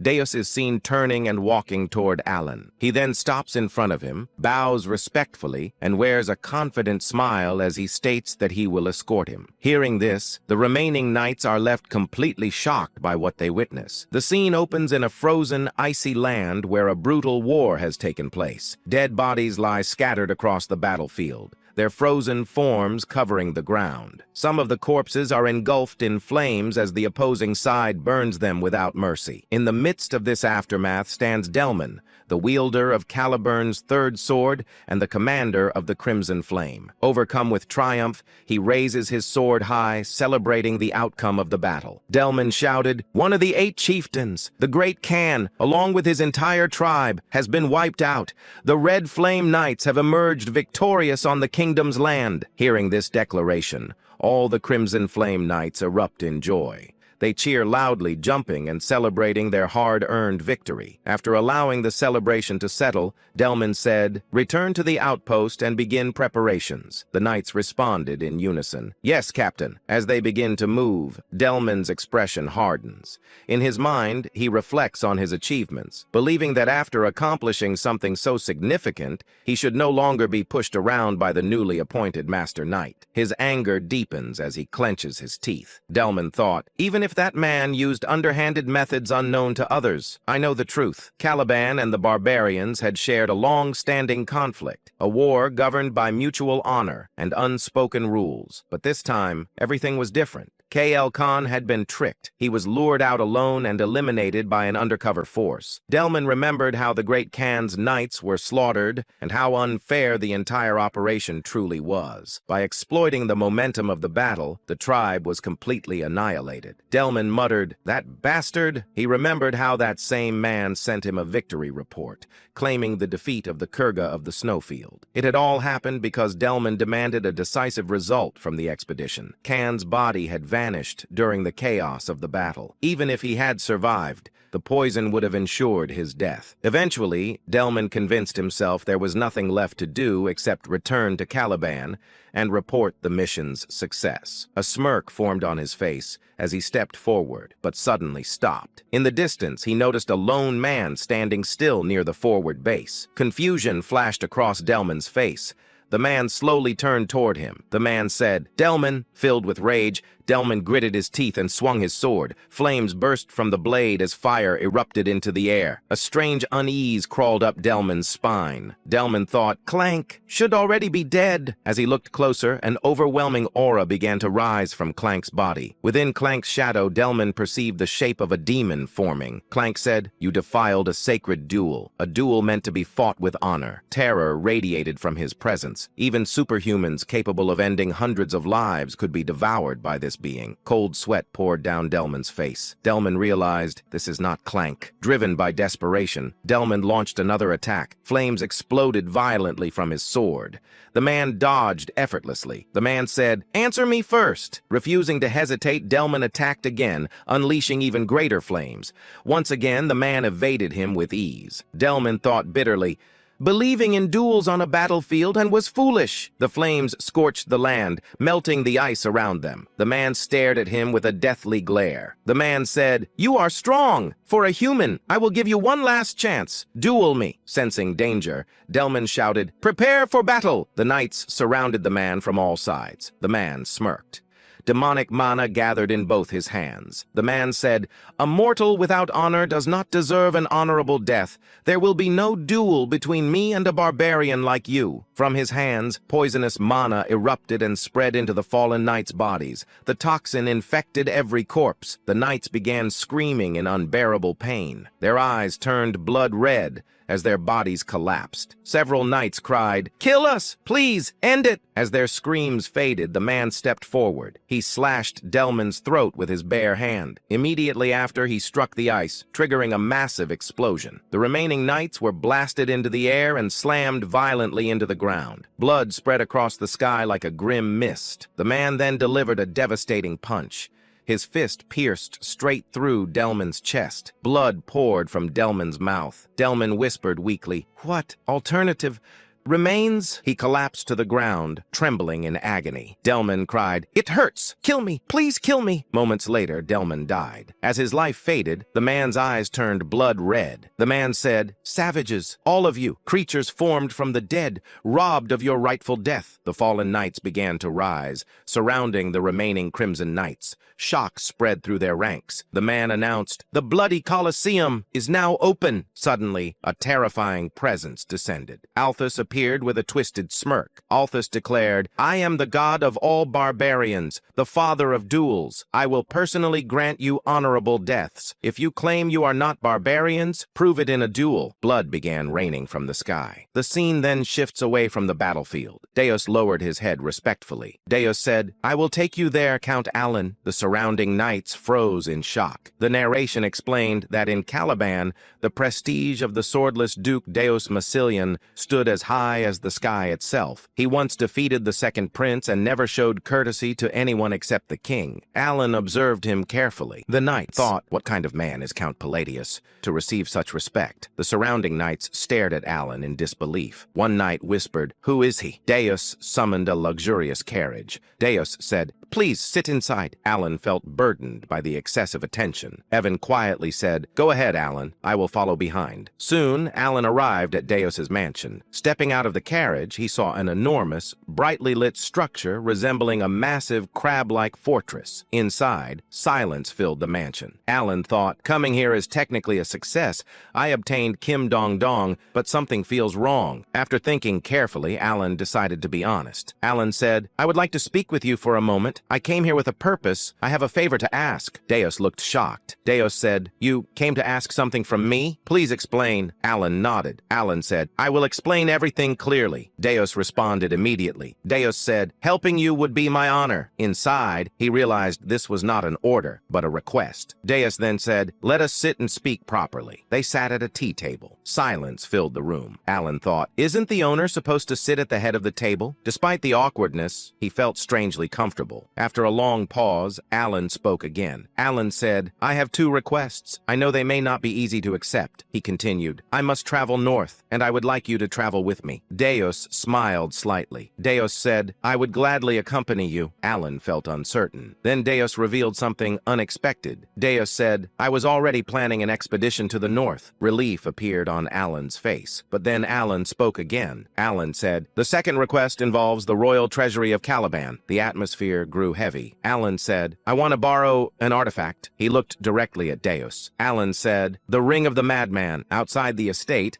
a knight stepped forward and bowed respectfully. He spoke firmly. "Vice Captain, I have returned from the escort mission." The man standing before him replied calmly, "Well done. I was not concerned. The captain personally handled it." Inside his thoughts, he reflected on the truth. The escort had been led by Deus himself, personally guiding Count Palatinio. Moments later, Styla, Deus's younger sister, approached gracefully. Curiosity sparkled in her eyes as she asked carefully, "If my brother handled the escort himself, the guest must be someone truly distinguished, correct?" The knight chuckled softly and nodded. "Indeed, Lady Styla." Before that, Deus stood silently while reading a letter. His eyes moved across every word carefully. After finishing, he lowered the parchment and spoke toward the warrior waiting before him. "Inform them the northern schedule will be delayed by 2 weeks." One subordinate stepped forward and asked respectfully, "May I ask the reason, Vice Captain?" A faint smile appeared across Deus's face. "Because my benefactor, the great Moon Count Palatinio, will be arriving soon." Nearby, a white-haired knight observed quietly, thinking to himself that he had never seen the vice captain display such an expression before. The arrival of the count from the kingdom of Austria had stirred the entire estate, and even Styla struggled to hide her anticipation. The scene shifted. Alan stood before Deus, his posture calm but heavy with tension. A thin layer of sweat formed along his face as he spoke carefully. "Would it be possible for me to borrow the ring of the Maid One from the Caliban treasury?" He understood the weight of the request. It was unreasonable, and it could place him in dangerous debt to the royal family. Yet the ring was essential to his plans. He looked directly into Deus's eyes. Without hesitation, Deus lowered his head slightly and replied, "Yes, of course." At that moment, Evan entered the room, bowing politely. "My apologies for arriving late." Alan smiled slightly, thinking his timing was perfect. He said calmly, "You came at the right time. You brought them, correct?" Evan nodded confidently. "I will bring them immediately." He soon returned, carrying several elegant boxes. Light shimmered across their polished surfaces as Alan personally presented them to Deus. Deus looked at them with mild curiosity. "What are these?" Alan opened one carefully. "Gifts, prepared personally. I especially recommend this gemstone string tie. It is quite popular." Inside, Alan steadied his breathing. He had chosen it with great care. The refined design, decorated with delicate gemstones, gave it a noble appearance. He truly hoped Deus would appreciate it. Deus accepted the gift calmly. "Thank you." But he did not open the box. Alan hesitated before asking, "Aren't you going to open it?" Deus turned his face slightly and answered politely, "It would be discourteous to open it in front of you. I will do so when I am alone." Doubt flickered through Alan's mind. Had the gift failed? Was he simply a foreign noble offering something meaningless? Then he noticed the subtle brightness within Deus's eyes and remembered their bond. Clearing his throat, Alan spoke again.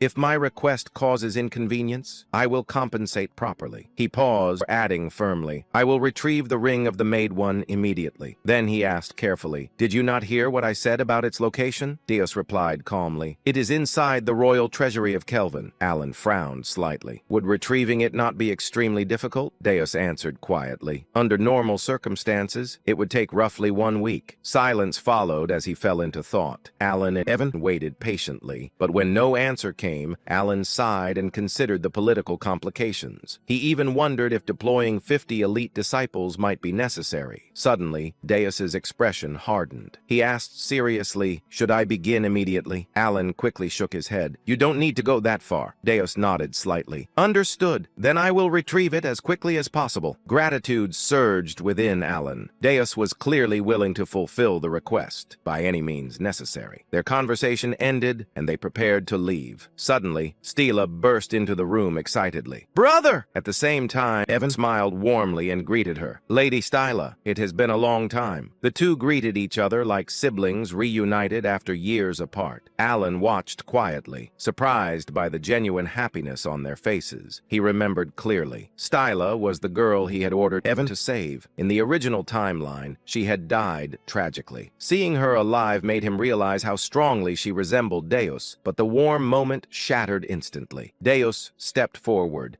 his face darkening as he pulled Stila slightly behind him. Narrowing his eyes at Evan, spoke coldly. "Address me properly. I am not your brother. I am Mr. Deus." Shock froze both Alan and Evan, stammered awkwardly. You're not wrong, but..." Alan observed silently. He knew Deus carried deep emotional scars regarding family, but he had never realized how fiercely he protected Stila. The atmosphere grew tense. Deus's eyes glowed faintly with dark purple light, as his aura deepened ominously. He spoke in a chilling voice. "Silence. Do not speak to my sister so casually." Evan raised his hands defensively. "I was only trying to greet her." Tension escalated dangerously. Alan suddenly realized something crucial. Deus treated him kindly, because Alan had saved Stila. He wondered silently if Deus's loyalty would remain unconditional, or if he had pushed his luck too far. Before the tension could worsen, Stila stepped forward gently. She turned toward Alan and asked politely, "Excuse me, you must be Count Palatinio?" Alan nodded. "That is correct." She bowed sincerely. "I heard you ordered Sir Evan to save me," Alan replied modestly. "I simply did what was necessary." Inside, he admitted the truth. If she had died, her brother would have become a merciless killing machine. Stila gently held Deus's hand and whispered warmly, "Truly, thank you." Her gratitude caught Alan completely off guard. He had acted out of calculation, never expecting genuine appreciation, yet her sincerity filled him with unexpected warmth, and he smiled faintly. Later that evening, Alan remained at the mansion for dinner. During the meal, Deus returned calmly and said, "I have brought it." Alan looked up in disbelief. Only one day had passed, yet Deus had already retrieved the treasured ring. Alan opened the box and gasped softly upon seeing the ring of the Maid One. "How did you retrieve this in a single day?" Before Deus could answer, Evan burst into the room. "Count, I have discovered something extremely strange." Alan raised an eyebrow. "Explain." Evan hesitated before speaking carefully. "Deus caused a disturbance inside the royal treasury, demanding the ring." Alan stiffened. "What?" Daewon lowered his voice. "The second prince attempted to delay him, so Deus slapped him repeatedly while demanding the ring." Alan stood speechless. After that incident, preparations continued for 3 days. Soon after, Alan departed north alongside the solar eclipse Knights. 2 weeks later, at the southern border outpost, terrifying news arrived. Northern forces were collapsing. Entire units had been slaughtered. Demonic monsters had begun appearing across battlefields. Inside the war tent, chaos erupted. One officer shouted, "Retreat immediately!" Another slammed his fist against the table. "Are you suggesting we abandon the barbarians after witnessing this devastation?" A third officer argued, "The soldiers are barely standing. They cannot continue fighting." Another voice snapped, "The first sword has already fallen. Victory is impossible at this rate." Suddenly, a sharp clap echoed across the tent. Silence swallowed the room. All eyes turned toward Deus. Standing beside him was Folia, the fourth sword of Caliban. Deus spoke calmly. "Every opinion here holds merit. We will decide after calming ourselves." Later, outside the camp, Folia explained grimly, "The outer god is sweeping through our bases using undead armies." He continued heavily. "The third sword, Dalamin, has fallen. The second sword, Chirin, is critically wounded." Deus gazed toward the distant horizon. "I can already sense it." Folia nodded grimly. "The mana is overwhelming, distorted, and filled with a strange red aura. Only warriors who reached the realm of 3 opened eyes could perceive such terrifying corruption." Folia frowned. "That aura keeps drawing my attention. Perhaps retreat truly is our best option." Suddenly, Deus narrowed his eyes. "Smoke. What is that?" Across the camp, Alan sat calmly calmly roasting a sweet potato over a small flame. Deus stared in disbelief. That is a sweet potato. Alan looked oddly relaxed, as if war meant nothing. Voices suddenly erupted behind them. A young woman shouted sharply at two soldiers, "I told you the treatment is complete. I am here to investigate the barbarian ritual," one soldier pleaded. "Saving lives should come first." She cut him off coldly. "All you can do now is watch over him." Deus looked up suddenly and whispered, "The wise master of the blue magic tower. She has arrived." The woman snapped irritably, but suddenly froze. Her eyes locked onto Alan. Deus raised an eyebrow, confused by her sudden silence, but then he realized she wasn't looking at him. She was staring at someone behind him. Pania's trembling voice broke the tense air, and she whispered, "Why?" Terror flooded her eyes, as if she had seen something that should not exist. Her body subtly shook, and Deus instinctively followed her gaze. Standing there was Alon, the same man who had been casually munching on a sweet potato moments ago. Now he stared back at them. A brief moment passed. Then, Alon greeted calmly, "It's been a while, Deputy Tower Master." Pania stiffened and stammered, Yes, hello." Her head lowered like a frightened kitten, all traces of her earlier hysteria completely gone. Alon tilted his head slightly and asked, "How have you been?" Pania answered nervously, I've been well." Watching her, this woman he had once considered overwhelmingly powerful, cower like a stray cat, Deus felt utterly baffled. Deus wondered silently, was I simply ignorant all this time? Then Alon turned slightly and asked, "Vice Tower Master, may I ask you a favor?" He continued calmly, "Could you make a potion of Leviathan?" Penia immediately bowed her head and said, Yes, of course, absolutely." The Knights of Eclipse froze. Even the Silver Knights, who had only recently been berated by her, stared in disbelief. They knew her personality: eccentric, explosive, impossible. This was Penia, the infamous 6th-rank wizard of the Blue Tower, the same Penia known across the northern expeditions as Hysteric Penia. Whenever the Blue Tower wizards were summoned north, they would endlessly complain about her unbearable temper. It was impossible not to know. And yet, here she was, obedient, more than obedient. She was bending herself to avoid upsetting him. Alon hummed lightly and asked, just to check, do you happen to have or know how to make the elixir of exceptionality?" Penia swallowed and replied, I don't have it, but I think I could make it." She hesitated and added weakly, "It takes a lot of time, and I have other things to do." Alon replied simply, "I really need it." Penia immediately straightened and declared, I'll do it.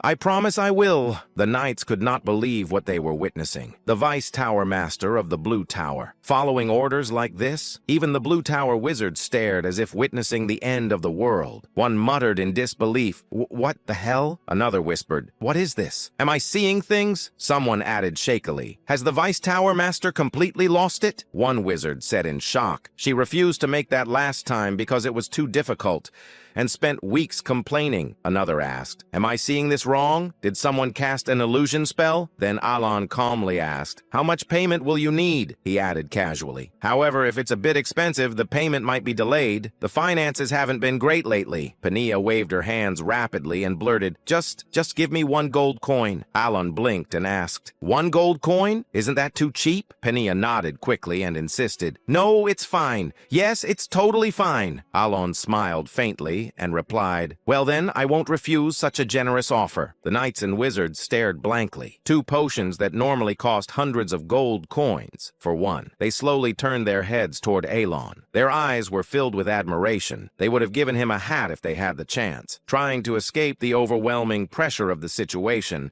Penia bowed respectfully and exclaimed, "Right then, I'll whip up this concoction immediately and serve it piping hot." And like a rocket, she disappeared. Alon blinked and thought quietly, "There seems to be some misunderstanding, but at least I got the potions easily." Several hours later, while Deus and his assistant were consulting, an ominous energy crept across the air. The assistant stiffened and asked in shock, "Did you feel this energy?" Deus slowly stood, his hand naturally reaching for the hilt of his sword. He spoke coldly, "We are under attack." Outside, the undead were approaching. Steel clashed against rotting flesh. Despite the knight's strength, the undead received the blades with numb bodies, feeling no pain. continuing forward relentlessly. Suddenly, a voice rang through the battlefield.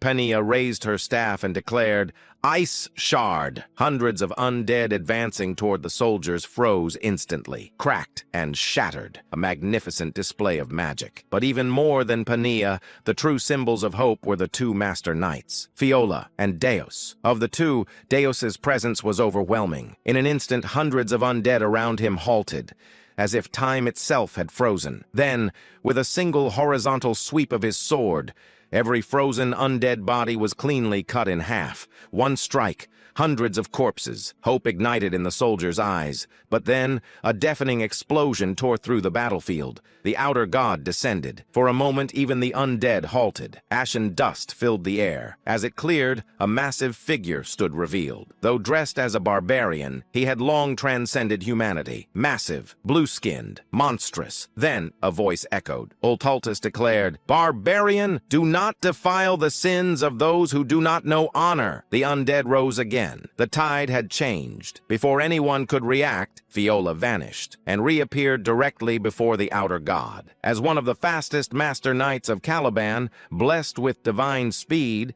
he struck before Ultaltus could respond. His blade pierced the giant's heart, but only the tip entered. Ultaltus looked down and uttered, His contemptuous gaze shifted toward Fiola. He spoke coldly, "Barbarians know no honor." The air cracked. He continued, "Those who do not uphold honor abandon their very existence. Furthermore, they forsake the nobility of the soul." Fiola's body collapsed. His head separated cleanly from his neck. Yet, Ultaltus continued, "There is no honorable death for those who disregard all value."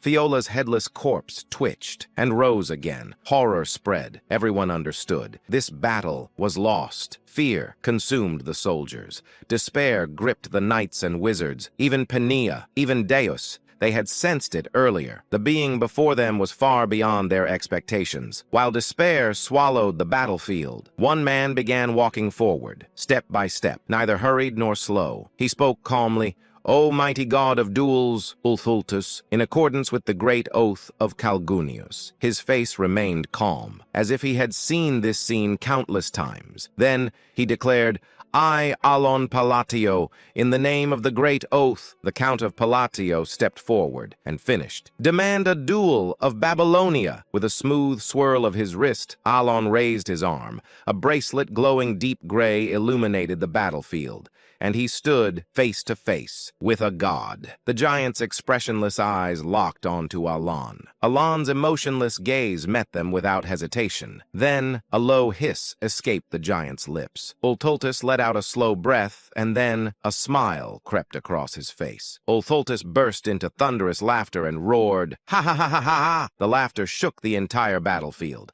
The ground trembled violently. The force of it was so overwhelming that even the undead, who had been chanting despair, fell silent. Ultaltus raised his voice with delight and declared, "Good, very good, O noble one." His laughter was not mockery. It was sincere, joyful, ecstatic. The atmosphere around him shifted from contempt to joy, from joy to something close to divine ecstasy. Then he proclaimed loudly, "I, Ultaltus, will accept your duel under the Great Pact." At his declaration, the undead moved in perfect unison. They began forming a massive circle around Ultaltus and Alon. Blood flowed from their bodies and soaked into the ground, marking a boundary. And thus, a blood-red Colosseum was formed, an arena of ash, decorated in slaughter. Ultaltus raised his voice once more and proclaimed, "Under the Great Pact, until the duel is over, no one may interfere with this sacred battle." The moment the words were spoken, the bodies of the undead exploded. A crimson wall rose around the arena. Ultaltus smiled thickly. It was pure delight. In contrast,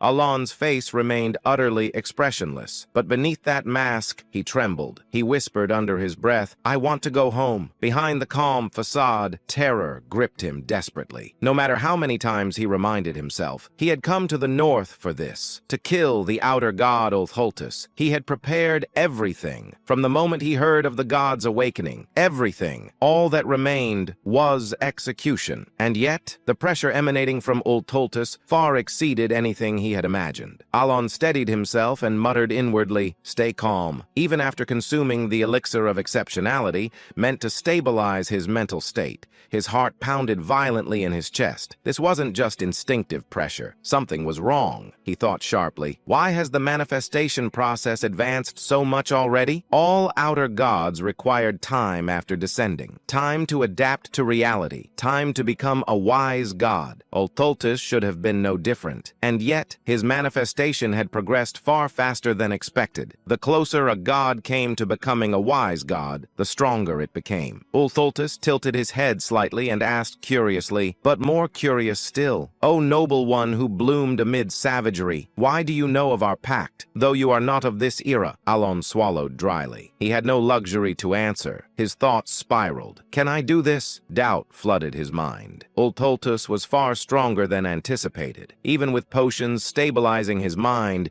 his resolve trembled.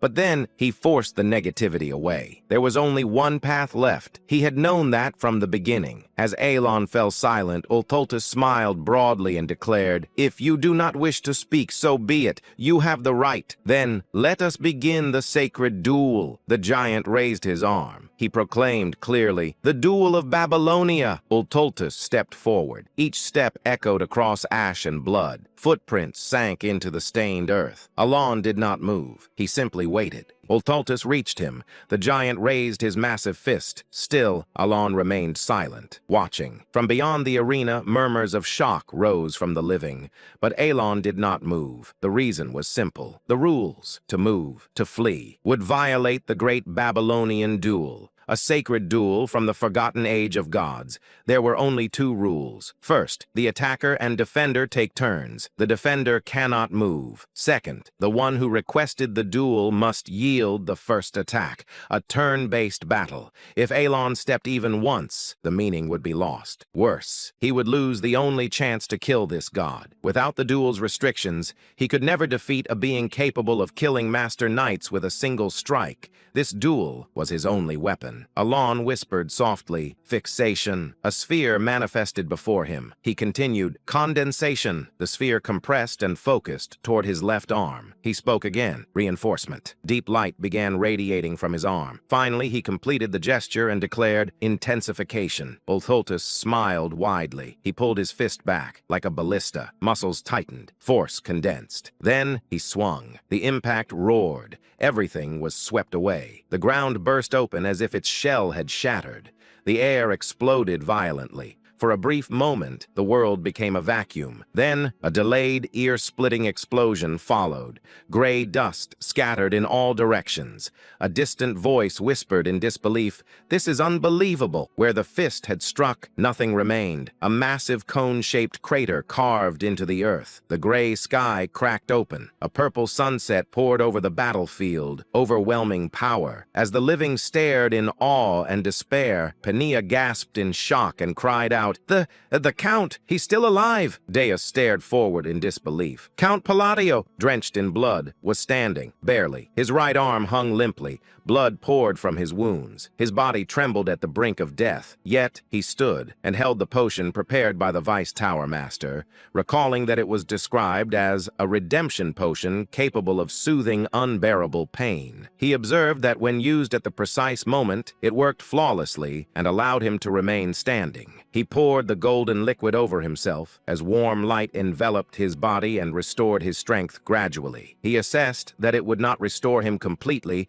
but would allow him to move. His gaze turned cold as he declared that he had fulfilled the conditions to enter the state of stillness. He raised his hand as a ring appeared upon his finger. Golden radiance burst forth from it, illuminating the crimson mist as he activated Binding Summon and announced that the long-awaited hour had arrived. He muttered to himself, "Finally, it's my time to attack. I had been waiting for it." Alan explained that to fight Ultra Lulis, it was recommended to read the rules of the duel before beginning. He continued, "In order to limit the movements of the outer god with these rules, I voluntarily accepted his challenge and requested a sacred duel of Babylon," he explained. "Thanks to the reincarnation pendant that prevented death and a healing potion, I managed to barely survive his attack." He continued that to activate the Ring of Radiance, one had to be on the verge of death. There it was. The constraint had been activated. Alan approached Ultis and said, "Since it's a sacred duel, no defense or counterattack is permitted," he continued. "In the game, I just tanked the first hit. Plus, the reinforcement effects weren't limited by turns, but by real time. Here, it's different. There's no time limit." He began invoking his magic and said, "First constraint. When magic is used on snowy terrain,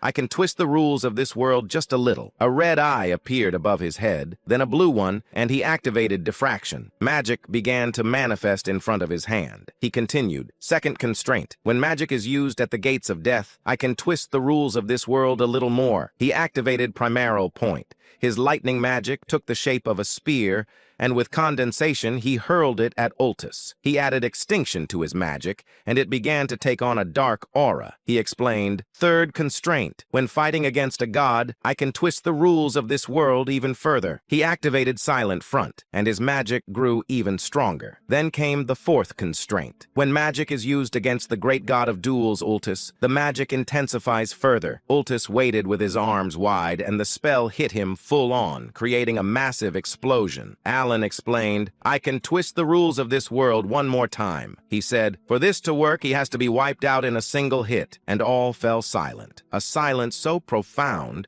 that even the smallest breath felt forbidden. Only the faint sound of crumbling gravel and dust filled the space, as the living gazed upon Alan with varied expressions. The soldier's eyes were filled with awe. The knight's eyes were filled with hope. However, Alan, the one receiving these gazes of awe and hope, merely maintained a blank expression. To be more precise, "Please, please, please," he had been praying fervently. He sincerely wished that with this strike, the outer god would be annihilated. But Alan realized that his prayer had not reached the heavens. A giant stood there, arms raised triumphantly, facing the sunset with an expression of joy. A massive hole pierced through his chest. Impressive. A low voice. The sight of the giant smiling brightly despite his heart being pierced filled both the soldiers and knights with a reverence that transcended fear. But for Alan, it was a feeling of endless despair. He said to himself, "It's over." His attack had indeed succeeded in delivering a direct hit to Ultultus. However, the problem was that it had only destroyed the heart rather than obliterating the entire body. Alan asked himself, was my firepower insufficient? Objectively speaking, for someone who had only recently reached the third tier of magic, the fact that he could even muster this level of firepower was due to various factors. Among them, the constraints had played a significant role. The use of Babylonian phrases and beastly power were clear restrictions, but this time, the constraints he had placed were even more limited. In short, the magic from a moment ago had been Alan's strongest and only trump card at that point in time. Thus, with this attack having failed, Alan's defeat had been inevitable. His attack had indeed destroyed the outer god's heart, but destroying just the heart would not make the outer god vanish. As if to prove this, Ultultus stood proudly in the same spot, still smiling broadly. His body was covered in burn marks, and there was a gaping hole in his chest. But that majestic smile remained as he said, "Ah, I see. So you were still holding on to your will." Muttering words that only Alan could hear, the giant spoke in cryptic tones, causing Alan to drop the hands that had been clasped together in a seal. Even at that moment, the effects of the highest grade potion continued to restore his body. Though his body was still uncomfortable, it had recovered enough for him to move around. But that meant little. Alan, who had exhausted all the magic in his bracelet due to the recent spell, no longer had the strength to continue fighting. Because of this, his expressionless face concealed a gloomy mood as he raised his gaze with some doubt at Ultultus's next words. At that moment he saw it. Ultultus's body was slowly beginning to disappear. Reflecting the light of the setting sun, the giant started vanishing from his feet upwards,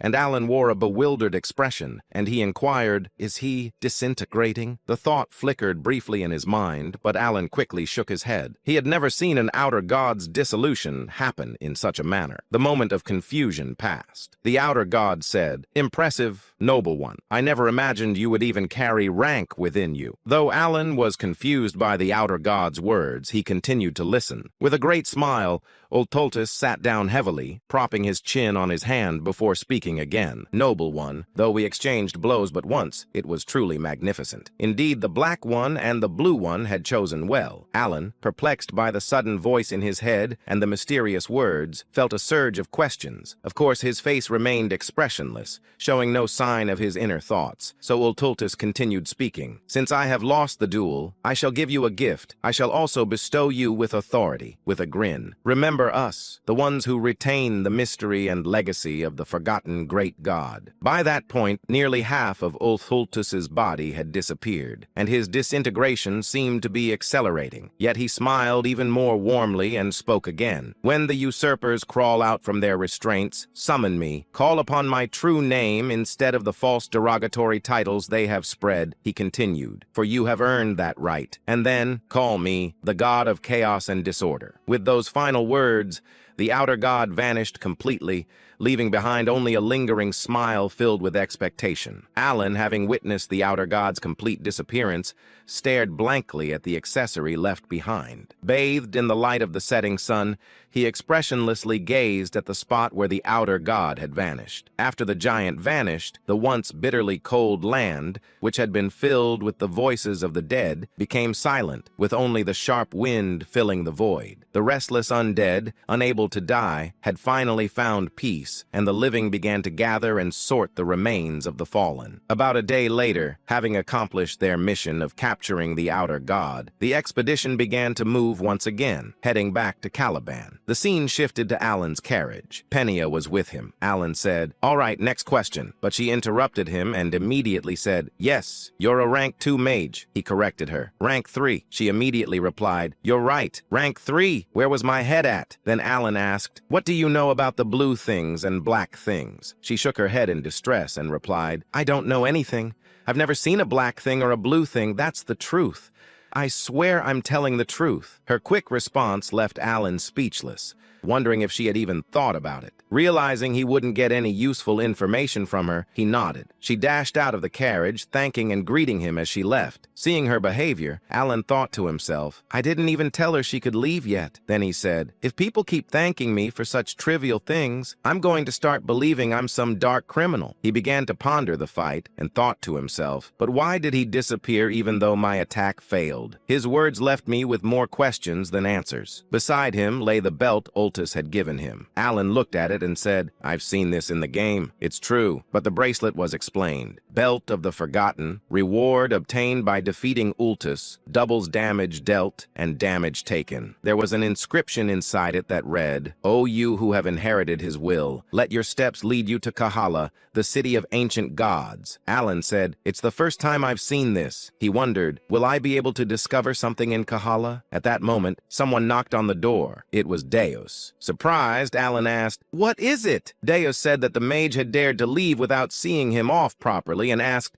"Do you want me to kill her?" Alan stopped him and said, "That isn't necessary." He thought to himself, "Isn't this getting a bit out of hand now?" At the same time, Penia felt a shiver run through her body and wondered if anyone was speaking ill of her. In truth, she had almost gotten her head chopped off. 2 weeks later in Kidram, the capital of Caliban, Deus headed to the castle to deliver his report, thus concluding the expedition to the north. He also took the opportunity to return the Ring of Radiance. Alan, without hesitation, prepared to leave once again. For him, there was no longer any reason to stay in Caliban after the outer god had been eradicated. He thought with a satisfied expression as he glanced at the carriage. "I've received plenty of gifts." The carriage was loaded with numerous gifts, courtesy of the quick-witted king of Caliban, who sought to strengthen their friendship. Alan, gazing contentedly at the slightly excessive gifts, soon spoke to Deus. "Well, see you next time." As he turned to leave, suddenly Deus asked a question. "May I ask you something?" Alan, who had been about to turn away, paused. "What is it?" Having spent about a month with Deus, from the northern expedition to their return to the capital,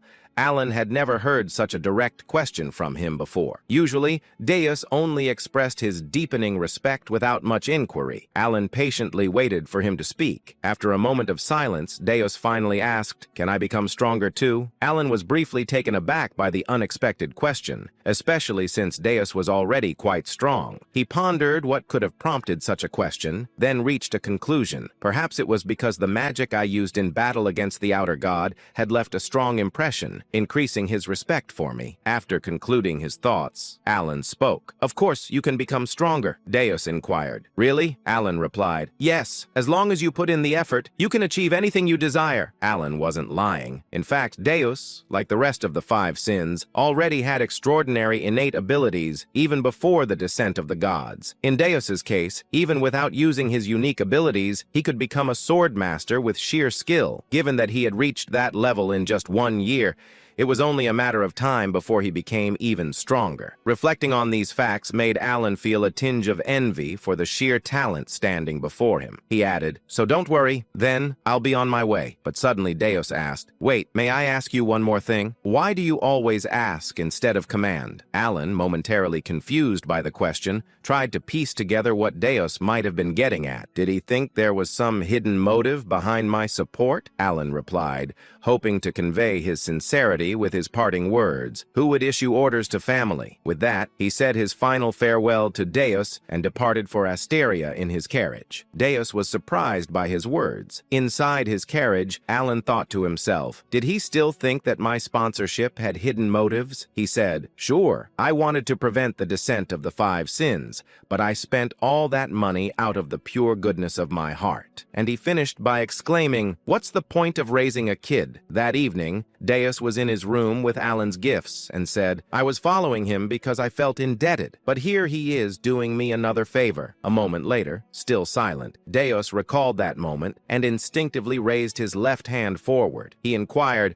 "Back then, it was like this, wasn't it?" Just as Alan had done when facing the outer god, Deus extended his middle and ring fingers, releasing a bit of magic to scan the surroundings for any presence. First line of silence. He quietly muttered the words in the empty room, his left hand twitching slightly. Of course, nothing happened, but even though he was alone in the room, mimicking Alan's actions, Deus couldn't help but feel a mixture of slight embarrassment and satisfaction. He adjusted his posture once again, thinking briefly to himself, it would have been nice to have as much talent in magic as he did. Also, remembering Alan's words that he was part of the same family, he felt content. At the same time, Evan asked, "My lord, I've noticed you seem to really enjoy sweet potatoes from time to time." Alan responded to Evan's comment while eating sweet potatoes. Indeed, the sweet potatoes were truly delicious. If you enjoyed the video, give it a like, subscribe to the channel, and hit the bell so you don't miss the next episode. About a month later, when Alan finally arrived at Count Palladio's estate, it had been nearly 3 months since his last return,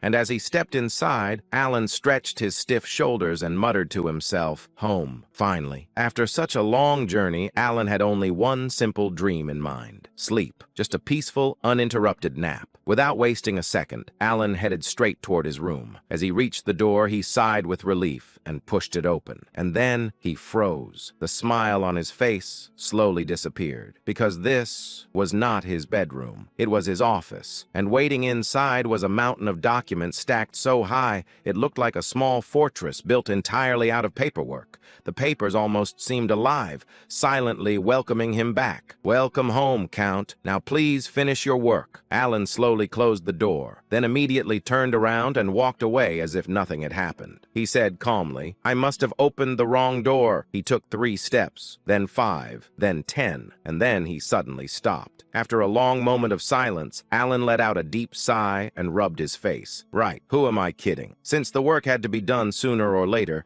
Alan turned around and returned to the office like a man walking toward his own execution. After all, this was the tragic fate of an overworked noble. Soon, Alan sat at his desk. One hand was writing, the other was stamping documents. Meanwhile, his soul slowly drifted out of his body from exhaustion. As he stamped another paper, Alan muttered with determination, "Fine, once I finish this backlog, I'm taking a vacation, no matter what, even if the kingdom collapses." He leaned back in his chair and sighed. When exactly do I get to live my peaceful, noble life? After finally finishing the mountain of work, Alan rewarded himself with a 1-week vacation, and he fully embraced the lifestyle he had always dreamed of, sleeping late, toasting bread in the morning, eating a perfect steak for dinner. This leisurely routine brought him a level of happiness that even powerful magic couldn't match. However, despite the peaceful atmosphere, Alan wasn't completely idle. Even during his vacation, his mind refused to rest, because he knew one thing: otherworldly beings had already appeared once, and if one had descended, then others could appear as well. Now that the 5 great sins had been sealed, the world had unknowingly entered a new stage. Rather than resisting fate, Alan simply accepted the situation. After all, if saving the 5 great sins had created this butterfly effect, then a few otherworldly visitors appearing occasionally was far better than the alternative. At least those beings would show signs before appearing. The 5 great sins, on the other hand, would descend like a bomb with no warning whatsoever. So during the week, Alan quietly gathered information and continued researching magic. Eventually, he clicked his tongue and muttered to himself, "Looks like I'll need to go to Colony for information." Normally, Alan preferred investigating things personally rather than relying on the Information Guild. But there was a problem. The location of the ancient god city, Kahara, had not yet been discovered. Alan crossed his arms and thought carefully. If my memory from the game Psychedelia is right, the city should be discovered this year, because in the original story, Kahara was discovered 3 years before the protagonist left the village, and this year just happened to be that exact year. So I just need to wait. Right at that moment, the door opened. Evan stepped inside and immediately frowned.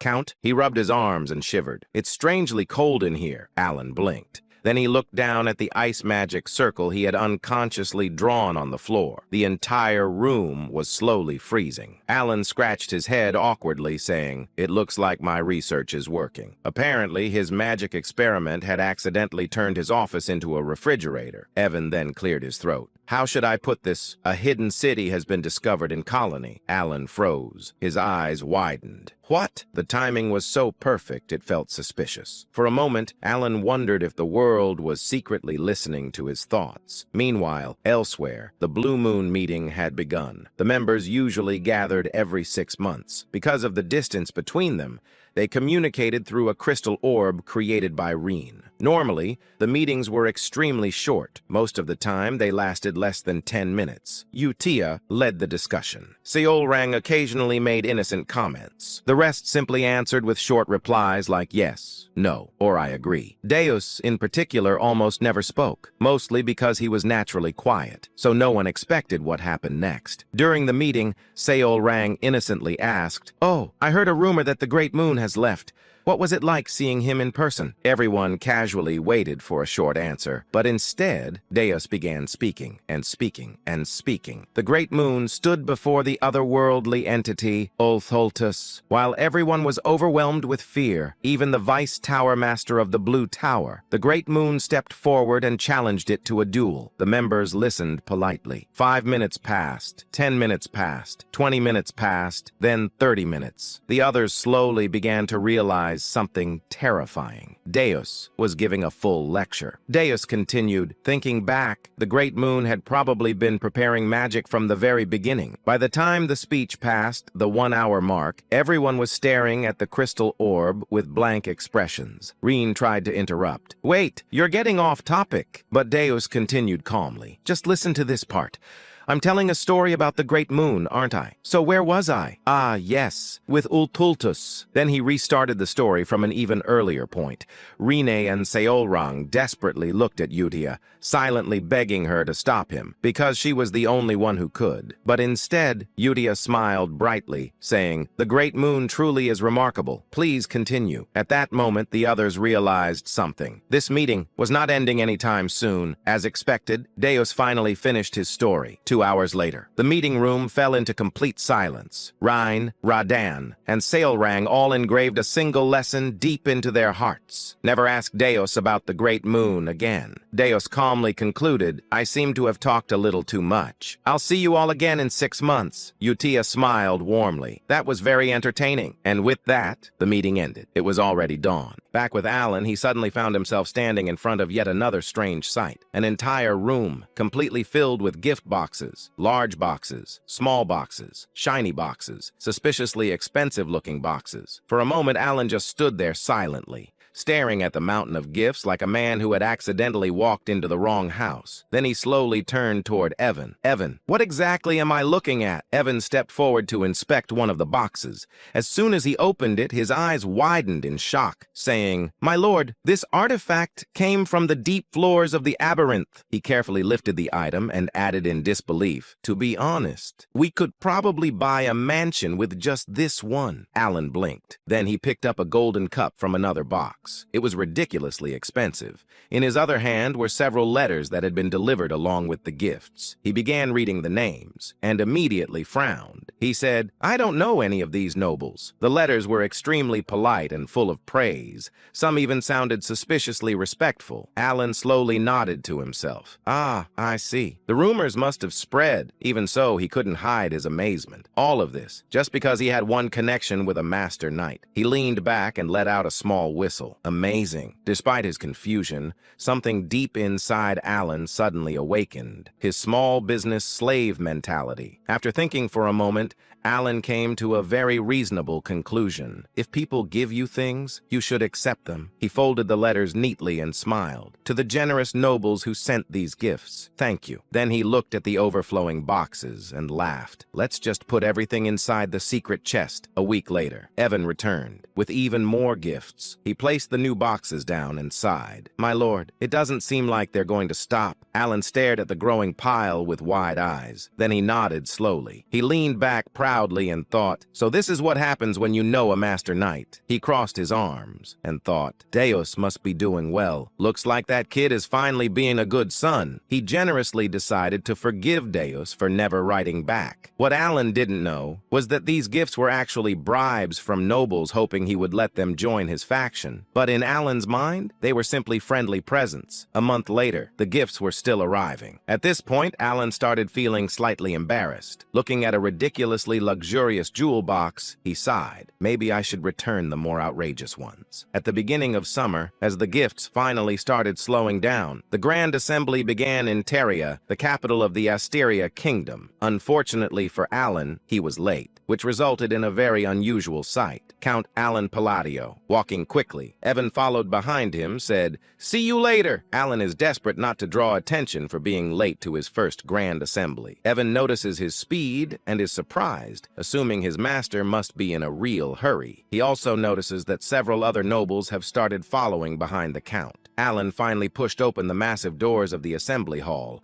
and immediately froze. The center area of the hall was completely empty. Alan blinked, then sighed in relief. "Oh, so I'm not late after all." He recalled the research he had done earlier. The royalists sit on the left, the aristocrats sit on the right. He looked toward the empty center area and said, "So the middle must be for neutral nobles." Alan nodded wisely. "I'll just sit in the back." But the moment he stepped forward, he noticed something strange. The nobles entered the room and they were staring directly at him. Alan shocked and asked himself, "What? Weren't they outside a minute ago?" He also inquired, "Are they judging me for sitting in the back?" Trying to avoid suspicion, he changed direction and walked toward the middle row. The nobles continued staring, their expressions growing more shocked by the second, because they were thinking something completely different. Why isn't he sitting in the front? Eventually, Alan gave up and said, "Fine, I'll just sit in the front row." The moment he sat down, every noble in the hall immediately sat down as well. Alan slowly looked around in confusion.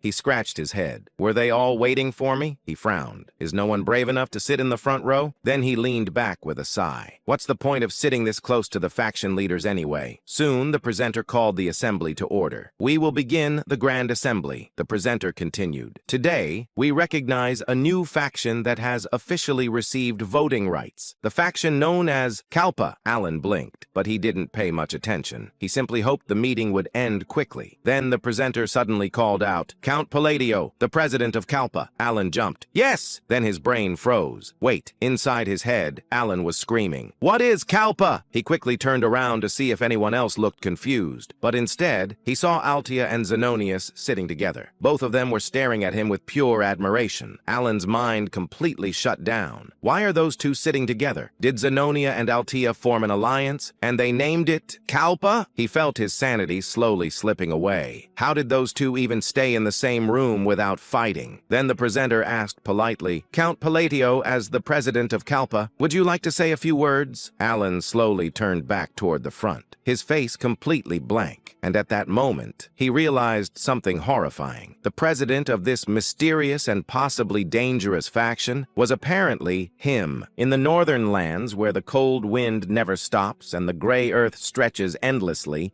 lay the place where a terrifying battle had recently taken place. A battle between an outer god and the Count of Asteria. Now the battlefield had turned into something else entirely, a land of countless graves. These graves belonged to the unfortunate souls the expedition had been unable to recover. Standing silently among the graves was a mysterious figure. He wore a black sacred robe, and several ominous black accessories dangled from his waist and hands, clinking softly whenever he moved. His face was hidden beneath a deep hood, but it was clear that he was carefully observing the surroundings. At first, he twisted his mouth slightly, as if he couldn't quite understand what he was looking at. But after glancing around a few more times, a faint smile slowly appeared on his lips. The hooded figure said with amusement, "Interesting." His voice sounded strangely cheerful for such a depressing landscape. Even stranger, the voice echoed in layered tones, making it impossible to tell whether the speaker was a man or a woman. Slowly scanning the battlefield, his gaze eventually stopped at a single spot on the ground. It was the exact place where the outer god had vanished. The same place where, during a rightful duel, Alan had landed the final blow. The hooded figure stared at the spot for a moment. Then the hooded figure muttered curiously, "Let's see how far this will go." After a brief pause, the hooded figure added playfully, "Shall we watch?" With those mysterious words, he turned around without hesitation, as if he had already seen everything he needed to see. Meanwhile, inside the Grand Council Hall, Alan suddenly had a strange thought. Inside his mind, Alan thought with disbelief. "I accidentally became the leader of a group formed by a shadowy alliance." It sounded suspiciously like the title of a cheap web novel. Just then, the moderator spoke. The moderator asked politely, "Do you have anything to say?" Alan blinked. Inside his mind, Alan screamed silently, "Wait, me? Leader? Shadowy alliance? What kind of nonsense is this?" But before Alan could say anything, the moderator continued. The moderator said calmly,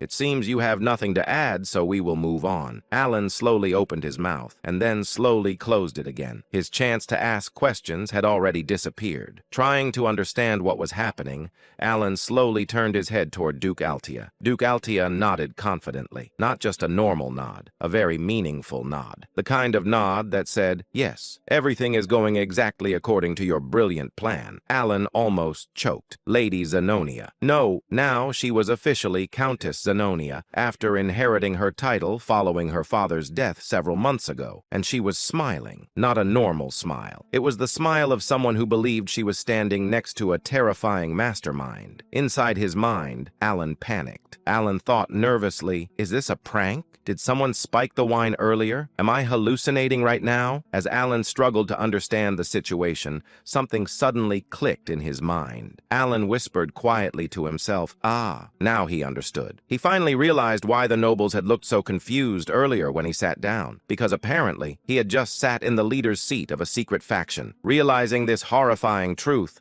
Alan felt the world spin. He grabbed his head and shut his eyes tightly. After the Grand Council meeting ended, Alan somehow found himself being guided to a banquet celebrating the birth of the Kalfa faction. He didn't remember agreeing to attend. He didn't even remember standing up, but somehow he was already there. Then Countess Zenonia spoke. Countess Zenonia said with satisfaction, "How about this? I think it's perfect now." From Alan's perspective, absolutely nothing about this situation was perfect. He had no idea what she was talking about. Then Duke Altia added another comment. Duke Altia said thoughtfully, "It seems everything has been arranged exactly the way Count Palatio intended. Alan felt like someone had thrown 50 question marks directly into his brain. Inside his mind, Alan shouted silently, "What are you talking about? Who arranged what? When did I do that?" But on the outside, Alan maintained a calm, dignified, noble expression, because panicking in front of two possible psychopath masterminds felt like a bad survival strategy. Alan glanced between Duke Altia and Countess Zenonia. Both of them were looking at him with clear expectation. They were waiting for him to speak. Inside his mind, Alan slowly reached a horrifying conclusion. Alan thought nervously, do I have a split personality? Did my other personality secretly create this faction while I was sleeping? Because honestly, that explanation was starting to sound more believable than the current situation. After all, Alan wasn't even close to these two. He had only met Duke Altia once several years ago, and their conversation had been extremely unpleasant. It was during the time when Loria begged for help, and Alan had bluntly rejected the request. Likewise, Alan barely knew Countess Zenonia. They had only met twice, and during their second meeting, Alan had literally ordered her to be thrown out of his manor. Realizing he had been silent for too long, Alan finally spoke. Alan said calmly, "I see." Inside his mind, however, Alan was screaming, but he couldn't ask, "What is going on here?" because it was painfully obvious that these two believed he had planned everything. If he suddenly asked what they were talking about, they might conclude that their genius mastermind leader had gone insane, or worse, that he was testing them. So Alan made a decision. For now, he would play along and gather information. Once he understood the misunderstanding, he could fix everything later. However, before he could say anything else, Duke Altia spoke again. Duke Altia said sincerely, "I'm just glad I was able to repay you for saving my life." Alan slowly closed his eyes. Inside his mind, Alan screamed, "When did I save your life?" Despite the chaos in his brain, Alan slowly managed to gather three important facts from the conversation. First, apparently, the alliance between Countess Zenonia and Duke Altia had been orchestrated by Alan. Second, the faction called Kalfa had been formed because of a letter Alan had sent to Countess Zenonia. And third, all the gifts Alan had been receiving recently were actually from nobles who wanted to join the faction. Those gifts were part of the process of asking permission from the faction leader, which unfortunately was Alan. As Duke Altia and Countess Zenonia continued talking enthusiastically about his brilliant plans, Alan slowly pieced everything together, though doing so felt like solving a puzzle while his brain was actively melting. Keeping a neutral expression while feeling disbelief inside, Alan stared at the two nobles in front of him. Even though he had begun to understand part of the situation, there was still far too much he didn't understand. No, to be more precise, there were countless things he wanted to question. Inside his mind, Alan thought, if I'm not secretly some kind of Jekyll and Hyde split personality, then I definitely never ordered Countess Zenonia to do anything. I never told them to form an alliance. I swear I didn't. Then Alan thought again. All I did was send a letter saying I disliked the other nobles. So how did it turn into this? Alan's head spun as he looked at Duke Altia and Countess Zenonia, trying desperately to understand what was happening. Inside his mind, Alan wondered, is this what people mean by the realm of genius, where ordinary people can't even understand the plans of a mastermind? Alan remained silent, because he had slowly realized something terrifying. Through a series of coincidences, he had unknowingly helped create the Kalfa faction himself. By the time he finished piecing together the facts, Alan's instincts told him something very important. There was no getting off the Kalfa train anymore. He had already accepted too much. Of course, if he really wanted to leave, there were ways, but none of them were good options. Now that both the royalist faction and the aristocratic faction clearly saw him as an enemy, leaving this faction would only cause more problems. To be honest, if the losses were manageable, Alan would have pressed the escape button immediately. But another thought quickly followed. Inside his mind, Alan wondered, what if I tell them this was all a misunderstanding? Alan slowly glanced at Duke Altia and Countess Zenonia. Their conversation had just ended, and now both of them were looking directly at him. To any outsider, they looked like elegant and refined nobles. But Alan knew better. He knew exactly how frightening Countess Zenonia could be. And although Duke Altia wasn't the same character he remembered from the game, she was someone who should have already disappeared from the story. Because of that, Alan couldn't underestimate her either. After all, masterminds always had their own logic, and they possessed a level of awareness ordinary people simply couldn't understand. Inside Inside his mind, Alan thought, even if I explain everything clearly, they might just think it's embarrassing and decide to kill me. Of course, Alan didn't know them very well, but in this world, most characters labeled as masterminds tended to be somewhat unstable. Because of that, Alan reached a reluctant conclusion. Whether he liked it or not, he had to remain the leader of Kalfa. Yes, whether he liked it or not, at least until he could find a good excuse to step down later. Because Alan had absolutely no desire to stay in the leadership role forever. He knew that being the leader of a faction came with countless responsibilities, even if the benefits were great. And for Alan, whose life motto was living leisurely as a noble without working, leadership was the exact opposite of what he wanted. So Alan quietly made a decision. Inside his mind, Alan said to himself, I'll lead for now, and retire later when the timing is right. At that moment, Duke Altia asked, so, what do you plan to do now? Hearing the question, Alan let out a quiet groan.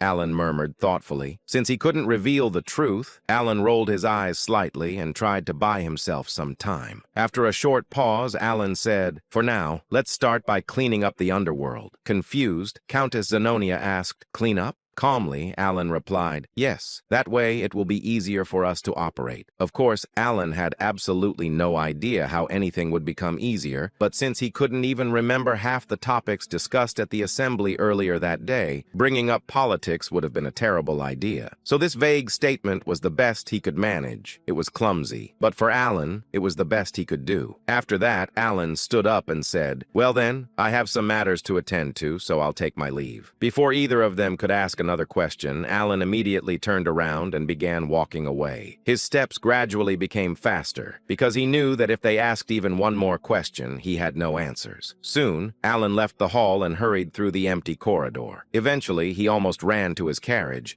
worried that someone might stop him. Seeing him arrive so quickly, Evan asked, Count? Without hesitation, Alan said, let's head straight to the colony. Alan had already decided to leave that very day. Inside his mind, Alan thought, the letter should have arrived by now. I hope I can get some help there, like I did with Dios. Soon, Alan's carriage began moving through the night. It was a midsummer evening. Meanwhile, back at the banquet hall, thinking about Alan's words, Countess Zenonia murmured, clean up the underworld. Huh. After a brief moment of thought, Duke Altia said, when he says clean up the underworld, there can only be one meaning, right? Nodding slowly, Countess Zenonia replied, indeed, we've had our territories under firm control for a long time. Then Countess Zenonia continued, so if he's telling us to clean things up? Finishing the thought, Duke Altia said, then the only option left is the remaining territories. Indeed, Countess Zenonia agreed. For a moment, both women fell silent. Then they smiled at the same time, because the idea forming in their minds was something that would have been impossible when they acted separately. But now, with their alliance and the formation of the Kalfa faction, it had become possible. Smiling slightly, Countess Zenonia said, unifying the entire underworld. Amused by the idea, Duke Altia said, that sounds fun. Both nobles smiled deeply. Looking thoughtful, Countess Zenonia said, I'm curious to see what he's planning next. He becomes more intriguing every day. Agreeing with her, Duke Altia said, indeed, I'm eager to see what he has prepared for us. Then the two nobles gently clinked their wine glasses. Smiling faintly, Countess Zenonia said, I'm truly looking forward to it. Their admiration for Alan quietly spread through the room, along with the fragrance of the wine. In the vast territory of Malteon, located south of the kingdom of Ashtalon, two men sat in the underground hall of a massive mansion. One of them was Carmine, the third son of Duke Comelon, the owner of this mansion. The man standing before him looked completely relaxed, even though he was facing Carmine, who was infamous as a tyrant and a scoundrel. Carmine leaned back in his chair. Carmine asked calmly, you're the agent, right? The man with half-closed eyes gave a small smile. He slowly took out a quill from his pocket. The man said lazily, before anything else, I don't tolerate rats during a mission. The next moment, he moved. A sharp splattering sound echoed across the underground hall. Blood burst into the air. Bodies that had been hidden in the shadows suddenly appeared as they collapsed onto the ground,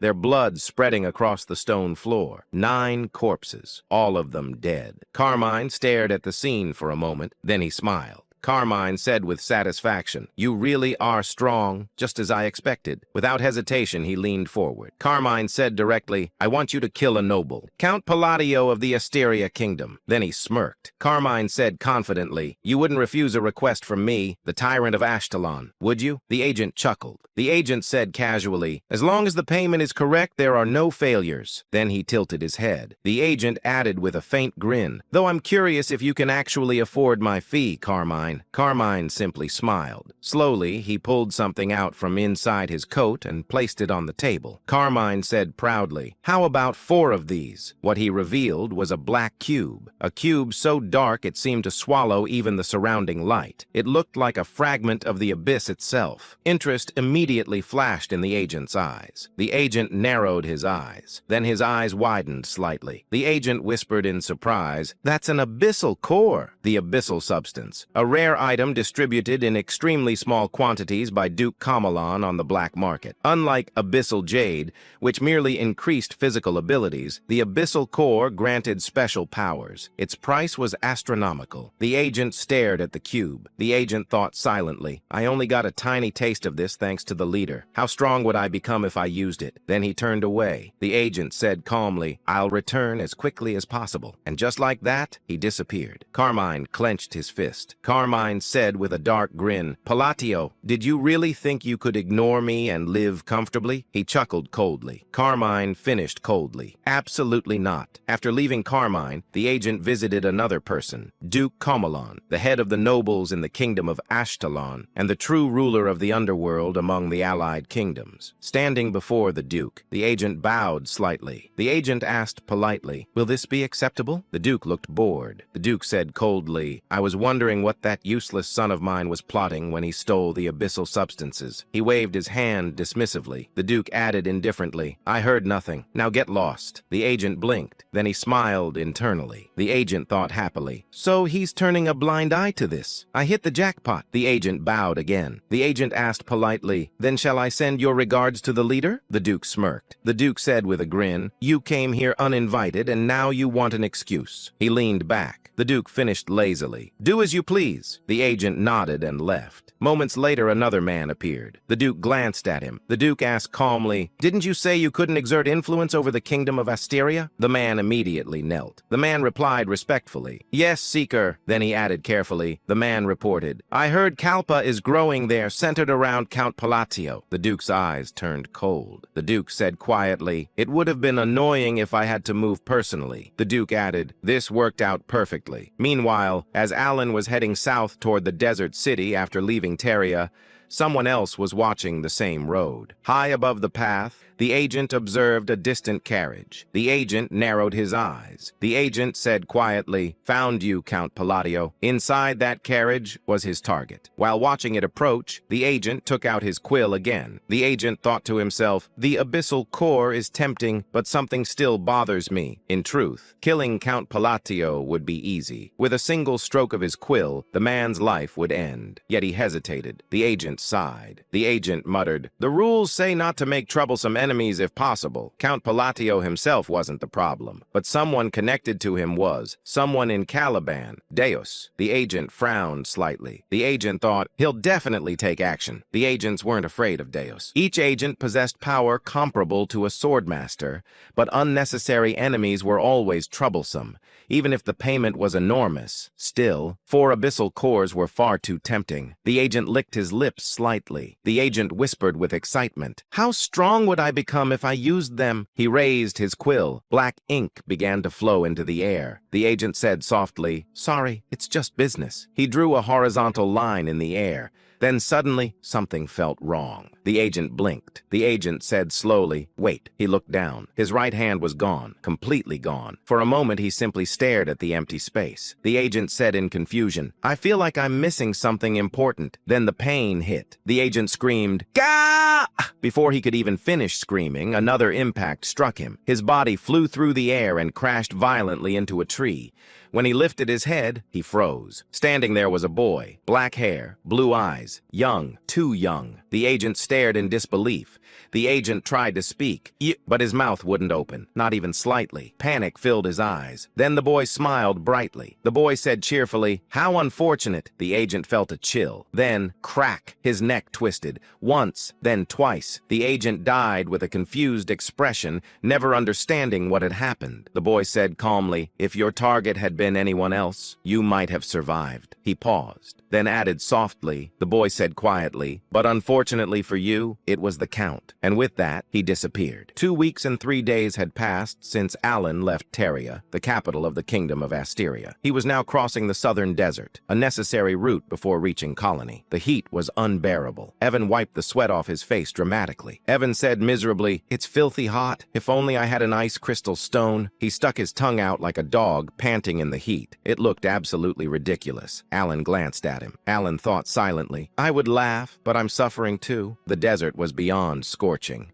Even breathing felt like inhaling fire. Alan sighed quietly. Alan thought to himself, "I should have arrived by now, if I had just moved a little faster." In truth, Alan had already reached the edge of the desert over a week ago. If he had entered immediately, he would have arrived at Colony by now. But there were reasons. The first, Alan thought calmly, even if it's our first meeting, I should at least bring a gift for Sailrang. So he had made a stop in another territory. The second, he had joined a caravan, because crossing a desert like this alone, that was basically asking to die. While Alan was quietly observing the caravan, Evan suddenly leaned closer. Evan asked, curiously, "By the way, Count, are you not going to practice magic?" He tried to sound casual. He failed. His eyes were practically sparkling with expectation. Alan didn't even look at him. Alan said flatly, "No." Evan said in disappointment, "What a waste." Alan ignored him completely. As he continued watching the caravan, he noticed something. Someone had noticed him first.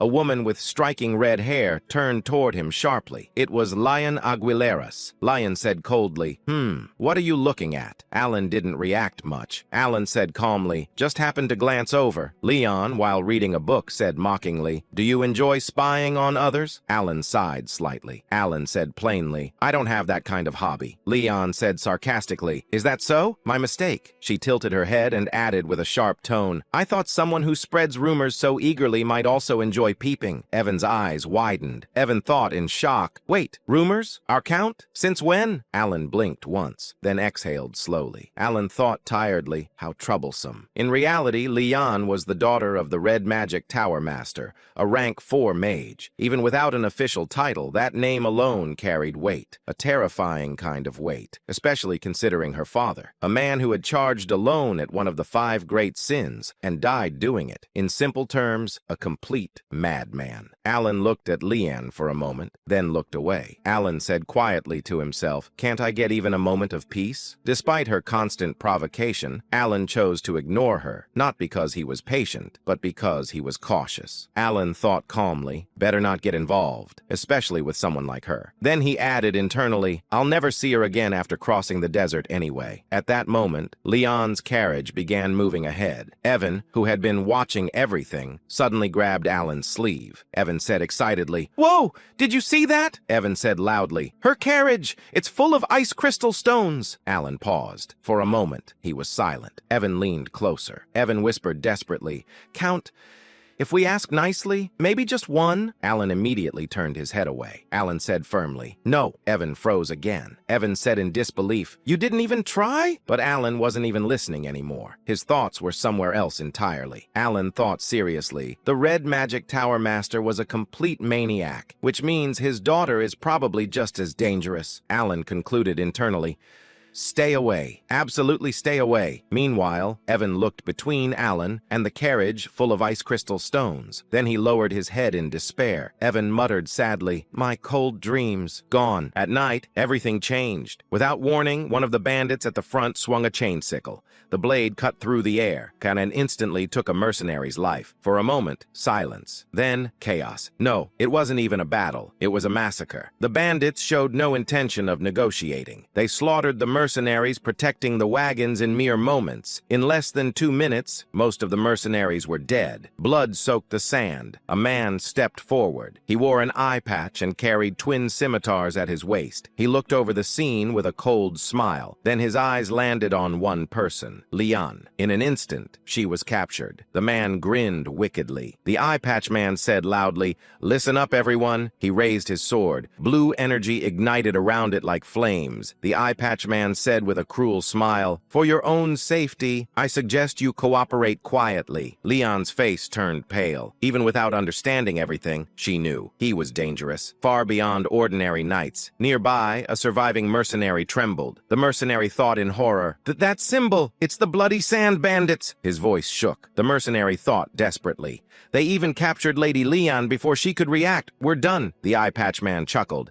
The eye patch man said mockingly, "Ha! They told me the Tower Master's daughter was here. And look at that. I found her." He leaned closer. The eye patch man added with a twisted grin, "Do you want special treatment, little girl?" Leon trembled. Her breathing became unstable. Leon asked fearfully, "Who are you?" But deep down, she already knew there was no escape. A worse fate than death awaited her. Her past resurfaced. Pain, fear, memories she wished to forget. Her body shook uncontrollably. Leon thought in panic, "No, not again." Her breathing grew faster. Her vision blurred. Her mind began collapsing. Then something changed. Leon froze. The air, her breathing suddenly stabilized. A cold breath escaped her lips. Visible, white. Leon blinked. Leon thought in confusion. Cold. The desert had turned cold. The scorching heat vanished. The sand began to freeze. Even the eye patch man's smile disappeared. The eye patch man said slowly, "What?" Silence fell. Then footsteps. Calm. Steady. Every bandit turned. Someone was walking toward them, unbothered, unhurried, as if none of this mattered. It was Alan. His expression didn't change, not even slightly. Ashen energy flowed from the bracelet on his wrist. The cold intensified. Then he stopped. Alan looked at the scene, then spoke quietly. Alan said softly, "Freeze." Leon's eyes widened. Leon said to herself in disbelief, "Count Palatio? That's impossible." Her mind raced. She hated lies more than anything, and from the moment she met Alan, she had believed one thing. He was a fraud, weak. A man who stole credit from Deus, a man with pitiful mana. She had seen it herself. There was no way he could do this. Yet, reality stood before her. A frozen domain spread around Alan. The desert had turned into a tundra. Frost covered the sand. Leon whispered in shock, "This doesn't make sense." Her eyes trembled. Leon analyzed instinctively. Compound magic. At least 3 spells. Her voice shook. Leon continued in disbelief. "That's impossible with that amount of mana." Then something moved. The eye patch man vanished. In an instant, he appeared in front of Alan. No one saw how. Leon reacted immediately. Leon said urgently, "Wait!" She began casting. Too late. The eye patch man raised his twin scimitars. He smirked. The eye patch man said confidently, "You're dead." Alan didn't move. Alan said calmly, "Freeze." Silence. The eye patch man stopped completely. His body frozen, mid-swing, an ice statue. Leon froze. Leon thought blankly, "What?" Alan raised his hand slightly. Alan said quietly, "Shatter." Crack, crash. The ice exploded. The bandit leader shattered into pieces. Gone. Just like that. A white breath escaped Alan's lips. He lowered his hand, then looked at the remaining bandits. No emotion, no hesitation. Alan said coldly, "I'll give you one chance." The bandits trembled. Alan finished simply, "Get lost." Silence. Then panic. The bandits ran. All of them. Not even daring to look back. Later, everything changed. Completely. The mercenaries who survived gathered around Alan. This time, with respect. No, with admiration. One mercenary stepped forward. The mercenary said eagerly, "Ah, Count Palatio, this is a special wine from Gur. It's said to be incredible." Another rushed in. Another mercenary said quickly, "And this is premium ham.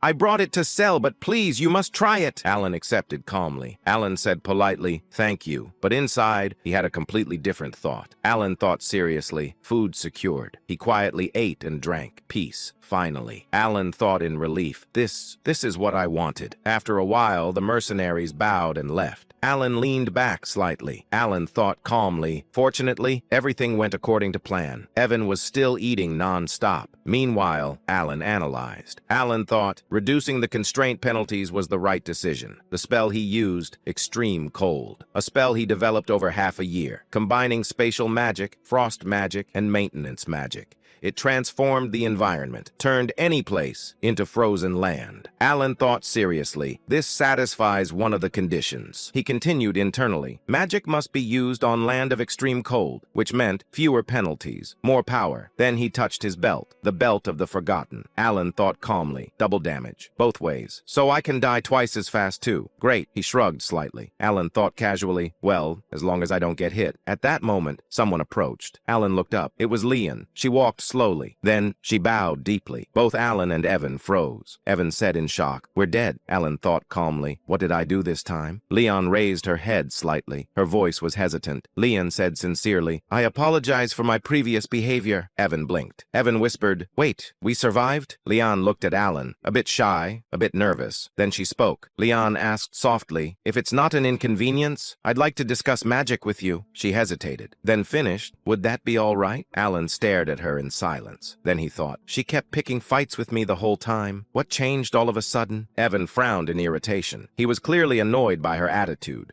not because she was rude, but because she hadn't given them the cold crystal. But suddenly, acting generously, Alan spoke. Alan said, fine, I accept your apology. Evan's expression immediately changed. He looked satisfied, even proud of Alan's nobility. Leon, on the other hand, looked surprised. She hadn't expected such a response. Leon said, thank you so much. From the next day on, everything changed. She began approaching Alan frequently, asking him questions about magic. Leon said, so, this part of the magic array can be arranged freely? Alan said, yes. For compound magic, you maintain the structure, but instead of fixing it, you rotate it. Their conversations turned out to be beneficial for Alan as well. Until now, he had been self-taught, relying only on twisting spells through language. But Leon's academic knowledge gave him a new perspective. Whenever Alan explained something slightly more advanced, Leon would softly react. Leon said, oh, I see. And strangely, Alan found that quite satisfying. After more than a week of traveling, they finally arrived at the desert city, Colony. Leon politely bowed her head. Leon said, thank you for everything you've taught me, Count. Then she asked, will you be attending the conference? Alan calmly replied. Alan said, I'm not affiliated with any tower. I wasn't invited. Leon smiled warmly. Leon said, then why not try joining the Red Magic Tower? She added, I really enjoyed our conversations. Alan nodded slightly. Alan said, thank you for your kindness. As she left, she waved her hand. Leon said, then I'll see you there. Alan watched her go. Then he thought to himself, I actually needed something from the conference tower. This works out. At that moment, Evan returned. Evan said, all right,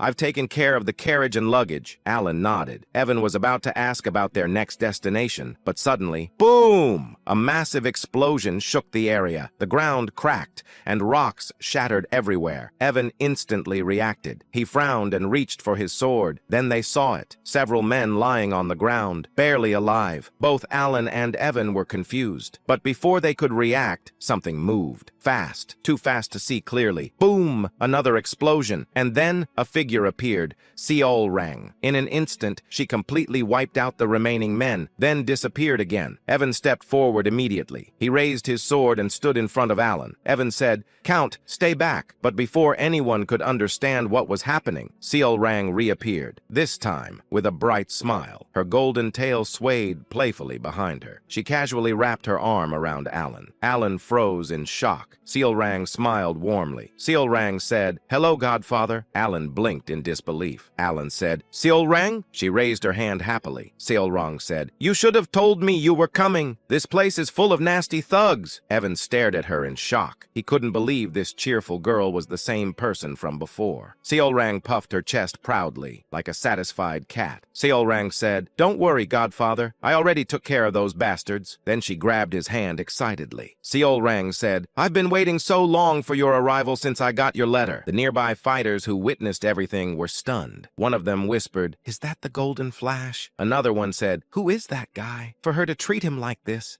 However, Alan, who was currently being dragged like a sack of potatoes by a blood-covered Seol rang, was just as confused as everyone else. The fighters around him were shocked, but Alan's confusion was a bit more personal. Despite feeling grateful and weirdly proud, he couldn't help but wonder, am I not going going to die? Which, honestly, felt like a very important detail to confirm at the moment. Following Seolrang, who suddenly perked her ears up like she just received a system notification, they arrived at a massive building. Alan stared at it for a moment and thought quietly, it's big. Truly a man of deep and meaningful observations. The building stood over 9 stories tall, which in this city was basically the equivalent of a skyscraper. So naturally, Evan also contributed his wisdom by saying, wow, it's huge, just in case anyone missed it. Even though it didn't feel as grand as Deus's mansion, tall buildings were rare here, which made it stand out even more. After entering with Seolrang, they headed straight to the top floor, because obviously that's where all important people live. As they approached the top floor, they passed several beast folk, who greeted Seolrang with stiff salutes, all of them, like Seolrang, having golden hair.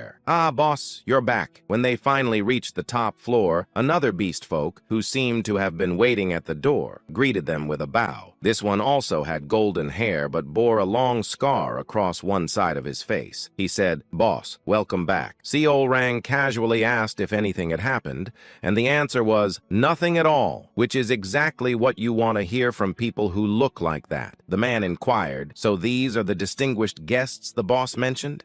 He added, the boss was waiting for you so much. Sir, I'm telling you, she was sitting at the entrance every day. Alan gazed at her, while she laughed in shy. She then cheerfully opened the door while doing some random, almost playful movements that completely ruined the intimidating mad dog image she supposedly had. Alan and Evan followed her inside, though Alan briefly felt a strange gaze from behind, like someone was silently judging his entire existence, but he decided not to question it because he had bigger problems, like staying alive. Evan then casually dropped that Seolrang didn't have the best reputation, explaining that people called her the mad dog and described her as extremely cruel. Alan looked at her again, clearly trying to process how this energetic, slightly chaotic person matched that description, and simply said he thought she was good at taking care of her guild members. Seolrang immediately lit up and proudly declared that they were all her family, emphasizing that she would take care of them no matter what,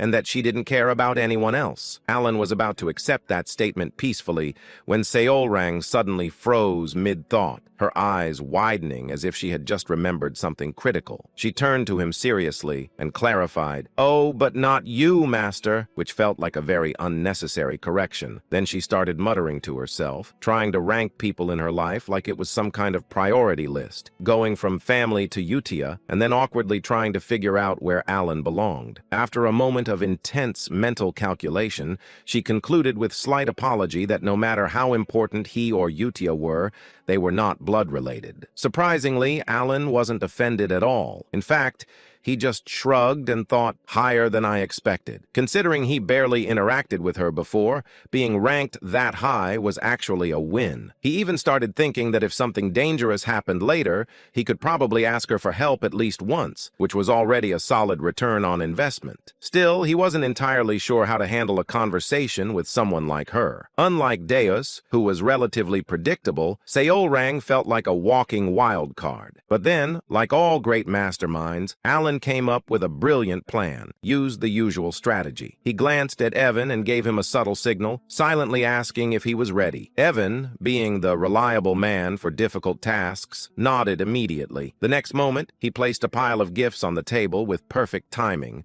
then sighed in relief like he had just completed a life-threatening mission. Seolrang's reaction was instant. Her eyes sparkled as she excitedly reacted to the gifts, and just like that, the conversation mode switched to easy difficulty. From that point on, everything went much smoother than Alan expected. In fact, it was even easier than talking to Deus, which left him slightly confused. At one point, she enthusiastically agreed to something he said, only for Alan to pause and question whether she had actually listened. She confidently said yes and told him to speak casually with her, which did not answer the question at all. She was so full of energy that she couldn't even sit still properly. Alan watched this with a blank expression and tried to bring the the discussion back to something reasonable, mentioning that she must have a lot to think about since she was running a guild. She immediately dismissed the concern, saying it was fine and reminding him that even if they weren't family, he was still her master, which apparently solved everything. Alan nodded awkwardly, but deep down he felt a sense of pride.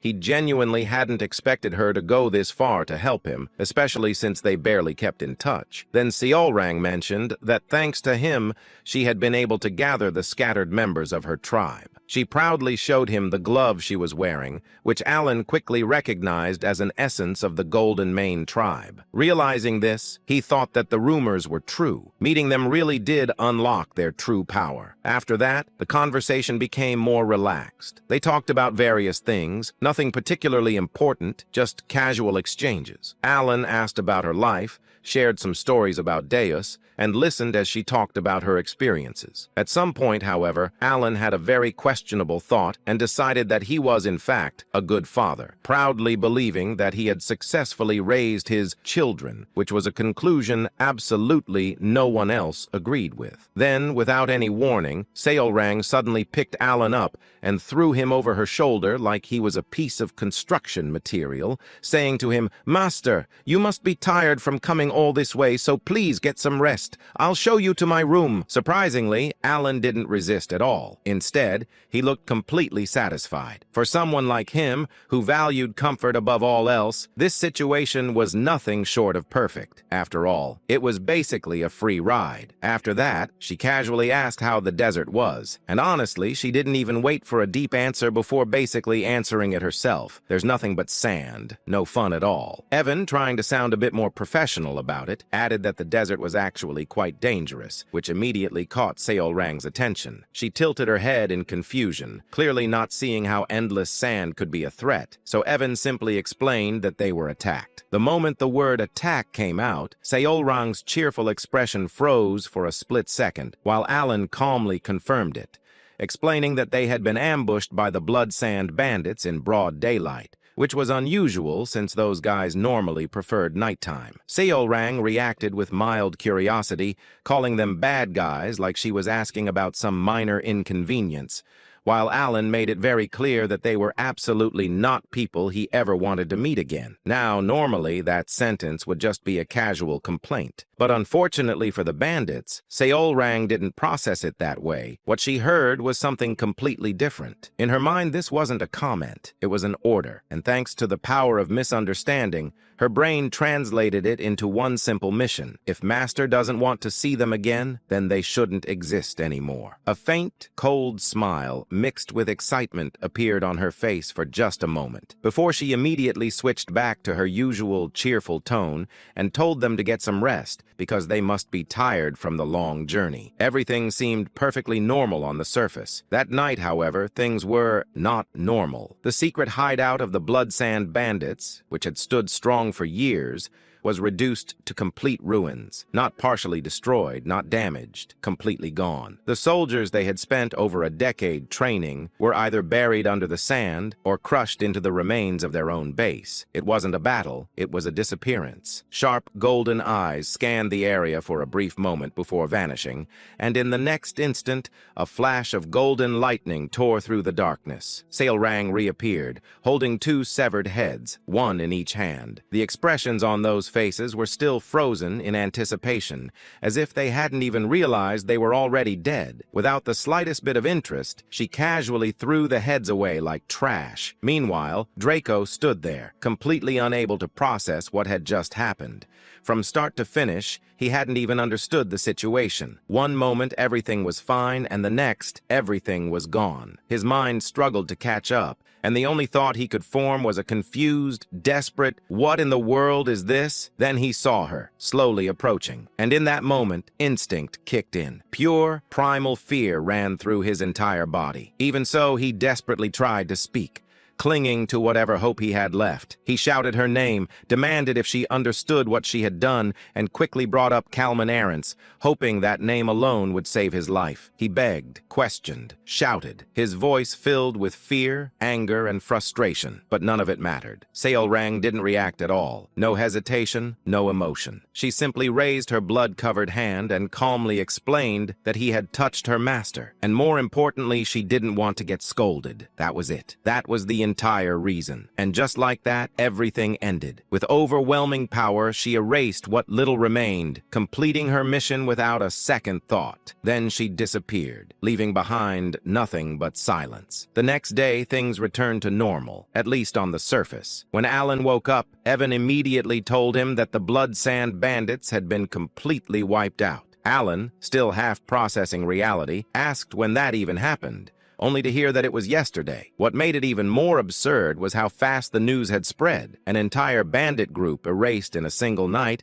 and the whole city already knew about it. As Alan tried to make sense of it, feeling like 1,000 question marks were floating above his head, he wondered why they had suddenly vanished. The answer, however, came much faster and much simpler than expected. Seolrang cheerfully announced that she took care of it. Both Alan and Evan froze. She proudly confirmed that she had wiped out the Blood Sand Bandits, and when Alan instinctively asked why, her answer was as straightforward as it was terrifying. She reminded him that he said he didn't want to see them again. Alan tried to clarify that he didn't mean it like that, but Seolrang just smiled brightly and explained that if they were gone, he wouldn't have to see them anymore. Problem solved. In her mind, this was flawless logic. That same overwhelming feeling Alan had when dealing with Deus returned once again.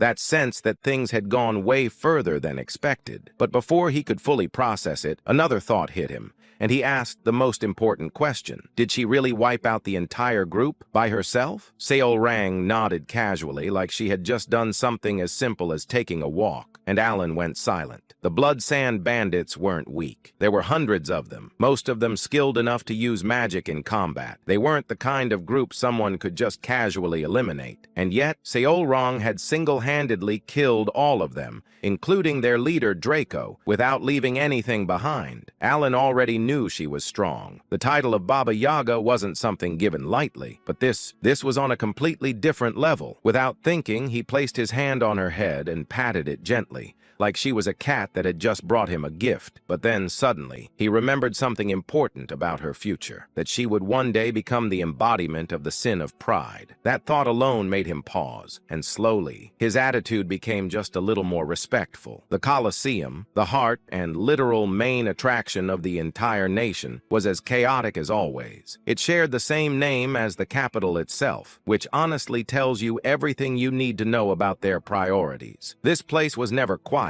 It was constantly filled with the cheers, screams, and absolute madness of the crowd, all fueled by the bloodshed of gladiators who were basically fighting for entertainment. The moment the referee's magically amplified voice echoed across the arena, hundreds of gladiators charged forward at the same time. Some had swords, some used their bare fists, others carried axes, and all of them had the same brilliant plan: rush one guy and hope for the best. That one guy, unfortunately for them, was Kalman Arentz, one of the Baba Yagas of the colony, and not just any Baba Yaga, the one who had held the title the longest, which, in this situation, should have been a very obvious red flag. Just before the gladiators even reached him, Kalman casually threw a punch, not at anyone, not even close, just into the air. A completely normal punch, except it wasn't, because that single punch created a shockwave so ridiculous that it sent hundreds of charging gladiators flying in every direction like they had just been hit by a truck made of pure violence. In an instant, the battlefield was cleared. For 5 full minutes, the Colosseum fell completely silent. No cheers, no screams, just bodies everywhere, and Kalman standing in the middle like nothing happened.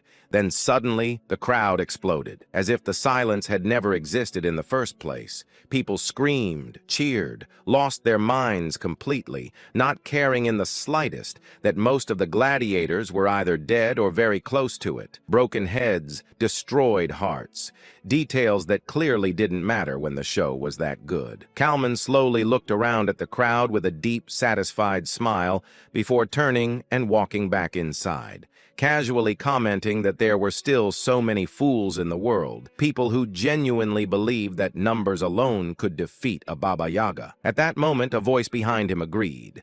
Kalman turned and found Raug standing there with a grin that already looked suspicious. Without wasting time, Raug dropped the real topic, asking if Kalman knew who wiped out the Blood Sand bandits. Then he answered it himself. It was Seol Rang. Kalman paused for a moment, but instead of anger, his reaction was surprisingly calm, almost like he had expected it. Just a quiet acceptance like, yeah, that sounds about right. Raug, slightly confused, asked if that guy wasn't supposed to be Kalman's brother. Kalman immediately shut that down with a smile, casually admitting that it was just a rumor he made up. Apparently, he only kept the guy around because he brought in some extra money, and either way, he was planning to kill him eventually. You know, normal family relationships. When Kalman asked about the plan, Raug revealed a black cube in his hand, the abyssal core, something that could elevate the worthy. Kalman's smile twisted immediately. With that, he said, he could finally crush the head of that arrogant beastkin who had been running around the colony like it was her personal playground. When would it happen? In 2 days, at the ruins. Quick, efficient, straight to the point. Raug even added that once Seol Rang was gone, Kalman could go back to eating away at royal authority, while Raug himself would take over the underworld. A perfect partnership, built on completely normal and healthy goals. And just to make things even more interesting, Raug casually requested that if Kalman happened to see the noble standing next to Seol Rang, he should kill him too. Apparently, he was her master, and killing him first right in front of her would be fun. Kalman agreed, because of course he did. With that, they parted ways, fully confident that nothing could possibly go wrong, which, historically, is always a great sign. 2 days later, Alan, fully rested after staying at the guild, got into a carriage with Seol Rang and headed toward the ruins. After some time, they finally arrived. Alan stepped out, thanked the coachman, and started heading in, while Seol Rang casually waved like this was just another normal outing. After walking for a bit, Evan pointed ahead, saying he could see a light and that it must be the place. Alan followed his gaze and stepped outside, greeted by the sight of a massive fortress. Now, normally, this would be shocking. But Alan had already seen this place multiple times before, so instead of being amazed, he was only slightly surprised. But then, something changed, because suddenly, he heard a voice that no one else could hear. "You've finally come, magician." That alone was enough to make things weird. Naturally, Evan tried to follow him, but Alan stopped him at the entrance and went in alone, not because he wanted to be dramatic, but because the voice specifically told him to come alone to the central tower of Kahara, which is never suspicious at all. Even though Alan had been to this place many times before, this was the first time something like this had happened. Still, he instinctively felt that this was connected to the mysterious entity he had encountered before, so he didn't hesitate. He moved forward, reached the center, climbed the tower, and finally came face to face with something. Calling it a figure was already being generous. Its appearance couldn't be properly defined. It looked human, beast-like, and monstrous all at once, as if reality itself refused to describe it properly. Its shadow constantly shifted, making it even harder to comprehend. As Alan stared at it, the being warned him not to look too long, explaining that no matter how hard he tried, he wouldn't be able to fully perceive its existence. At that moment, Alan honestly felt like flicking its head just to see what would happen, but he controlled himself and instead explained that he came because of the words left by Ulholtus, or whatever that mysterious entity actually was. The figure seemed slightly intrigued, acknowledging that if Alan knew that name, then he might be worth testing. Testing what? An opportunity. But immediately after saying that, the figure clarified that it had nothing to teach him, which was a bit confusing. Alan then brought up something he had heard before, the god of monster strength, mentioning something called divinity, and asked what it actually meant. The figure answered in the most vague but dramatic way possible, saying that divinity was the standard by which the world judged him, and casually added that an outer god would soon descend, so he should deal with it. You know, just a small task. After that, the figure said that once Alan handled it, he would meet the conditions to speak with him again. Then, as if suddenly interested, it decided to share something useful. According to it, magic wasn't just random power. It was a system of laws assigned to the world by a mage. It broke it down into 3 parts: incantation, logic, and manifestation. First comes the incantation, then comes the logic. And through that logic, the power is manifested. That is magic. Alan was genuinely shocked at this explanation, especially at the mention of logic, something he had never heard of before. The figure immediately pointed that out, basically saying of course he wouldn't know. Then, with a grin, it moved closer to him, and finally said it would teach him one piece of proper magic, which, considering everything that just happened, definitely wasn't going to be normal. Meanwhile, while Alan was busy having philosophical conversations with a mysterious cosmic entity about logic and magic, outside, things had already escalated straight into a full-on massacre. Members of Seal Rang's guild were being ambushed by bandits, and what started as a fight quickly turned into something much worse. One of her kin, who had been talking just moments ago, collapsed right in front of her in the most tragic and unfair way possible. No dramatic last words, no heroic moment, just gone. Seo Rang froze. For a brief second, her mind couldn't process it. Then she slowly turned back, her fist clenching so tightly it almost looked like she was about to crush the air itself. Electricity sparked around her hand, reacting to her emotions, like her anger had finally found a physical form. And then she saw Kalman, rushing straight toward Ralga, who was leading the fight against the attackers. That was all she needed. Seolrang moved instantly, intercepting him and blocking his punch head-on. The moment their fists collided, a terrifying shockwave exploded outward, strong enough to distort the air itself. Even Seolrang, as strong as she was, couldn't help but grimace for a split second. But something felt wrong. Just moments ago, Kalman had a serious expression. Now, he was smiling. Not just a small smile. A very clear, very intentional, something is about to go horribly wrong for you kind of smile. And right on cue, pain. A sharp, burning pain exploded from Seolrang's back. She turned, and there he was, Ralga, standing behind her, smiling, twisted, satisfied, like he had just completed the easiest mission of his life. He said, finally, as if he had been waiting for this moment forever. Seolrang's eyes widened in pure confusion. Blood slowly flowed from her mouth, and before she could even react properly, Kalman followed up with a kick that sent her flying across the ground like she weighed nothing. She hit the ground, rolling,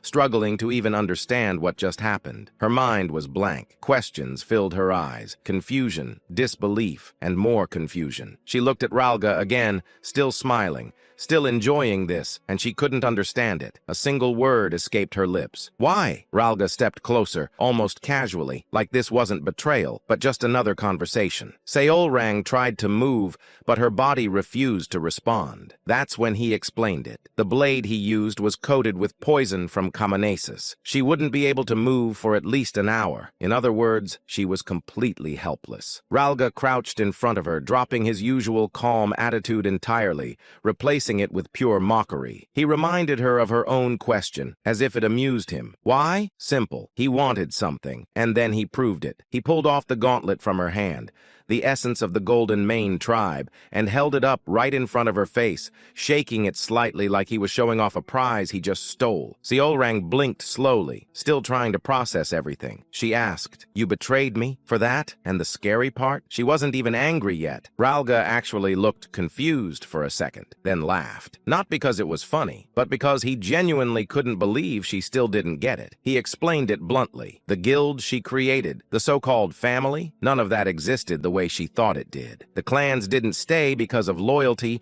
or bonds or shared history. They stayed because of power, because of that gauntlet, because of what she could give them. And just to make sure the message really hit, he tapped her face with the gauntlet like she was being scolded for being naive. Seolrang's expression slowly darkened. Deep down, she knew. She always knew there was truth in that. She knew that the reason she managed to gather the Golden Mane tribe so quickly was because of the power she held. But even then, she believed that over time, things had changed, that the 2 years they spent together meant something real. She believed she had rebuilt her family. No, she trusted that she had. So when she said, "That can't be," it wasn't denial, it was desperation. Ralga, of course, wasn't interested in comforting her. He snapped his fingers. And then, one by one, the members of the Golden Mane tribe gathered behind him, every single one. The same people she greeted just 2 days ago, the same ones who spoke with her earlier, all of them, standing behind Ralga without a single injury. While the mercenaries had clearly been fighting, they hadn't even been touched. That's when it clicked. For the first time, Seolrang laughed, but it wasn't her usual bright, warm smile. It was cold, sharp, almost empty. Ralga looked satisfied. He admitted that her special attitude had always disgusted him,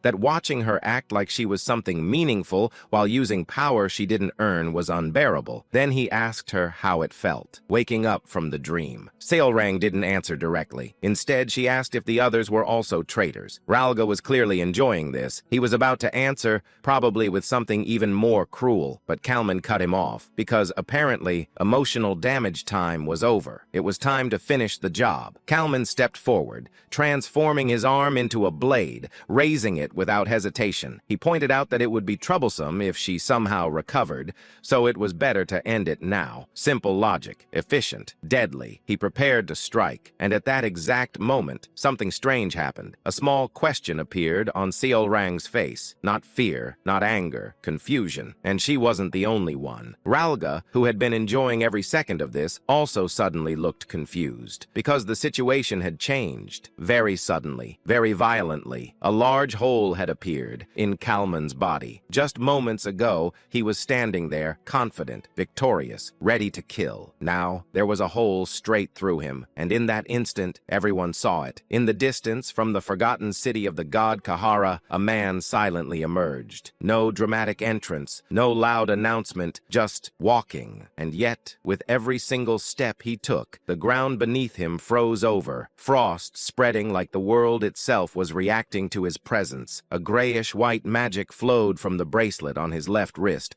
wrapping around his body like a thin layer of ice, giving him the look of someone who didn't just control cold, but owned it. His steps were steady, calm, unstoppable. Even though there was a Baba Yaga, a traitor, and a whole group of enemies waiting ahead, his expression didn't change at all. No anger, no fear, not even mild interest, just pure indifference, which somehow made it worse. One by one, the people standing there started to tense up. The same Ralga who had been confidently mocking Seolrang just moments ago suddenly looked a lot less comfortable. The others weren't any better, because they had all seen it. They saw what happened to Kalman, a Baba Yaga, a monster among monsters. And yet, his body was pierced in an instant like it meant absolutely nothing. So now, seeing the man responsible casually walking toward them like he had just gone for a morning stroll, yeah, that wasn't reassuring. Finally, Alan reached Seolrang. She was still on the ground, a sword lodged in her back, her body barely responding. When he looked down at her, her eyes were empty, not just sad, completely hollow, mixed with despair and a dangerous amount of rage. Dark energy was leaking out of her like she was about to break completely. Seeing that, Alan didn't waste time. He immediately pulled out a potion from his waist, the highest grade one he had,